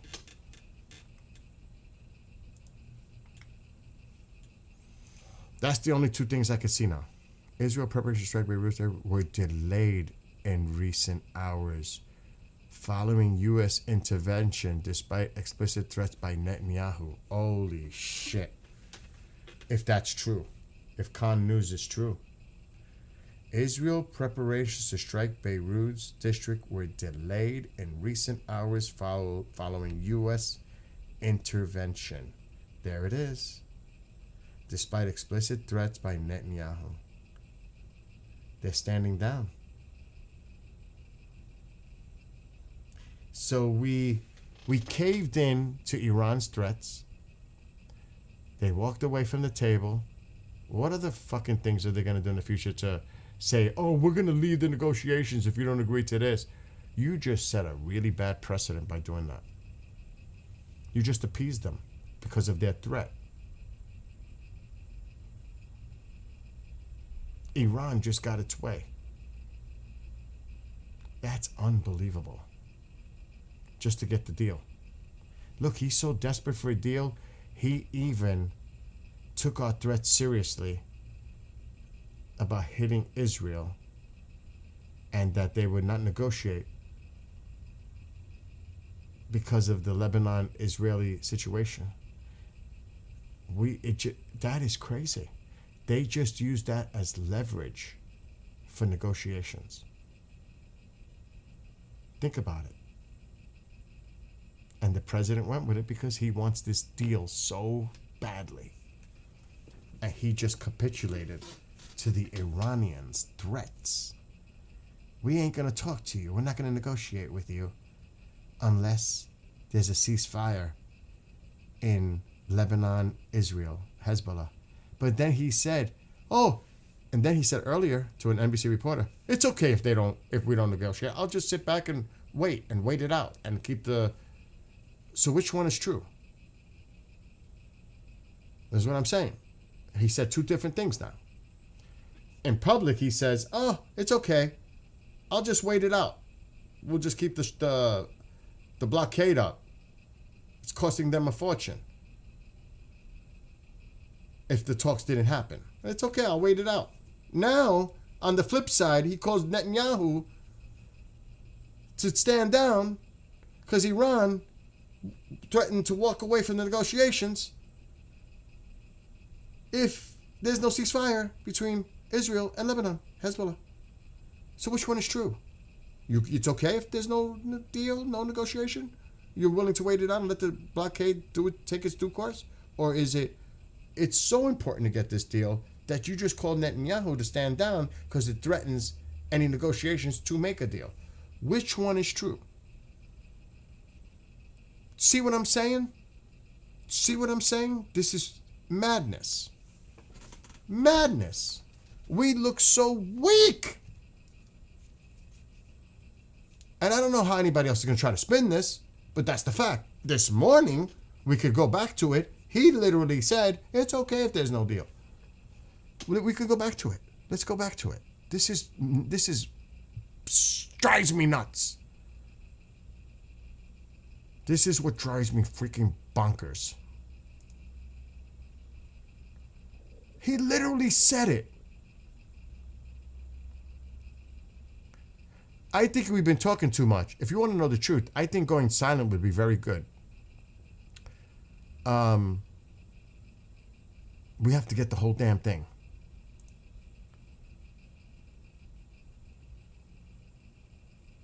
I got to get the whole comment. I don't want to take it out of context because it's like, shit. Somebody send me a link for what he said exactly. It's just crazy.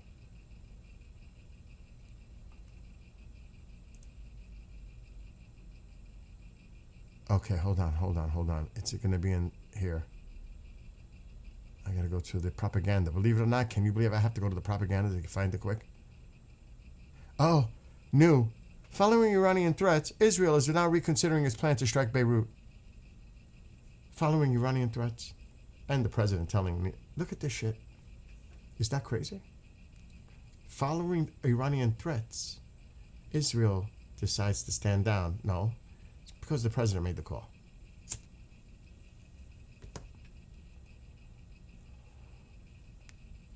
Should they, look what he said. Oh my God. This is what he said. When asked the question, what are you going to do if Iran suspends negotiations? This is what he said this morning. I haven't heard that. I don't know if that's true. If it is, it'll be a good thing. We've been talking a lot, perhaps too much, but it doesn't mean we'll start dropping bombs. We'll just go silent for a while, and it could be a long time. We just keep up the blockade. They're losing a fortune over there. So he was willing to let them walk away from the negotiations. He would just let it play out. That's what he said this morning. We've been talking a lot, perhaps too much, but it doesn't mean we'll start dropping bombs. We'll go silent. We'll go silent for a while, and it could be a long time. We'll just keep up the blockade. They're losing a fortune over there. So this morning he said that. He was okay if they walked away. Should there be any consequence for Iran suspending talks? No, it's okay. They're very good negotiators. What? No, it's okay. They're very good negotiators because privately behind closed doors, he's trying to keep the negotiations going. And now he's pressuring Israel to stand down on the attacks of Beirut because of threats coming from Iran. Not just militarily, but to walk away from the negotiations. So which one is true? Which one is true?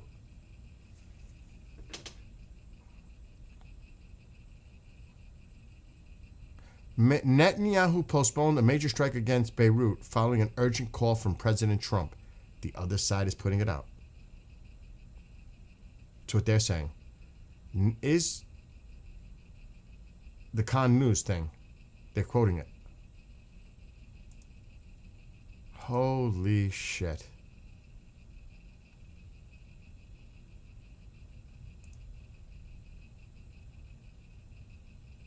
Wow. Netanyahu.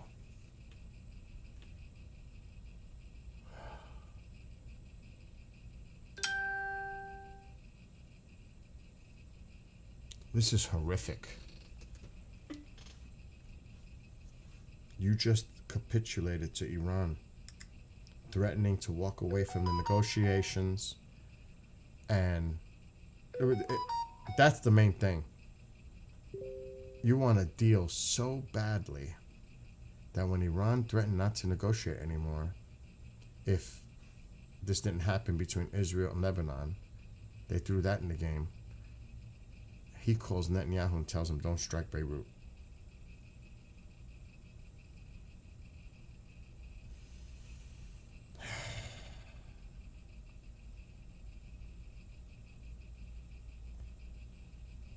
What is this?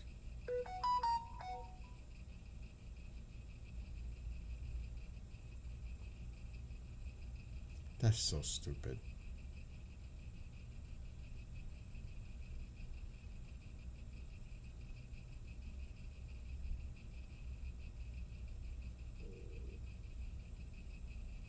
Oh, a four-letter word. I know what the four-letter starts with a B.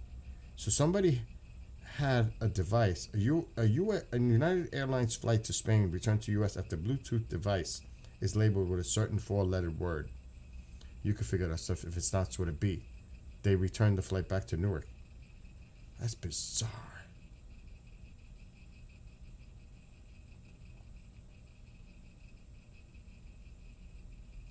Wow.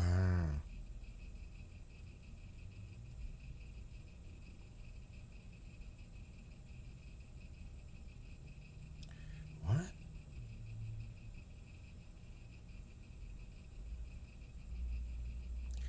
What the hell happened between the Rays and the Angels?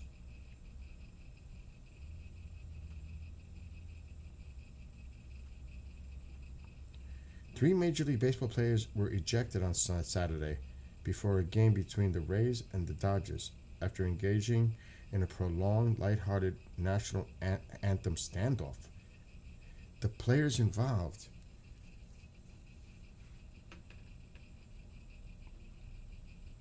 just moments before the first pitch. What kind of crazy shit is going on?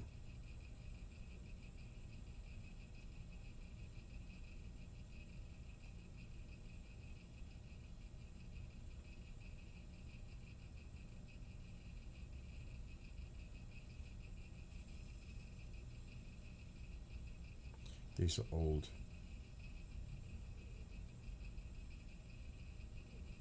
I don't know what to think anymore. What's going on in here now?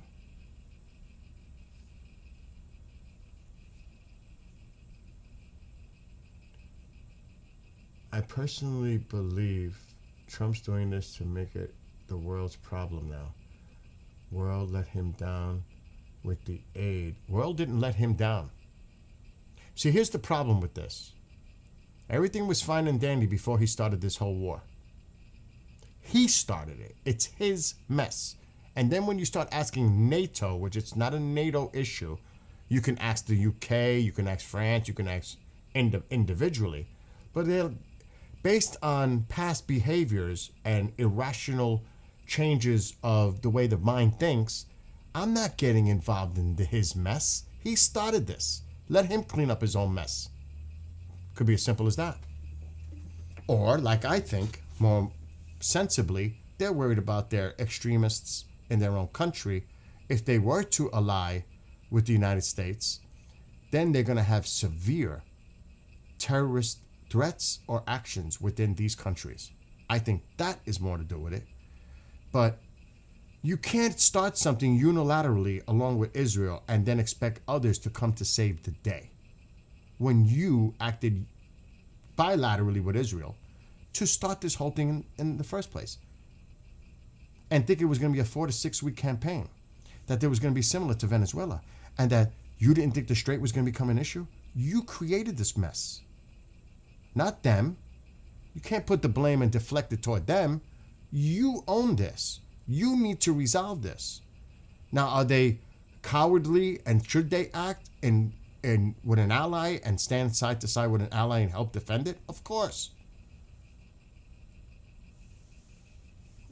Definitely. They're being cowards by not taking action because I think they're worried about their own internal situations in their country, which they created themselves. But to say We didn't get aid from them. Were we expecting aid from them when we started this? Did we expect them to get involved? Or did the shit go sideways when then the strait became the issue? Now we need help. Because it's our fault that we did not keep that strait open from day one. So due to our blunder, we need the aid of others to help overcome the Strait of Hormuz issue, which we're stuck at right now.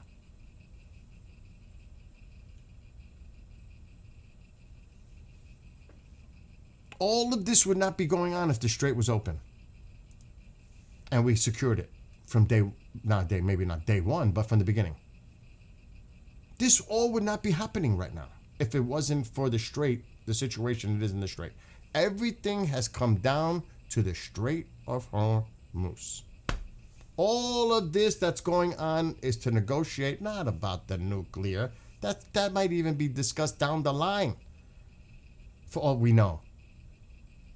Handing over highly enriched uranium. That might not even be on the fucking table right now as practical. In time, it might be. Oh, I mean, it's just craziness. All because of the Strait of Hormuz. And we blew it. Because we didn't find a way to secure it and keep it open for shipping. I blame us for that mess. I blame the people in charge who didn't make the right calls doing this, saying that 4 weeks ago, we didn't think the small, fast attack ships, they called it, we didn't think they were a threat, so we never targeted them. That should say everything to you. You didn't go after them from day one? Not just their big ships, but their little ones too? And the infrastructure to support that? Around the strait, you didn't think of that? So no, I do blame a little bit, but the most of the blame goes to ourselves for botching this. This has been botched. And now we're stuck. And now we're trying to figure out a way out of it. That's where we're at.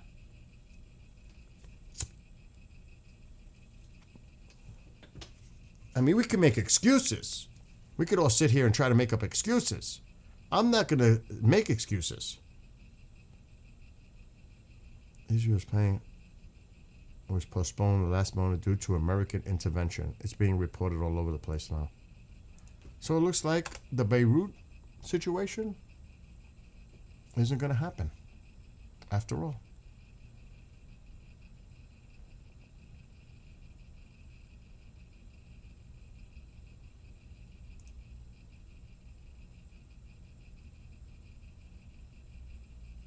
They just released this. The ministry, Iran's foreign ministry just put this out. The ministry said that the April 8th agreement was supposed to end the U.S. and Israeli war against the Islamic Republic on all fronts, including Lebanon. Now, I don't know who's lying about the language. Washington has since repeatedly violated the ceasefire, including through continued actions against Iran's commercial shipping, blockade, I guess. It said apparently referring to the U.S. enforcement of the naval blockade on Iranian ports. The minister also accused Israel of a flagrant breach of the truce in Lebanon, saying a ceasefire violation on any one front constitutes a violation on all fronts.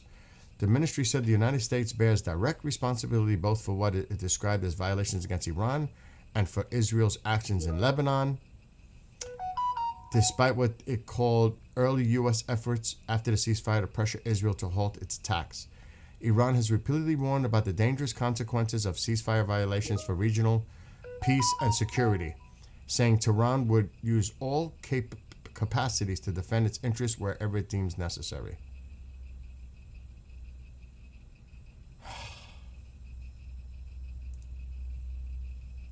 I was hungry and I lost my appetite. Trump downplays reports Iran threat to abandon talks. It doesn't mean we're going to stop bombing. What the fuck does that mean? That's old. They just put that on Telegram.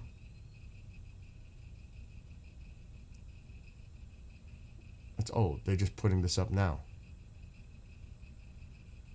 Oh boy, maybe we see more of what he said though. It's an appropriate thing to say Wait, however, he says Tehran has not passed along this message to negotiators. It's an appropriate thing to say because they're better negotiators than they are fighters. But they haven't informed us of that. Trump says when asked about Iran's state claims of purported threat from Tehran. It doesn't mean we're going to go and start dropping bombs all over there. We'll keep the blockade. So this is old. We already went through all this.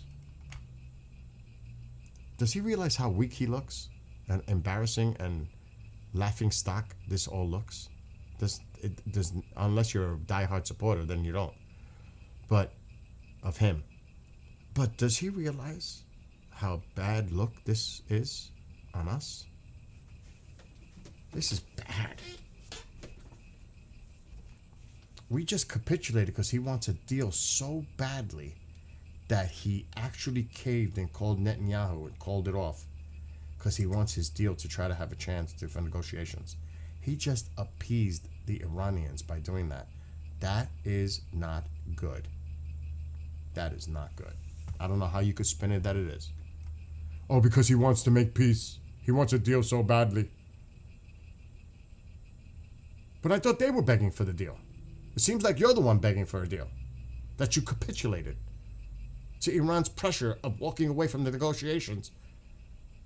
And because of what's going on in Lebanon and Israel. So now you put pressure on Netanyahu to stand down so that when Hezbollah called you and said they're willing to do an immediate ceasefire and not even be concerned about Israeli withdrawal right now of troops.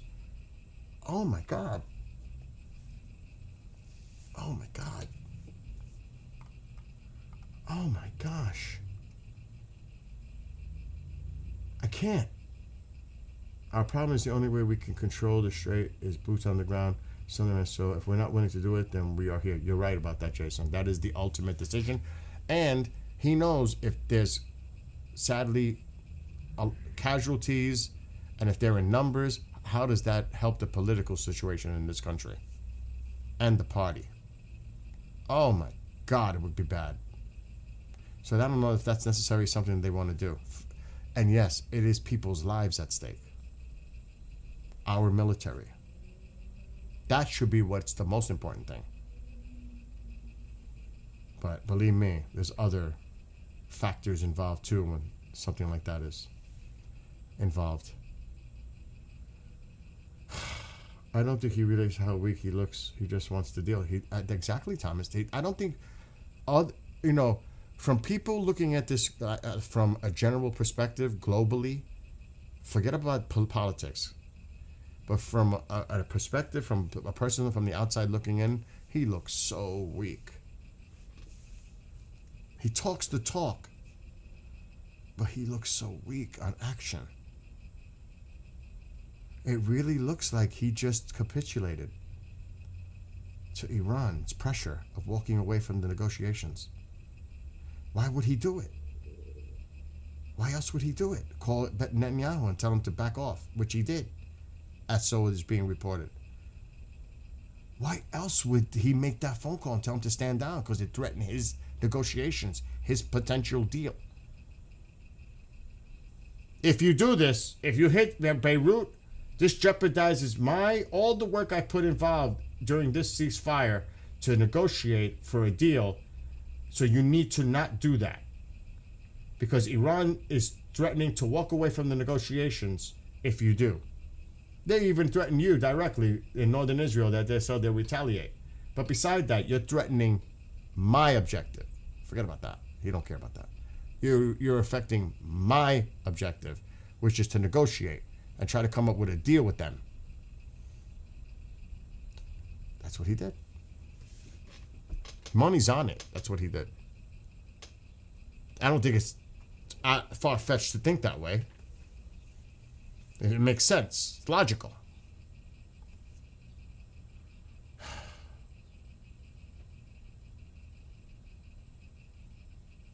Yeah, that's true, Bean. It could be. But right now, it doesn't look like both sides want it. It looks like we want it. Iran is getting more emboldened by their demands and their actions and their threats. This is not both sides looking like they're trying to negotiate together. It looks like Iran is doubling down. This is different. They threaten to walk away. They threaten Israel, and the United States makes a phone call to Bibi to stand down so he can continue the negotiations. So who had the power in that play? Iran or us bringing them back to the table by calling Netanyahu to stand down? Who won that little battle? Iran did. Iran won this little battle just now. They didn't win the war, but they just won this. The president bowed down to their freaking threat of walking away. He capitulated. There's no other way to put it. He bent. He appeased them to get them back to the table for this memorandum of understanding, which is just to negotiate. It's not even a deal. This is crazy. So the negotiations to negotiate is all this is about, and it all comes back down to what? The Strait of Hormuz getting open. And why? I go back to it again. Why? It's madness. It's freaking madness. This is like a crazy circle groundhog.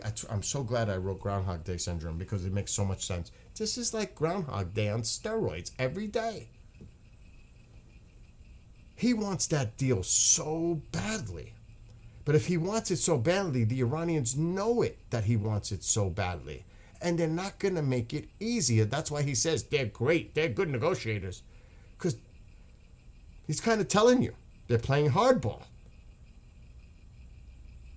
I mean, God! This is getting to be out of control. It's out of control.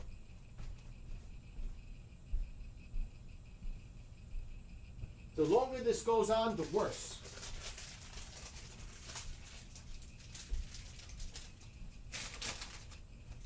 And my friend that I was on the phone on, he's a diehard Trump supporter. Even he says, we need to just stop the talk and go fucking obliterate them. Enough to talk. Talking what? Terrorists? Because the IRGC is in control. The hardline is in control. They're terrorists. So we're negotiating with terrorists.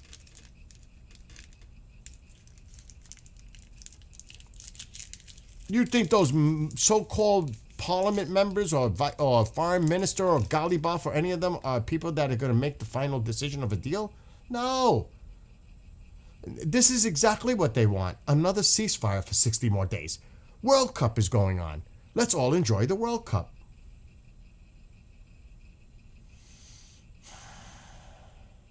And at the end of the day, they're going to say, screw this, we're not agreeing to it. And then what? Then 2 months pass, nothing got resolved. Then what? We're going to do military action again? Threat? We're going to be right back where we are right now.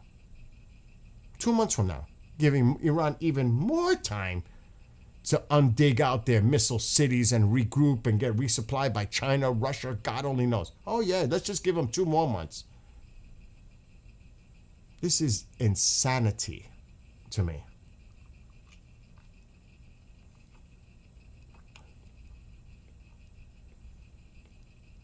Oh wait, the Mujahideen, you want to talk about what the United States has done? You're right. We built Saddam Hussein.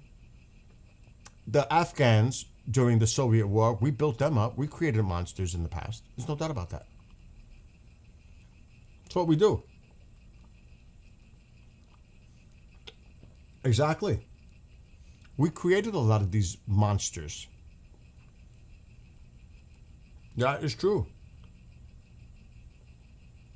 Great point. Excellent point, Bean. I was looking at Vance. You're right. There will be people that will be scapegoated. If this doesn't go well, there are going to be people that are going to be used as scapegoats and blame. There's no question about that. I'm eating a sugar-free coconut chocolate, and I choked on the freaking coconut. And what's sad, negotiating what? What's been negotiated? This will never be negotiated unless Trump converts. Oh my God. It's almost bad as Barack.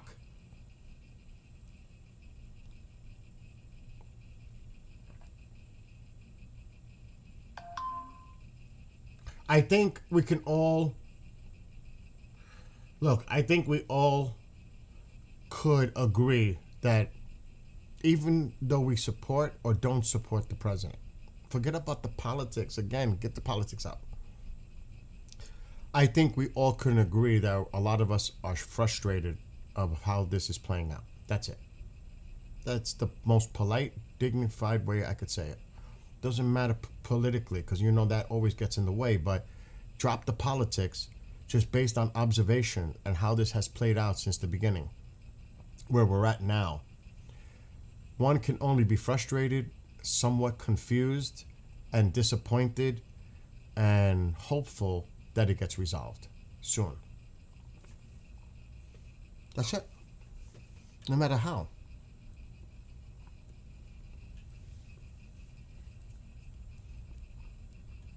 At least that's the way I think of it. This morning, I was all hyped up thinking that we're finally going to do something. And then I got deflated again.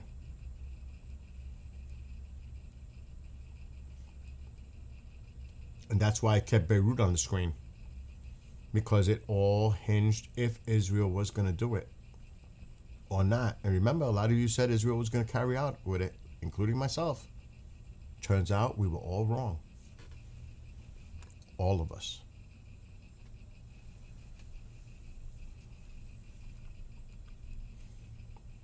So again, you got to remember, and I'm like I said, I'm in the middle. But if you're a person that, and many have, even some Democrats, because I know quite a few, that voted for the president because there's no way they were going to vote for Kamala. But based on the campaign, no more wars, no more foreign wars, no more drawn out wars. And you see this, and this is not what you voted for. Why did he do it to start with? How is this our problem? So, if you're one of those people, this has to be frustrating. It just has to be. Because this is not what you fucking voted for. It's not what I voted for. Now, don't get me wrong. At the same time, what happened in those days in Iran for the people of Iran, the tens of thousands that we know that were lost, let alone the amount of people that we don't know about throughout the country, and let alone all those that were injured and those that were imprisoned and executed. That's what it was for me. Could we finally have a president that is going to do something about it, unlike others in the past? And I'm all with it. And I'm still with it. And that's why a lot of you still are with it. But you're pissed as much as I am. Maybe not as much, but frustrated. And I'm like, my God, we gotta do some. We gotta end this. This has been going on for 47, 48 years, whatever. This shit has to end for the people of Israel, for the people of Iran, the people of the region. And then it's also geopolitical, China influence, Russia influence. It had so many pros for the United States interests, businesses, contractors, construction, because they need it. They're suffering badly. Their water is going to dry up soon near Tehran. They were going to relocate the capital south. They were planning it. There's so many the people are suffering. But if this regime, after everything was done, because I thought it was truly going to be about regime change, and that's what I was all into that Reza Pahlavi thing, and could this be the time with the right president empowered to get this done and really make the region change for the better and end this fucking insanity with this ideological, insane regime? I honestly had hope. And every time things like this happen, I lose my hope. the more time drags out, I'm not sure this is going to be a good outcome. The way I was hoping it to be. That's just the reality. Forget about the politics. It has nothing to do with it. It really doesn't. It had to do with what I was thinking, feeling, and hoping for. Because sometimes it takes a major conflict to get to peace. The ugliness of war, there are those that profit from war. People suffer. Innocent people suffer. But I honestly thought in the long game, the long term, Iran would be free. Free from this craziness over the last 47, 48 years. And yes, there's always going to be anything. It's the law of averages. Just like in this country, politically, you have certain people that are Republican, Democrats, Independents, Libertarians, whatever. But the vast majority of the population in Iran want freedom. They want the regime gone. Yes, there may be 3 or 4 million of them that support the regime because they got a direct connection to it probably. But that's what I thought this was about. I thought it was, of course, about preventing them getting a nuclear weapon and all the threats associated with the nuclear file.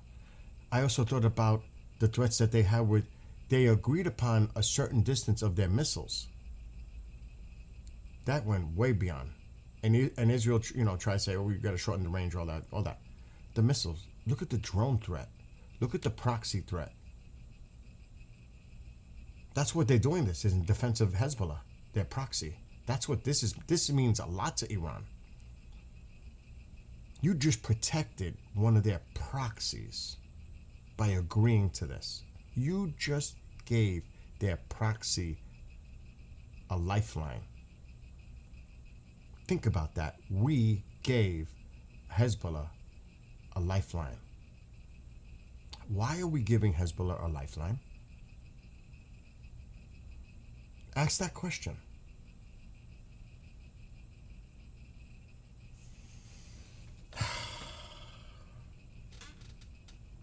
Oh, they're not going to attack. Who's not going to attack Israel? I had a very productive call with Prime Minister Benjamin Netanyahu of Israel, and there will be no troops going to Beirut.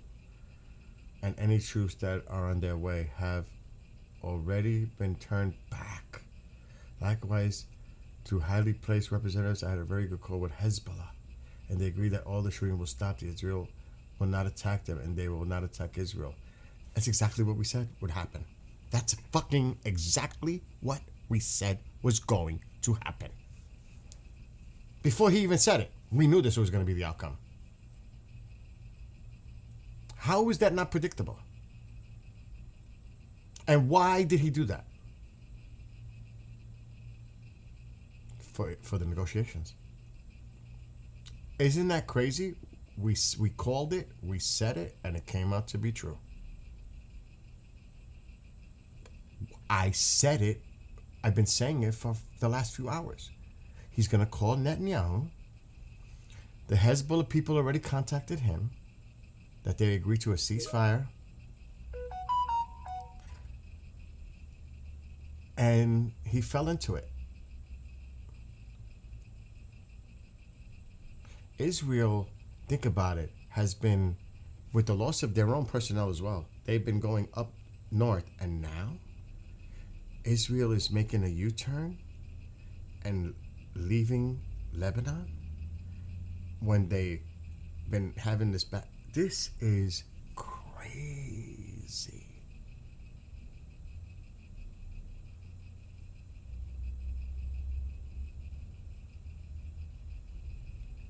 I don't know what to say. But I predicted it. I really thought Israel was going to hit Beirut. But then I started thinking, because I said at the beginning, keep an eye on this screen, because it's going to determine what's going to happen in the next few hours. If Israel doesn't hit, you know that the president got through to him. If Israel hits, it's either they're defiant and they decided to go do it anyway, at risk to the whole damn thing. But look what won out. Look what won out, the phone call. We knew the phone call was going to happen. What did I say the first phone call? What did I say the first phone? I didn't think Hezbollah. I really didn't think Hezbollah. I said the first call would go out to Netanyahu. Second call would go to the Pakistani mediators to find out what the hell that's going on. It might have happened in that way. Then Hezbollah got involved. He spoke with Hezbollah.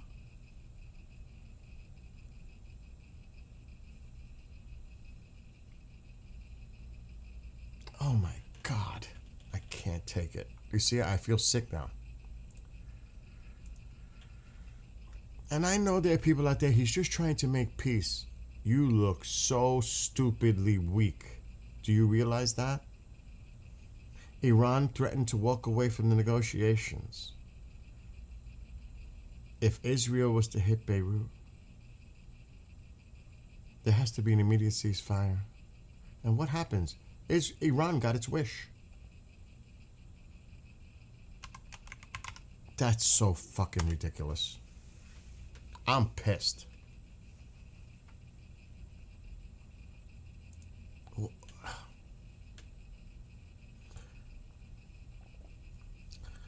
I can't.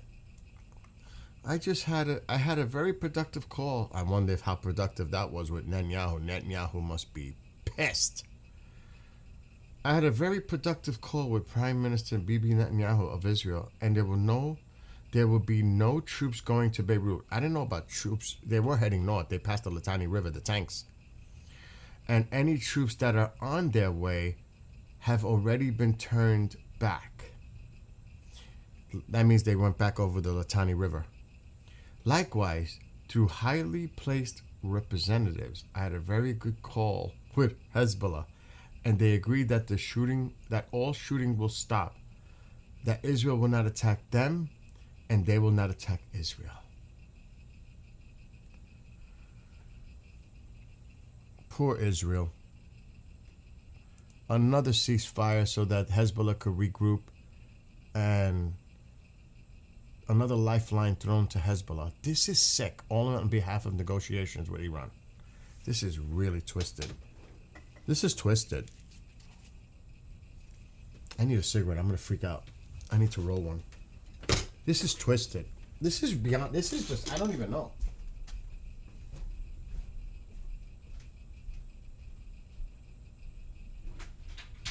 Oh my God. Every day. It never fails.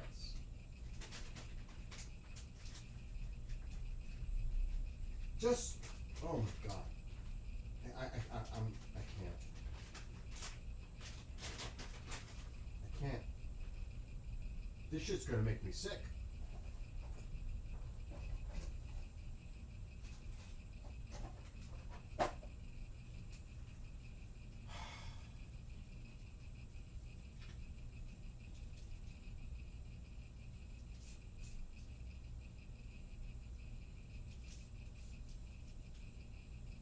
On to other news.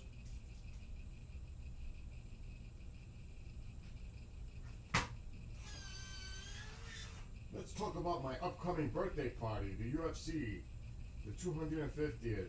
The world. Listen, I'm not even a soccer fan. Let's talk World Cup. Oh my God.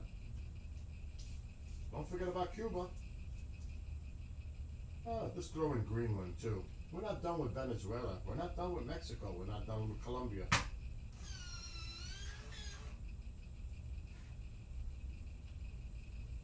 My friend Xi Jinping Panda says hello to everybody. Sends his love. Do you know that he loves me? We are great friends.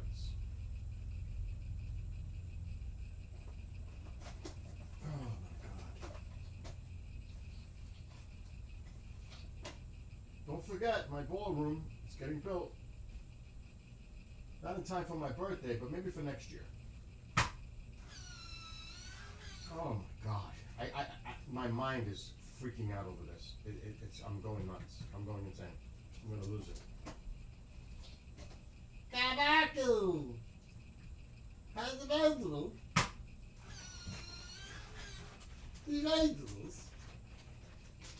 I know what you you want. I know. I know what it is. You gotta wait. I gotta cook pizza or something. I gotta make something. I'm starving. You know what? I mean, I'm gonna start talking to myself a lot now. I'm starting to talk to myself. That's how it's affecting me. I'm starting to talk to myself.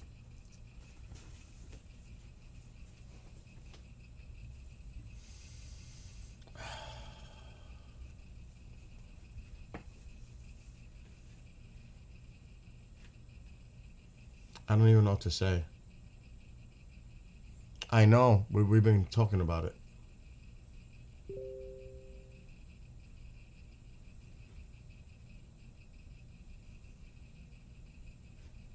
Yeah, I may just have to.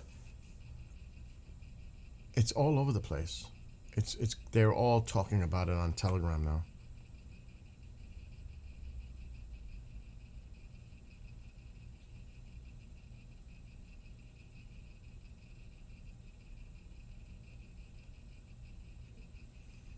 Hezbollah has agreed not to attack Israel. IDF will not enter Beirut.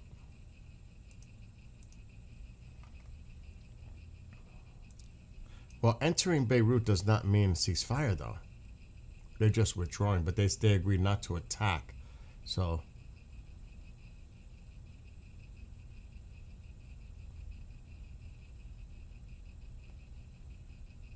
look. U.S. President Donald Trump indicates Washington has brokered a new ceasefire between Israel and Hezbollah. We already read all this.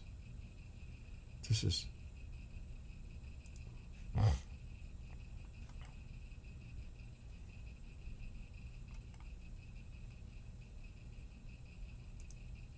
Because Iran threatened to walk away from the negotiations. That's the only reason right now.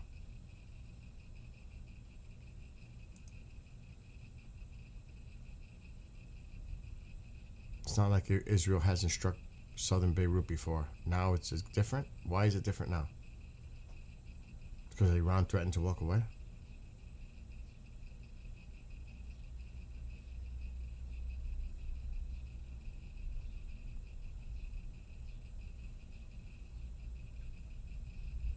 An Israeli reporter says the questions.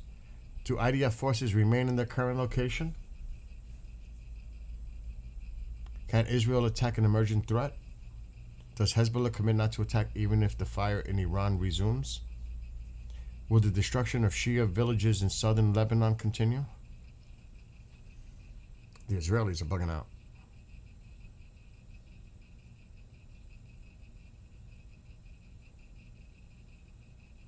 The other side is spinning it this way. President Trump announces there will be no troops going to Beirut. He probably means no strikes. And claims that all shooting between Israel and Hezbollah will stop.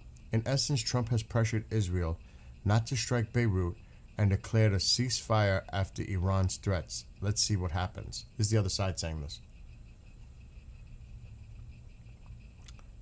Then they're quoting him as this. President Trump says he had a very good call with Hezbollah, LOL. I don't know who he spoke with, but it certainly wasn't Hezbollah. They're mocking him already.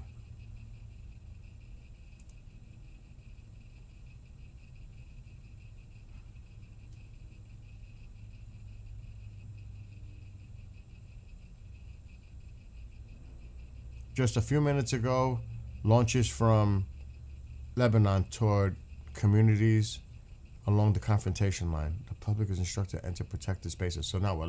Is Hezbollah going to continue for a little while? Coming from Amir, the Israeli reporter, President Trump capitulated to the Iranian pressure and ordered Israel not to attack in Beirut. That's exactly what I said. President Trump capitulated to the Iranian pressure, and Iran has successfully managed to tie Lebanon to its own fate. America's approach is nothing short of embarrassing. Believe it or not, even more than the Israelis, it's the Lebanese who now feel as though their country has become a vassal state of the Islamic Republic. As for Netanyahu, he will likely pay a heavy political price in the next election unless he demonstrates the courage to strike the Lebanon-based arm of the IRGC and finish the job. That's what I said.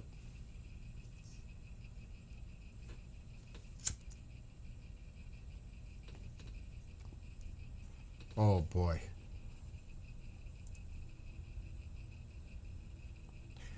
This is what the other side just put out. Hebrew media. Israel is confused after Trump's statement and is not aware of any ceasefire. They just posted that.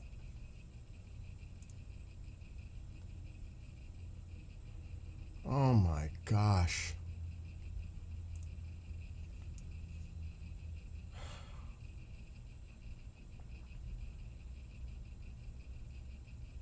Oh, what about this? A second explosion struck a cargo vessel in the Persian Gulf about 40 nautical miles south of Iraq's Qasr, causing a fire but no casualties. It was a drone attack, Reuters reported on Monday, citing Iraqi security officials.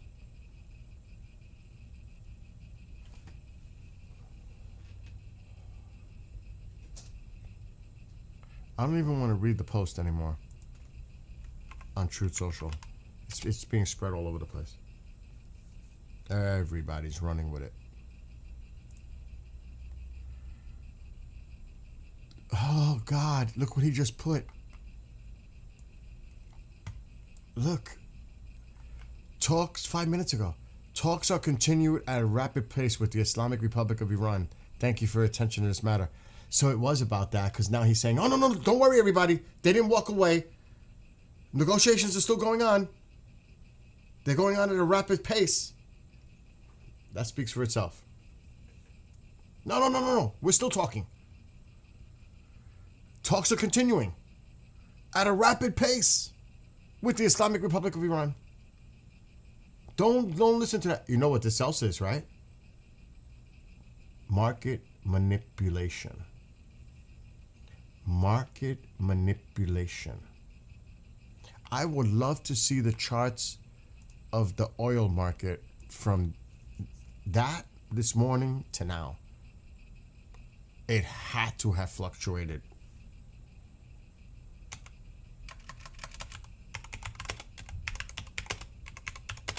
It's market manipulation too.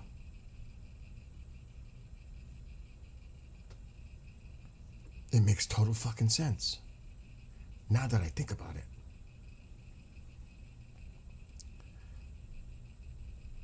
Brent went up. And that's not bad. It's at 94.97. What did it open at?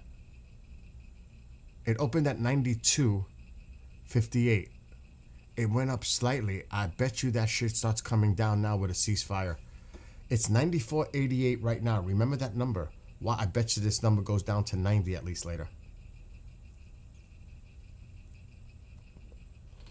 The markets are going to respond to this.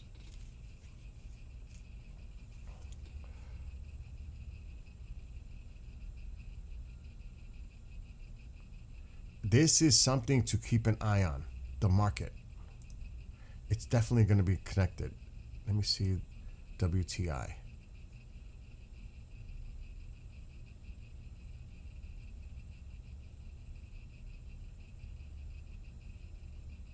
I want to see side by side.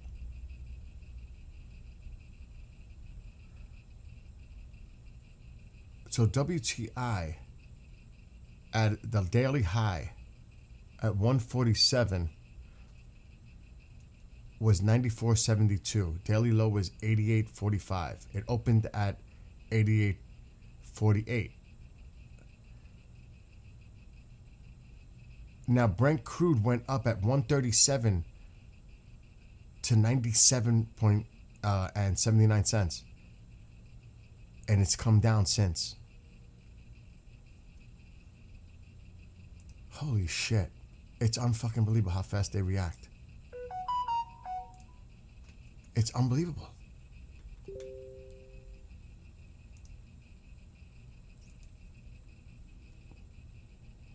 And they're sharing his post 5 minutes ago.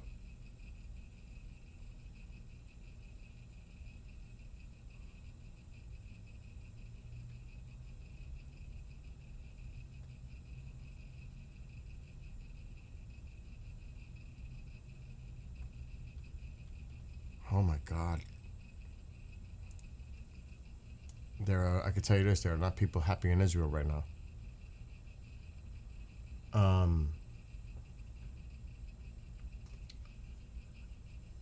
What? Oh, there's definitely stuff going on in the background in so many different ways that we're not aware of. That's obvious. There is a lot going on behind the scenes that we're not aware of. No doubt. This is... I'm trying to see how often it's refreshed.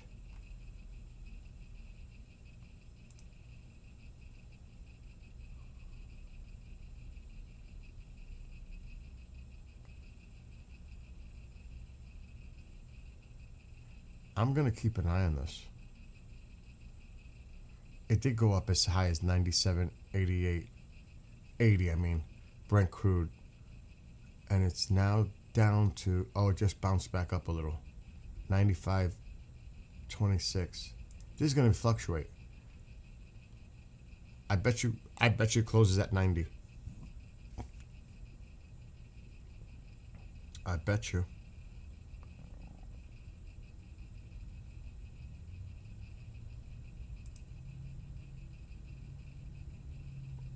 It is real time. The other one's showing it too. The numbers are changing in real time.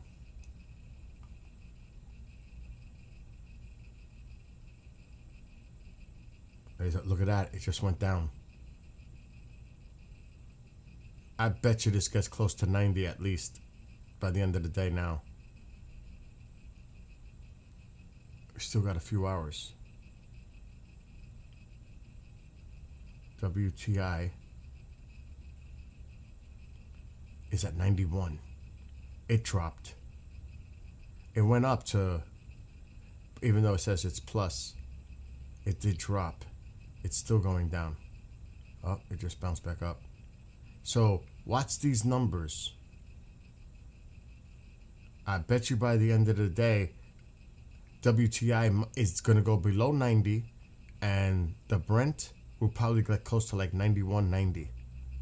That would be telling, to say the least, because of the market manipulation statements made.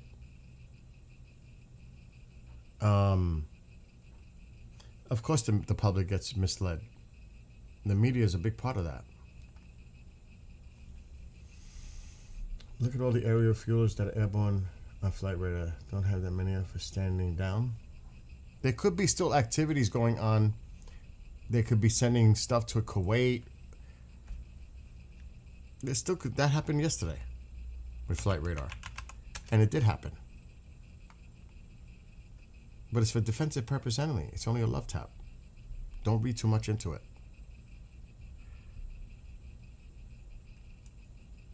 There are, if this is true though, there's a lot of fucking activity. This is crazy. Oh, I don't know about being that close to Iranian territorial in their borders. I think that could be spoofing. But there's a lot. There's 2 there, 3, 4, 5, 6. I don't know what that, probably, I'll look at that one. Let's just say 6 for now. And look up here. 7, 8, 9, 10, 11 fucking tankers. And I'm not sure about this one. That is unbelievable. To be honest. 11. I see 11, Diesel. You're right.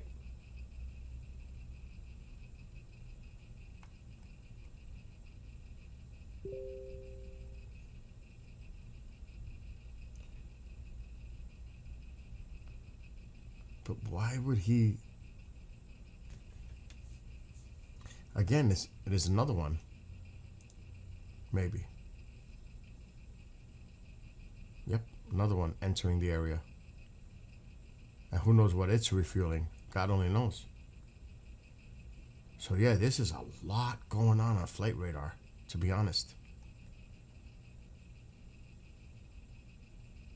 It looks like they're carrying some type of operation out here. I don't know. I guess we'll find out. But that is interesting. Yeah, that is far more than normal. Yes.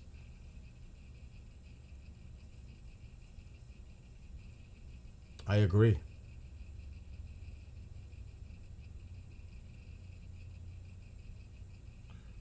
I agree with everything you guys are saying.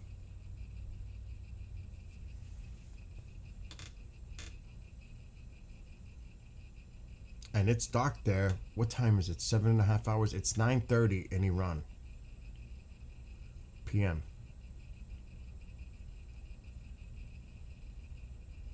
So 21:30. Could be. That's a lot of tankers in the fucking air. And you could see they're spreading. They're focused up here. Who knows if they're... Who knows? There's something about to happen here and here. That's a lot of fucking tankers. Oh my God. 3. What is that? Oh, it's a Pegasus. It's a big boy. 3, 4, 5, 6, 7, 8, 9, 10, 11, 12, 13. There's at least 13 because some of the transport, and this one's coming in. 14. There's at least 14. At least.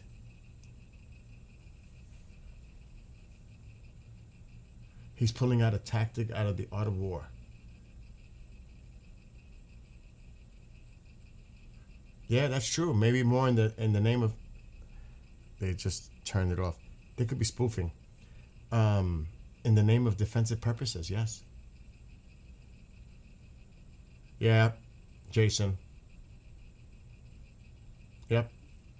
That was the pressure tactic that they used to try to say that we hold the United States responsible for Israeli actions. That was what was brought into it.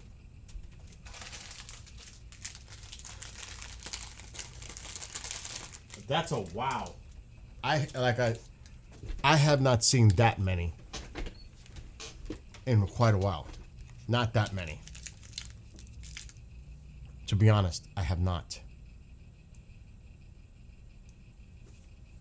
That is a lot of tankers in the air.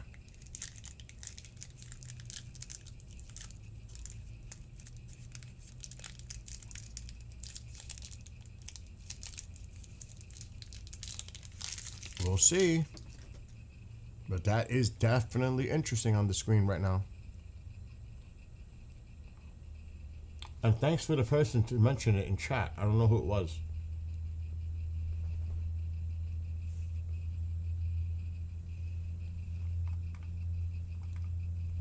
Who was it that told me to check flight radar? Diesel? Mm-hmm. It was Diesel.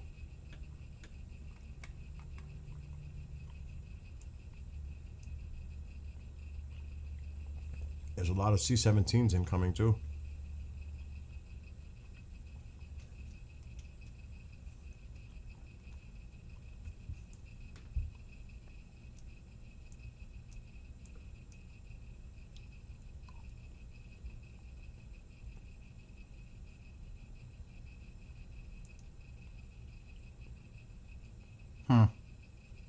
Two more here, and they're circling. Both. Something might be coming big.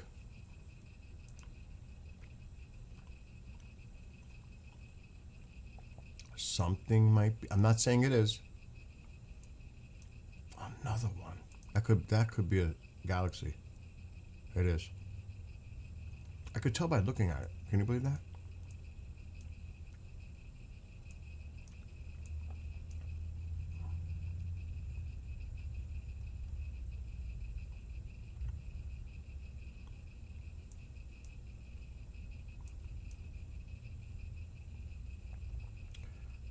All right, so now let's ask this question. Do you guys think something might pop off tonight? Even if it's called defensive in nature? Because of what Bean said. It's like out of the playbook, The Art of War.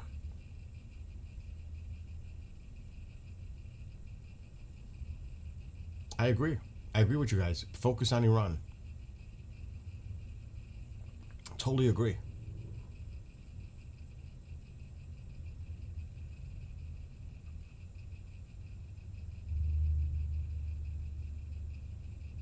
This could definitely be a sign of something. So you guys think something might pop off tonight?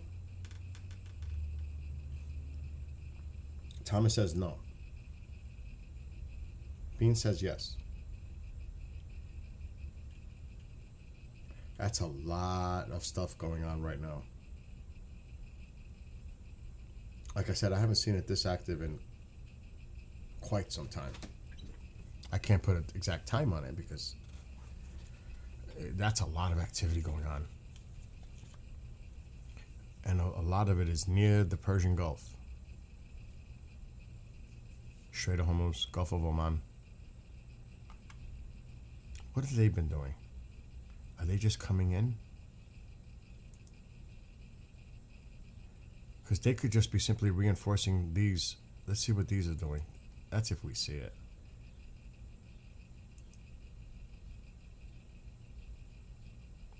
Yeah, they made a couple of circles. So did they. They're refueling something.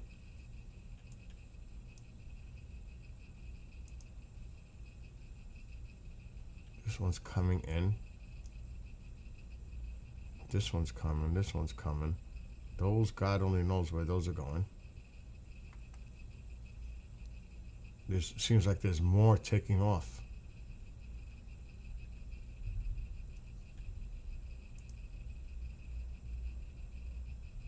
This one's been out there circling.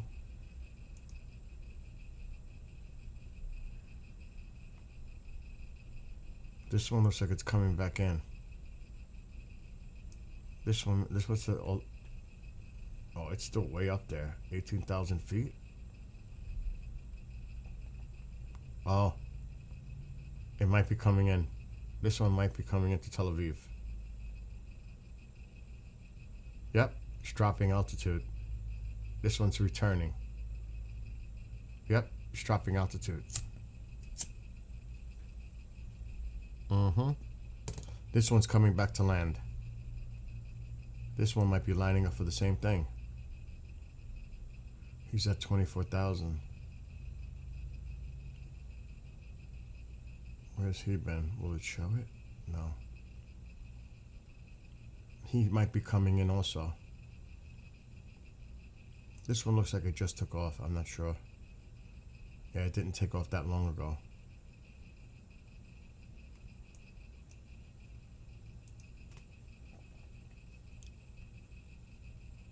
Wow, that one took off from down there?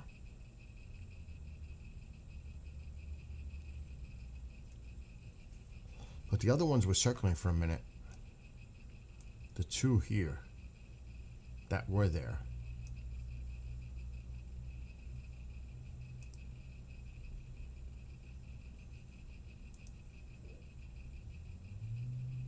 Yeah, these are coming into the area.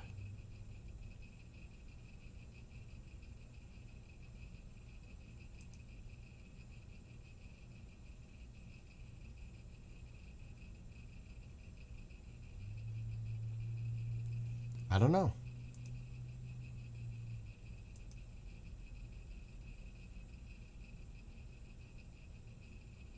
I don't know. I know. I saw that they went dark.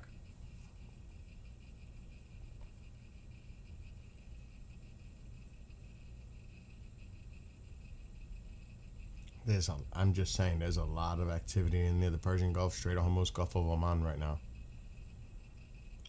There's a lot of activity.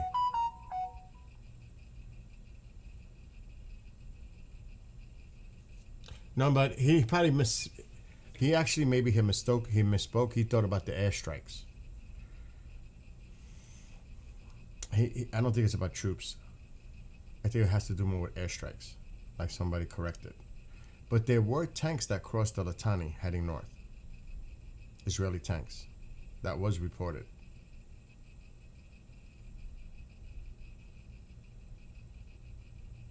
Again, we're just going to have to wait. But I honestly don't think anything is going to happen in Beirut. I think this is done deal.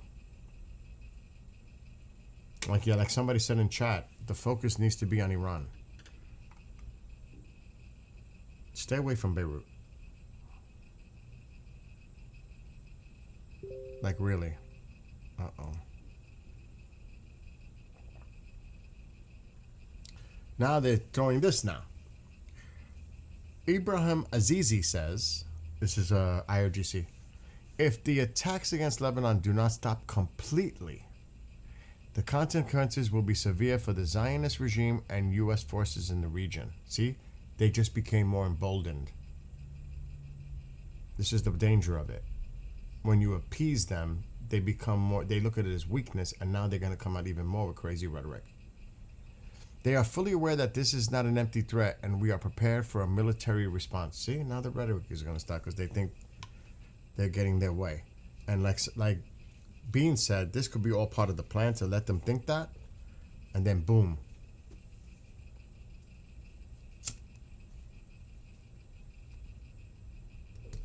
Just saying. Much as the proxies of Delhi, Iran is the mother bird. You can't kill the... I totally agree. They dry up. They dry up.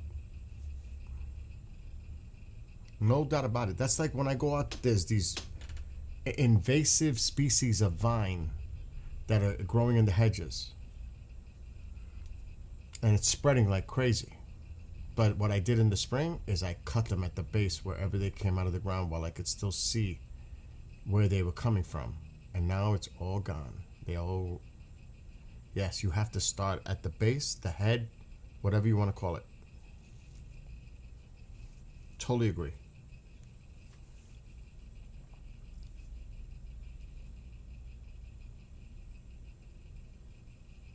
Again, we're just going to have to sit back and see how this plays.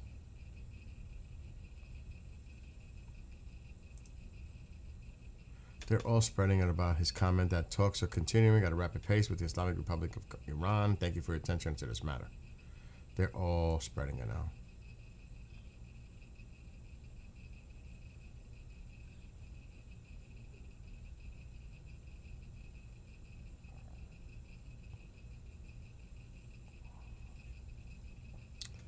At 2:06, they said 2 IAF airstrikes at Nabatea, southern Lebanon.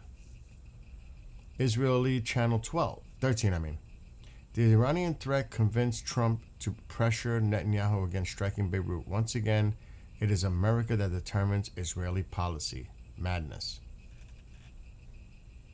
You could tell the Israelis ain't happy.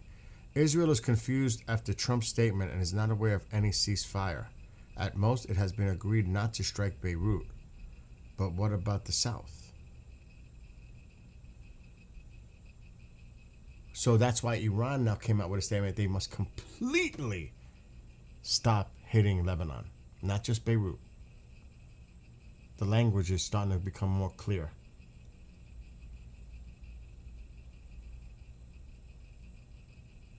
So that's true too. You don't put them in harm's way for no reason. There's something definitely going on in the Gulf. Something's definitely going on. Some type of operation. It happened last night, and it did happen. There was an operation last night. And then Iran launched a couple of missiles that were intercepted toward the Kuwaiti base again. But meanwhile, they put out those aerial images of the base that got hit. That's not good. Where military personnel contractors were injured. That's an act of fucking war.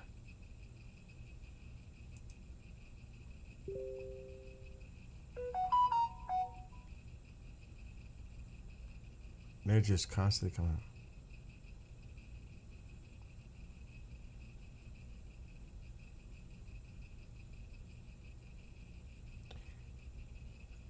Okay. Nothing about any mutual halt in battle. The Israeli Air Force continues to strike Nahatia, and missile alerts continue to go off in Israel. We should look at so far.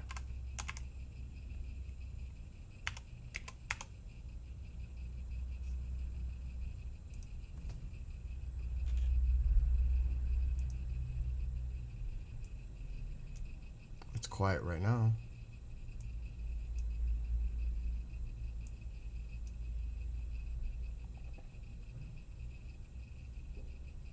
So I'll keep an eye on it.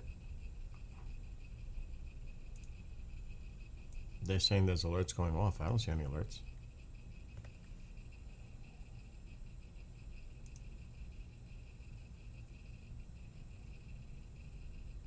But if those images from earlier today were real, I mean, they hit our base in Kuwait.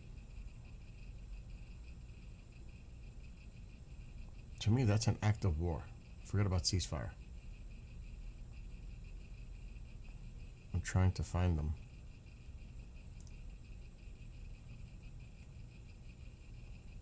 Oh, here they are. Did you guys see them yet? Allegedly, these are the satellite imageries before and after the Kuwait base was hit. Hold on, wrong one. That's Rumble. Hold on. This is another media outlet.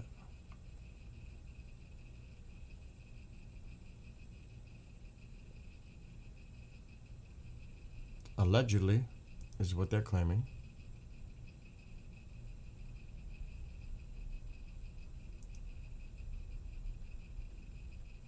Now, this could be fake. This could be old. Could be from a totally different location. But this is what they put out.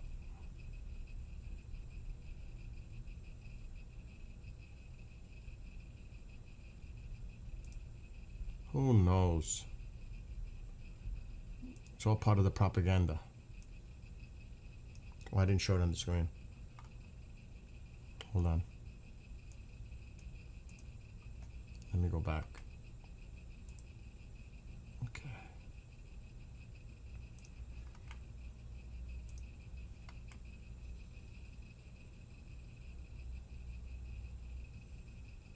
And remember, take it with a pile of bullshit.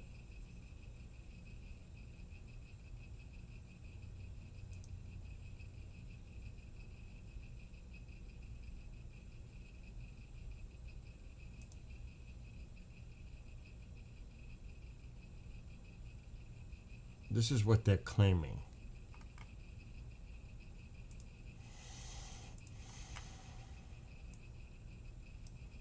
It's just nuts. Yeah, bad cop, good cop. Yep. That's a good one.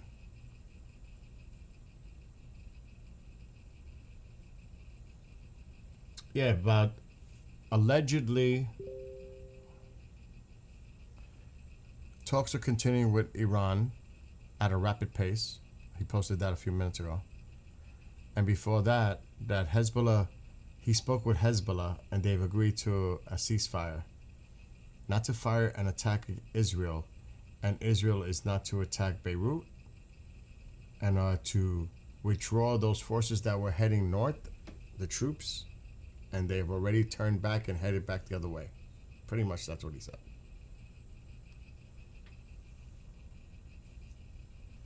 It's already been 5.5 hours I've been streaming 006? For real? Yeah, the World Cup. We mentioned that about the World Cup. We have brought that up. It doesn't end till July 19th or something like that. We brought up the World Cup part of it. We have discussed that as a possibility. So yes.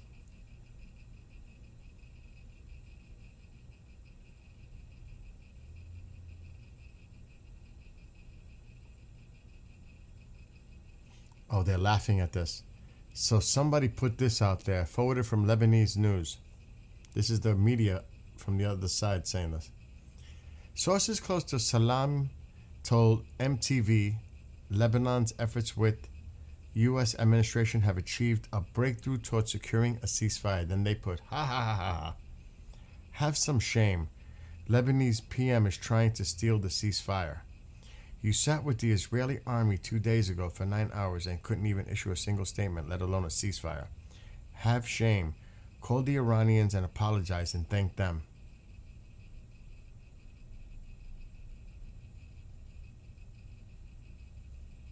Wow. Crazy.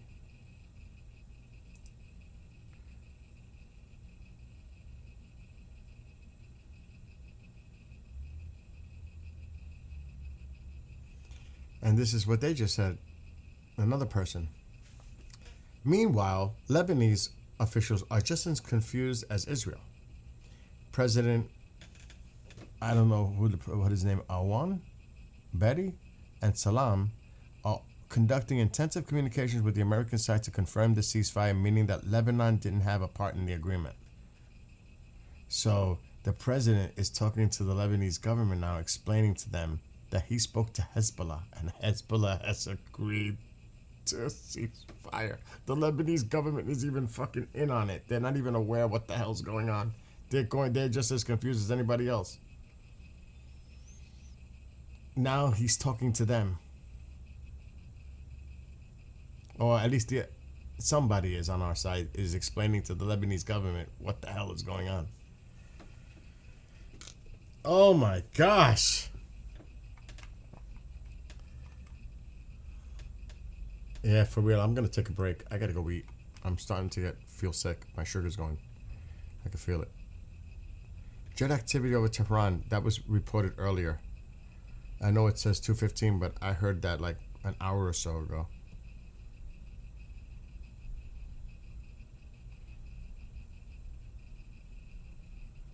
Oh God. It's not. Dude, how many planes do they have? Is it our aircraft? Is it Israeli aircraft? Is it Iranian aircraft? Is it something else and people think it's aircraft? What the hell is going on? It's a stalling tactic. No burgers today. Somebody said to try putting the pizza in the smoker. I've never tried that. I don't know, how is that gonna cook? Not with a frozen pizza, no? Goldie and Amin have discussed this. Hezbollah already ignored the ceasefire 10 minutes later. Yeah, there's still stuff going on. But sometimes it takes ceasefires to be implemented. It takes a few hours, actually, to be fair. It's not like immediate. Word has to get out there to stop communications. It's not like snap of the finger. It takes time. So realistically, it can still be going on until everybody just quiets the freak down. It may take an hour or two. Most of the tankers went dark. It is great, smoked pizza.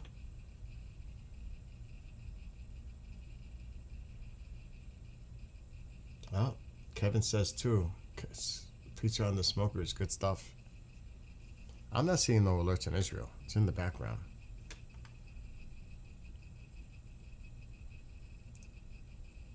And I'm gonna bring my ISO down because that is driving me nuts. Yeah, there's nothing, no alerts. Oh, it's gotta be a homemade pizza to put in the smoker. So forget about my idea with the frozen. What if you throw out the frozen though? What if you just throw it out and then make it? No? It's almost like homemade, no?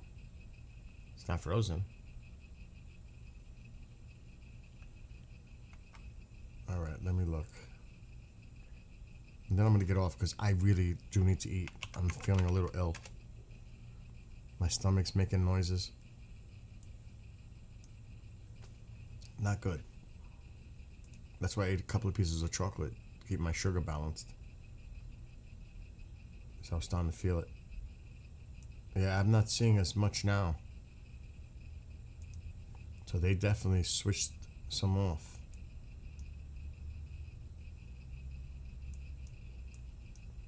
But again, we'll see. Gotta remember too, they are doing patrols, routine, to keep an eye on this.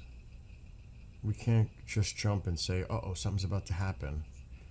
But I haven't seen 14 on the screen in a long time.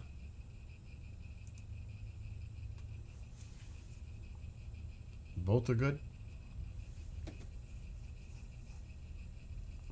Fresh dough on the hot stove. I'm sure frozen will work too. I'll put it on a metal tray. Most of them went out. Time will tell, but something going on with the number of airborne. I agree. That's a lot of them. I don't eat Domino's. When I get frozen pizza, it's DiGiorno. I'm a DiGiorno fan. I'm turning into Steve. Why would you say that? I'm not going to the air fryer.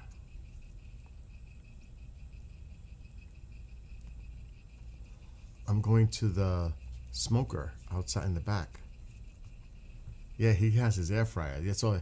I got it every time. Does he not ever not make any food that's not in the air fryer? I don't think so. I think he's on such a strict diet. Every day's air fryer food.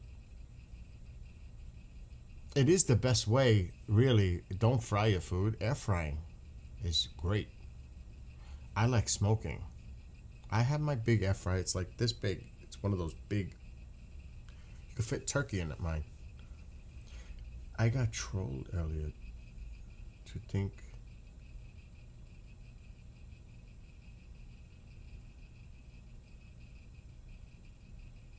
Ha! That's funny, Amir. I know, Kevin. It gets, like I said. Yeah, Steve is definitely full air fryer. Ha! Buffet says, breaking news, the smoker is superior than the air fryer. He puts everything in there, yeah. Do you remember, if you know Steve if you've been watching Steve over the years, he used to eat live and people used to get on him. Then he stopped. Do you remember that? When he used to eat live? Yeah, we are talking about Steve. He used to eat live. And then he stopped. Because people were saying, why do we gotta watch you eat? And all those other comments. Yeah, he's always talking about the air fryer. Always. I gotta get my food in the air fryer. I'll be back in a few minutes. And that's great for him. That it's healthy. It really is. You don't fry food, you got an air fryer. That's what it was. It was way back then during the start of the Ukraine-Russia war. He was still eating. I remember that. I've been watching Steve for a long time.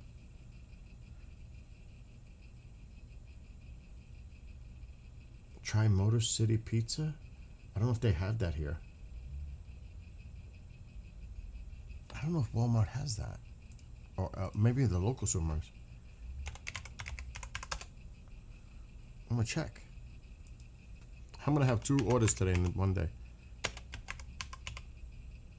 Uh-huh. It came up on the search. They do have it. If I would have known this. Oh my God. Oh my gosh. That's Supreme Detroit style pizza. And it's not even that expensive. Oh my gosh. It almost looks like a Sicilian. Oh my gosh. Can I add to my fucking order? I can't. I would have ordered this for tonight. It's too late. Add to cart. Maybe. Add to order. I just saw it come up. Added. No.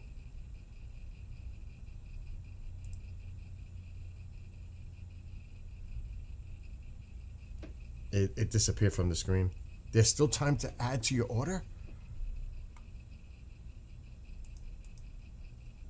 Add items to today's order. I'm going to try it. Will it work? Yes! I got it. That will be for me only. Delete the other one. Oh, that looks good. I got it. Just in time. One item added to your order. I got the Supreme one. I'll try one. I gotta try it first. Because it comes between 4 and 6. I got it just in time. There was just a couple of minutes left. If this is the one, I'll take a screenshot. Chasey. It was this one.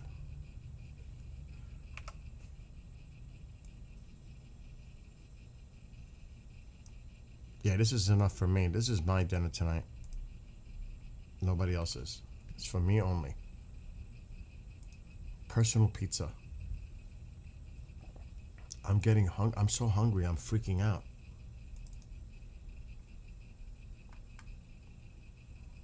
Oh, they confirmed the addition. Right here. That's what I ordered. Oh, that looks so good. And I'm getting extra mozzarella with this order. Oh my God. Excuse me. Oh, that just looks good. Is that it? You guys? I'm starting to... I have a lot of gas here because I'm hungry. I am going to hoard it. I deserve it. I deserve to treat myself. I think so much of others. I have to think about myself sometimes. Is that it, though? Was that it? That's what I ordered. That looks so good.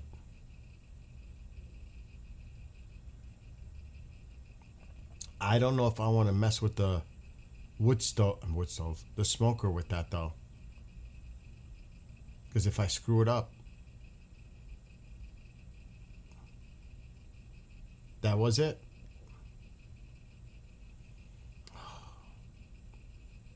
Don't forget the dips. Actually, I have to go to a different store for that. Oh, he said, yes, sir, that's it. So did, a few of you. No. I still have a little dip left, but I have to go to this 99-cent store to get the kettle chips. They're $1.25. They're $1.25 a bag. There's not much in the bag, but it's still $1.25. The kettle chips work good with the sour cream and onion dip, or any dip. But I have to go to that store to get it.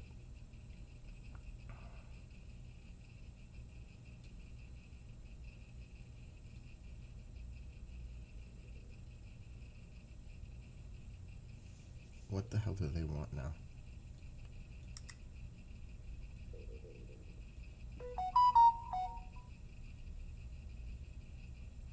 Okay, I gotta download that later. I'm getting a crazy amount of messages.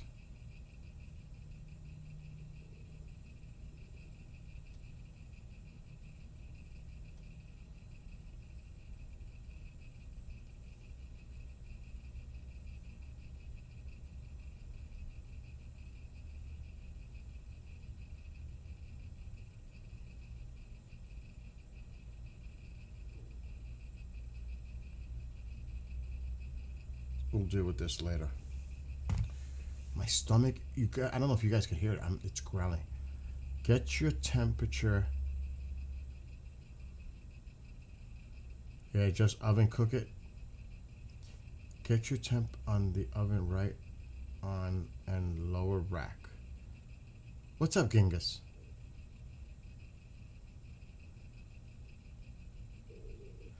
You hear my stomach? That's how hungry I am. So how long have you been streaming? It's like 5 hours, 6 hours? What's going on? Oh my gosh, 5 hours and 40 something minutes? It's about time. I'm making frozen pizza, but they just told me about a Motor City Detroit pizza. A Motor City pizza. and I got the Supreme. So it made me even more hungry than I already was. But being that it's only 2:30, now might be a good time before traffic builds up to go and get my munchies. Because I am completely out of munchies. Completely. And I usually have bags full. I'm completely out. So I have to go on a munchie run. Definite. No, she's gonna. I'll make different pizza for Mom. I have 4 pies, 4 frozen ones, DiGiorno's in the freezer now. I'll tell her which one you want. But they're not eating my Motor City one. That's for me. Add condensed milk to the pizza. What? What the hell is that, Kevin? Add condensed milk to the pizza? I've never heard that before, and I'm a cook, and I've never heard that one. What the hell is that?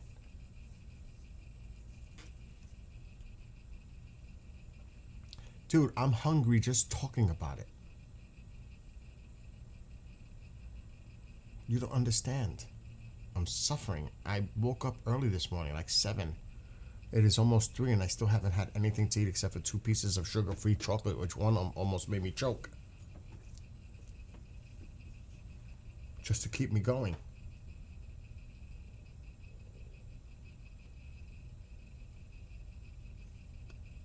Wait a minute now. Time the hell out. No, you add them to cinnamon rolls? Condensed milk? What is going on in chat? Like the California pizza chicken. Oh my God, kitchen with the... I like the cauliflower crust. I've had that. That is actually really good. This is sometimes sweet. Goes very well with oil. If you... Oh my God. But, I used to be like pineapple on pizza. I was like, ew, until I had it. And I was like, oh shit, this is actually pretty good. No, I won't talk, I was just going to bring up ketchup. You read my mind, Diesel, and thank God I didn't bring it up. You did. I was going to say, and that's gross, the ketchup on the pizza. But it's like tomato sauce, kind of, right? Maybe? I just lost my appetite. That's... You guys are too much. You eat pizza with ranch? Like me, I love a hot dog with potato salad on it. It's so good. Have you ever tried that? Try a hot dog with potato salad on it. Oh, it's delicious. Or a cheeseburger or hamburger with coleslaw on it. Oh, it's so good. You don't criticize it until you try it. No, pineapple, ham and pineapple, Amir, you should try it. You'll be surprised. I have to try that now. Pizza with ranch is legit. Turkish pizza. Probably in a Turkish restaurant.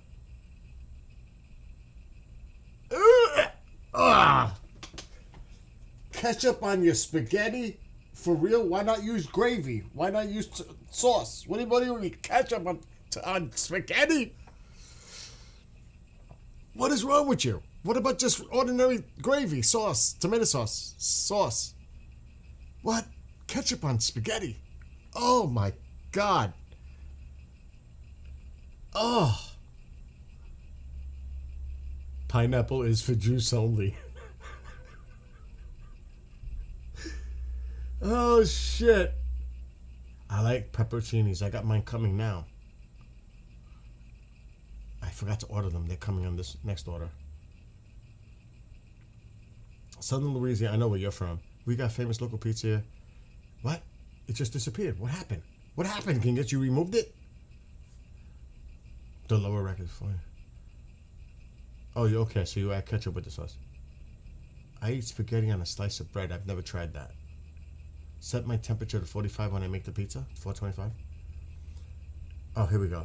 We got famous local pizza that does blackened grilled shrimp pizza. They also got crab. I would love that.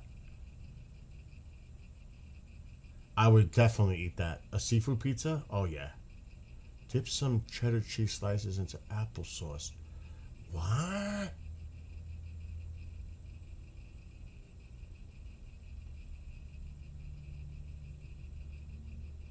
They called it the spicy pig.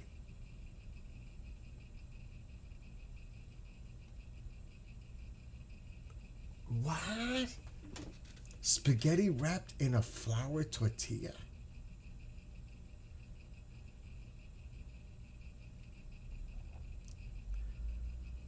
I'm glad you guys are bringing up some of this stuff because now I don't feel so hungry. It just took my appetite away. No problem. Maybe a cup of coffee. The cigarettes doesn't help either. Oh, 425 is the best temperature to make in the oven for the deep dish pizza. Helmet, can we have some Wiener Schnitzel? You know what I'm saying? With maybe as a dessert with some Bavarian chocolate cake. These people are going crazy in there. Can we get like some normal German food going?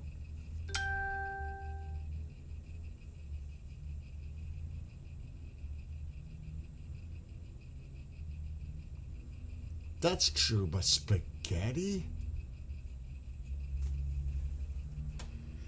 Oh my gosh. I mean, I can't criticize it unless I tried it. But I can't imagine eating spaghetti in a tortilla. Maybe if it had some meatballs and sausage in it. Like some meat in there.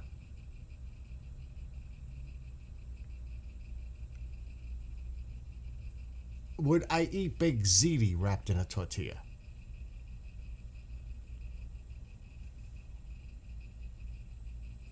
It's possible. I'm trying to think of exceptions. But straight up spaghetti in a tortilla? I can't criticize it though. I haven't tried it. It is, and it's so delicious. I love it. That's one of my favorite German dishes.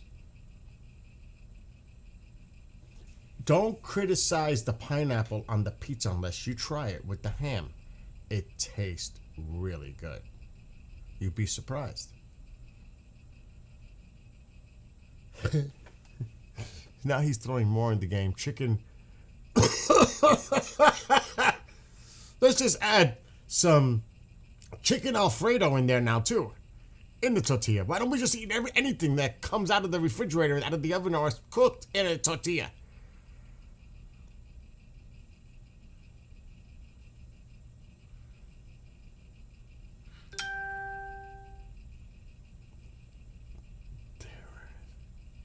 Oh, God. You know what's disgusting, and I love it, and it's Puerto Rican? I would like to see any of you eat this. You want to eat something and be daring, but you don't want to know what the ingredients are. You don't want to know. I'll show you a picture. You do not want to know what the hell makes this up. It's spicy, but it's good. I'm trying to find a good picture. Oh no, that's giving it. No, the file won't say what it is. Right here.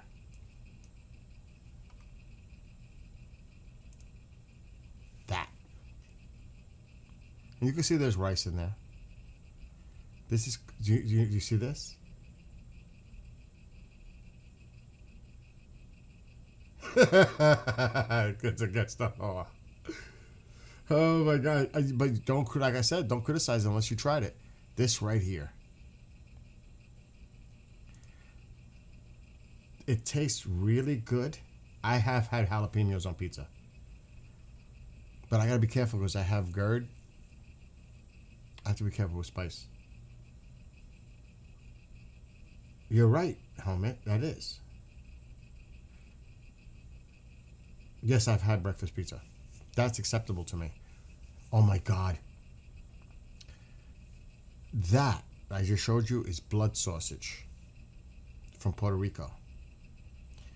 It is disgusting when you think about what is the ingredients, what makes that up, but it's so delicious. And I don't think about it when I eat it. When they bring it, like if I get relatives coming from Puerto Rico, they bring it. It's so good, but it's disgusting. Yeah, exactly. Yes, very common. Blood sausage, yes. Oh my God, JC. It looks like blood bone marrow cakes. Oh my God. Oh shit. But there was a place in Utah, and I don't know the name of it. We went for breakfast there. It was a fucking giant burrito looking thing, and it was loaded. It had to be this long, like a foot long. And it was stuffed. It was the most delicious thing. I said, my God, I wish I had one of these in New York. It was outrageous. It was delicious.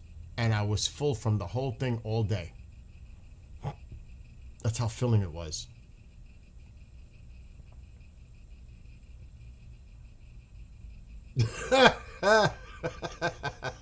You couldn't even try it, right?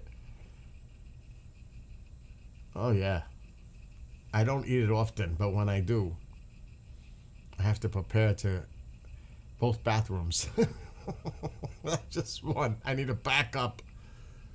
Wherever the closest one possible. It's got rice in it. It's blood sausage, though.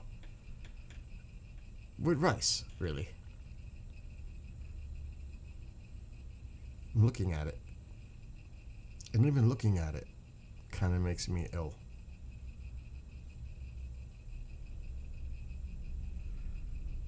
It's made with rice, cilantro, culantro, garlic, and cubanelle pepper. Some contain paprika and annatto. So it's pretty blood and rice.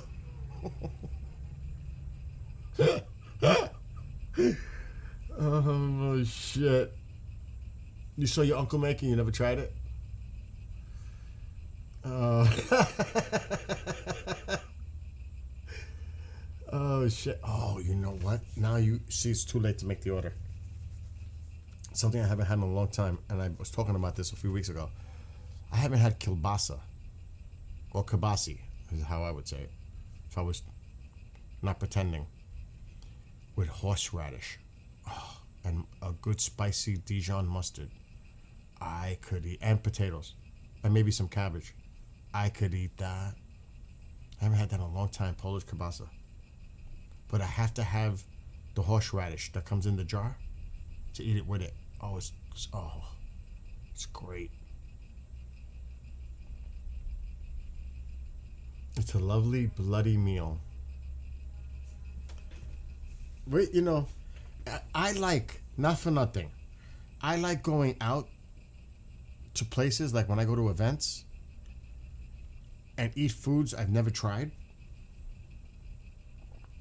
I do. Like when I went to the powwow 2 years ago, I had a bison burger, and it reminded me, I don't know if they were really giving me bison. It tasted like venison. It tasted like deer meat. So I'm not so sure they were trying to pass me a bison burger off, and it was really venison. Because I can tell the taste. Unless bison tastes like venison. But like when I go to the Greek Fest, oh, I go off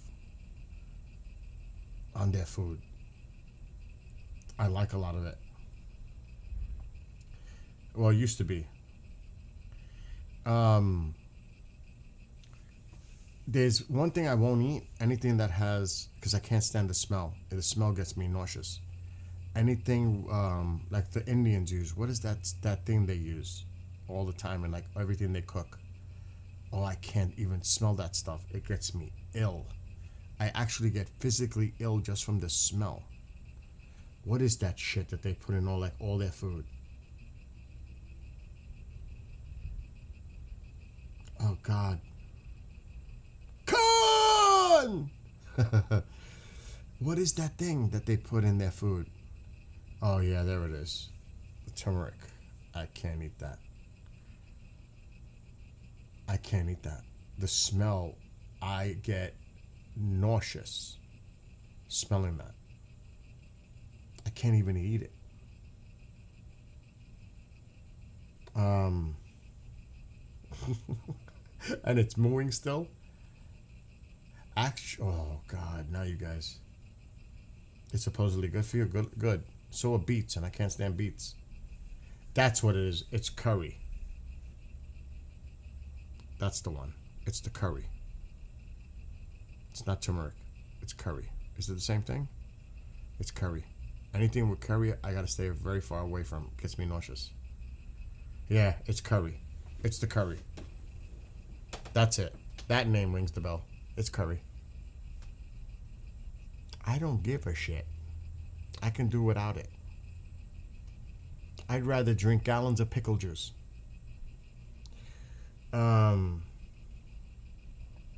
Turmeric is different. I have turmeric in the cabinet. Faye. Look, I still have that shit somewhere. The black seed oil. I'd rather drink black seed oil in a teaspoon than that's really good for you. Or balsamic vinegar. Oh, my stomach. Oh, pain. Oh, where is my black seed oil? I forget about it. I do it, then I forget about it. You want to talk about some nasty shit? That's it right there. I don't know where it is. Did I hide it so I wouldn't drink it anymore? Maybe. That stuff is nasty. I don't want to fall. Oh shit. I'm stepping on something. I almost did exactly what I didn't want to do. Fall. I don't see it. It's around. That stuff is nasty. Ugh. Where is it? I'm kind of curious now. I'm a glutton for punishment. I have to have apple. No. Where is it? That's a good question.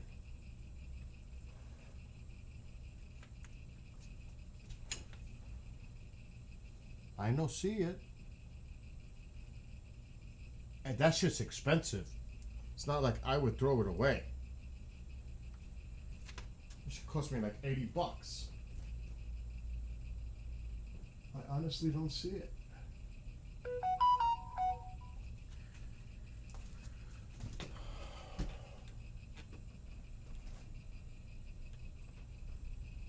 I don't care.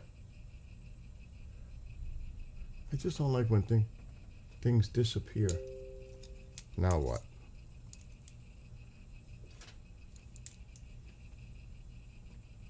Maybe I put it in the bathroom, in the cabinet. Probably. Because it's not here.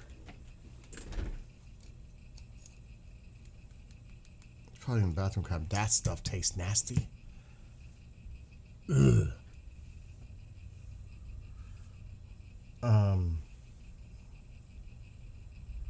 You guys don't. I get it. We all have our different things of what we like. Oh, that sounds. Now see that diesel. I would do that. I would do that in a tortilla. I would do that.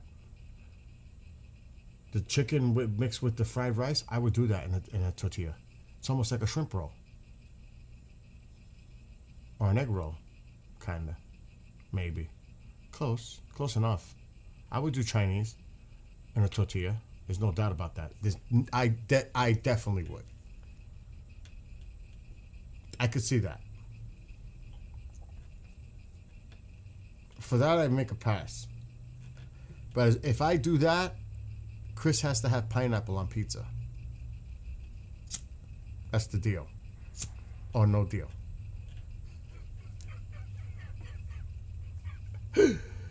Oh. I can't imagine it, right? I could imagine it. But I'm going to have like some pork or shrimp or something with it. Chicken. Oh, I think that would taste really good, actually. Look at Taco Bell. They're always coming out with some crazy shit wrapped up in a tortilla.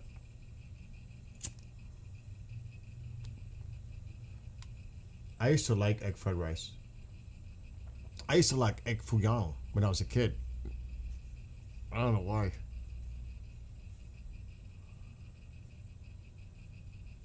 Why did we just go off on a crazy tangent with food?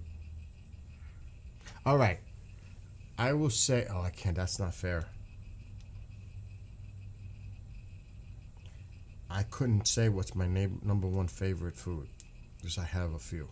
It's impossible. I love my lasagna.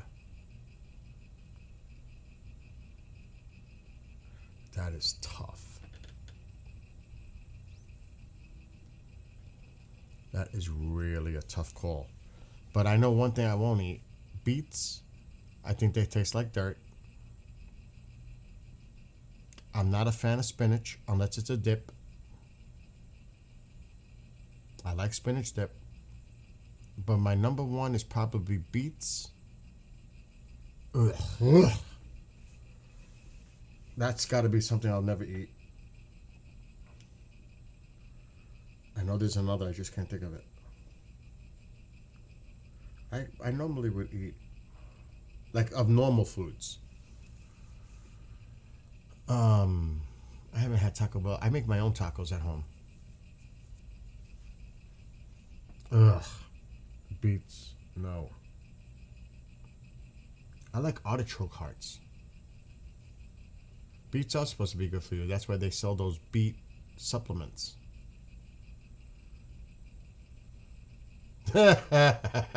Genghis, you getting hungry again? Yeah, see? Faye says it. Beets taste like the dirt they grow in. Finally, someone. Oh, and another thing I will never eat. I thought of one. Marshmallows. I can't stand marshmallow. I despise marshmallow. Unless it's in my Swiss Miss. The little minis. That's the only marshmallow I'll ever eat, ever. I even tried, what was it? Lucky Charms or Count... Well, there was one cereal that had them. I can't remember what cereal it was as a kid. I couldn't even tolerate that. Boil the beet and soak it in vinegar. That makes sense. It'll become pickled. Yeah. So when people do s'mores and all that, I'm like, no, I'll pass. You know what's disgusting? And I won't allow it in this house. But I can't eat anything with marshmallow. Another thing too is I'm allergic to Oreo cookies. The chocolate cookie. I don't know what's in it. It makes me sick. Not breaking out, but I get sick. There's something in the cookie. Doesn't agree with me. Used to have rice with grannies, but grandma got me eating that style of beets when I was younger. Yeah, if you grow up to it. Like my father, he's Italian and Russian. He used to, and I used to be like, you're disgusting, Dad. He used to eat the pork, it come in a jar, pig's feet, and all that other shit. I was like, Dad, that's gross. And he used to like that shit. Ugh, never. Oh, another thing I don't like, oxtails. Don't ever serve me oxtails. So I'm not eating it. It's not happening. But in this house, say I throw a birthday party. No one blows on the cake. If I go to a party and somebody's blowing on the cake, I'm not eating it. Over here, what I'll do is I'll buy either cupcakes or a smaller, like, Entenmann's cake. You could blow all you want on that. But you're not blowing on the regular cake because I'm not going to eat it. I think that's disgusting. I really do. Think about it. All those germs spewing all over the cake when they're blowing it out. I could not get over that. That's like traumatic for me. Are you freaking crazy? You think I'm gonna eat that cake now after you just blew all over it? Ew. Think about it. I'll get a cupcake with a few candles. Blow on those. I love chicory. I when I go to the supermarkets, I always search for chicory. It's hard to find. I love chicory salads. It's one of my favorite. Love chicory. Oh my God! I now I'm craving for a chicory salad. It's hard to find them. I have to go to a farmer's market for that. Oh. You're allergic to Oreos too? Get out of here. Are you serious? Oh. That's bad. Diesel. I like radishes. Cookies and cream.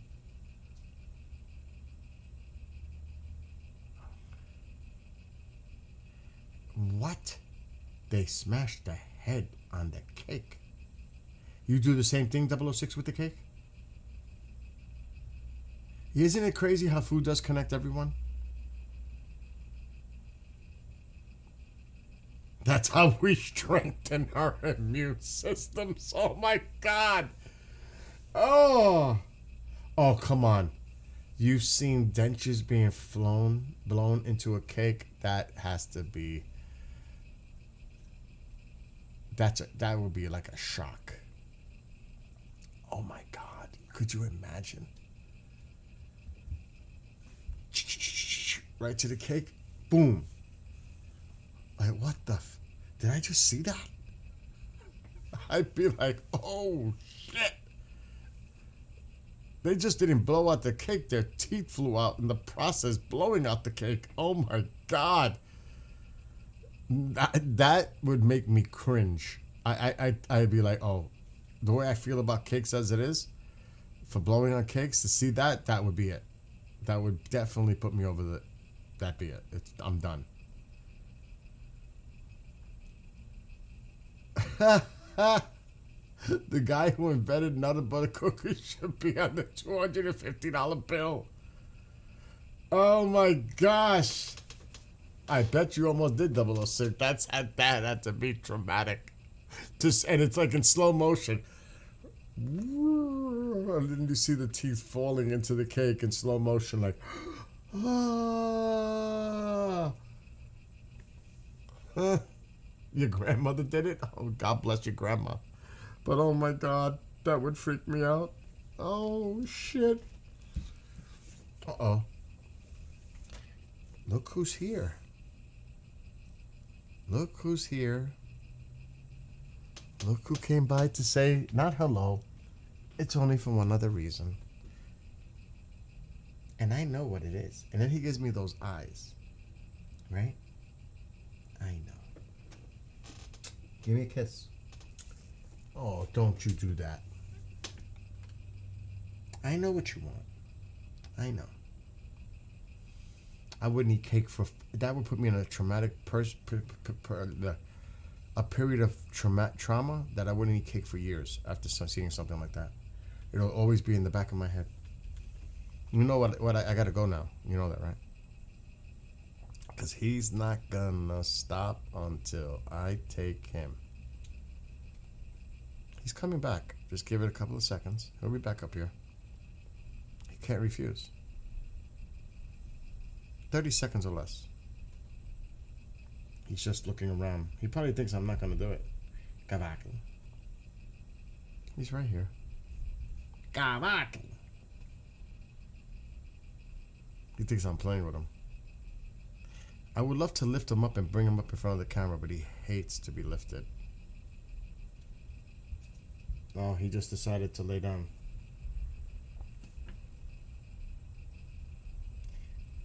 Should I do it though? Oh, wait, you guys know this, right? You know what I'm about to do, right? You guys know what he's... I don't want to say it. I actually think he knows the word of the commercial. So I have to be careful. He's that smart when it comes to this. Ready? I shouldn't do this. But I'm gonna anyway. Are you guys ready? And I saved hundreds. With the money I saved, I started a dog walking business. I was a bit nervous at first.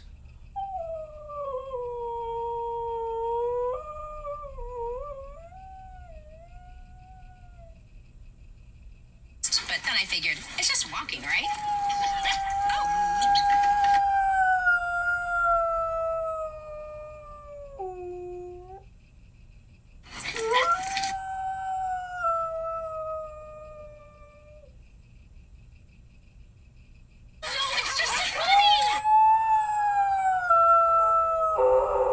He's gonna be 6 July.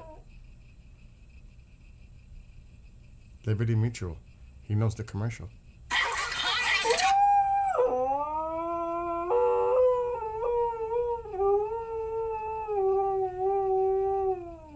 Because he used to sit and watch the commercial on the TV and howl to the dogs. So it's a trigger. He knows the commercial just by hearing it, let alone looking at it. All I gotta do is... And how it started is this. Because then I could trigger him. And my barking brigade just sounded the alarm. I'm sorry, Faye. The vegetables! It's the vegetables!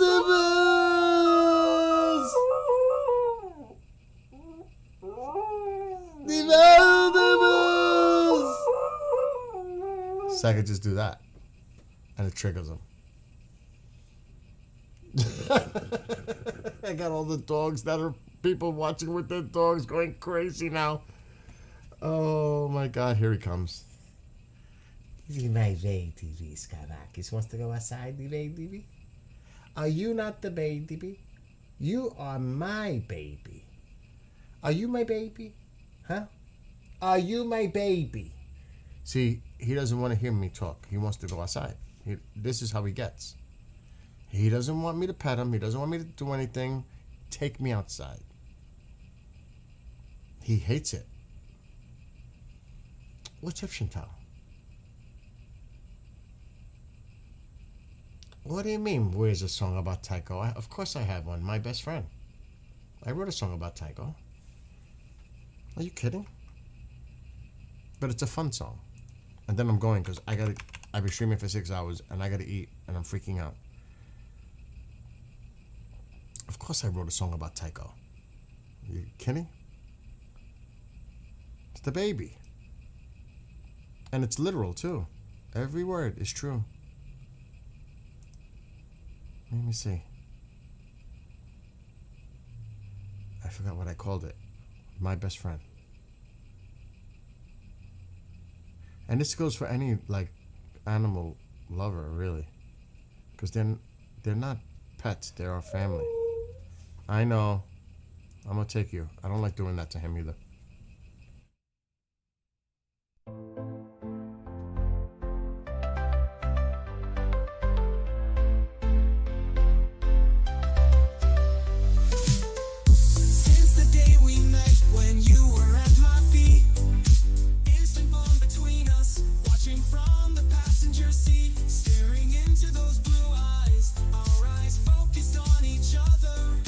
Piercing through my heart, feeling out.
course I wrote a song about Tycho. You kidding? I'm trying to find the cute little videos. I don't know if I have them on here. Oh, that's when he's bigger. Tycho is trying to get the ball out of the slipper. He's not successful right now. But he's trying. Ah, you got it, Tycho with the No, ball. he didn't get it. He's big there, though. He got it. Okay, I'm getting ready for a wood delivery. Oh, I can't find the little video, man. It's too shame. When he was a puppy with his little bark. The cutest little thing. Adorable. I thought I had it. But he was adorable. He looked like a little toy as a puppy. I have it somewhere. Maybe in videos. Maybe not. But he was adorable. He's still adorable.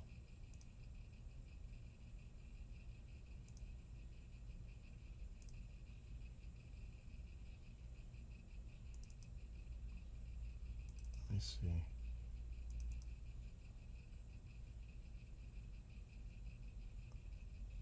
Oh yeah, we have more. Another picture. Look at him. He's still, and he that's Tycho.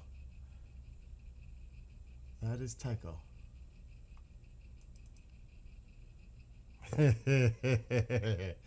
There he is. That's the baby. That's Mr. Spoiled.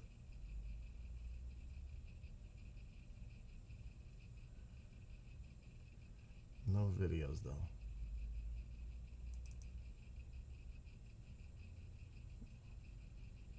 There he is as a puppy. I got him when he was 2 months old.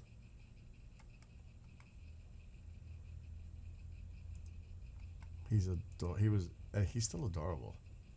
But as a puppy, a little thing like that running around the house, oh my gosh. It was the cutest thing. For real.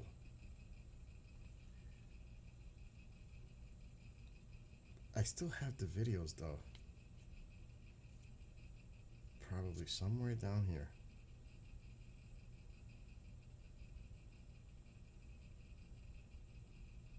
I have to re-upload them.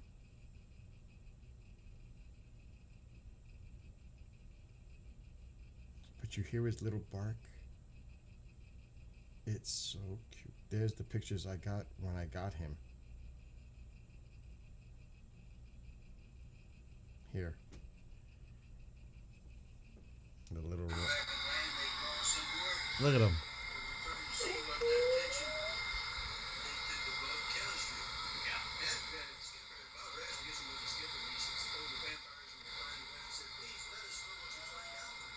Stop, Tycho.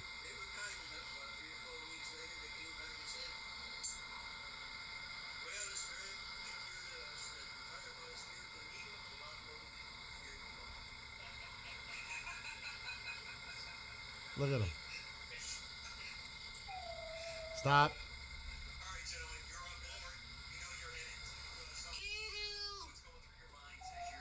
Stop, stop. He's right here. He's not making it easy for me. Then there was one time he ran into the room. It's this one, I think. Maybe.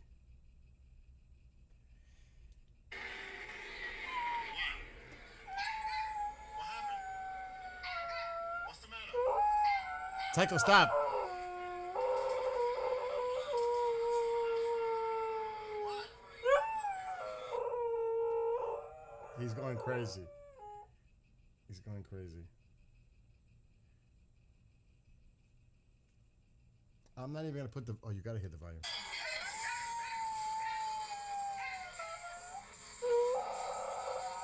Oh, there's the Xbox games. See? 2 stacks. 4 feet high. He's going crazy. He's going crazy. As soon as I stop, he calms down. It's amazing. It's like a freaking trigger. He knows it's him.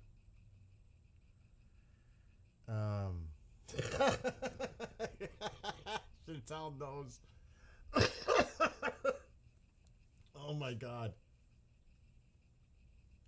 Is Kavas Israel strikes on Beirut expected?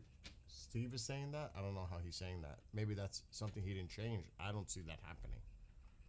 Not on Beirut, unless something else is going on. I am not. I don't know. I'm not buying into that right now.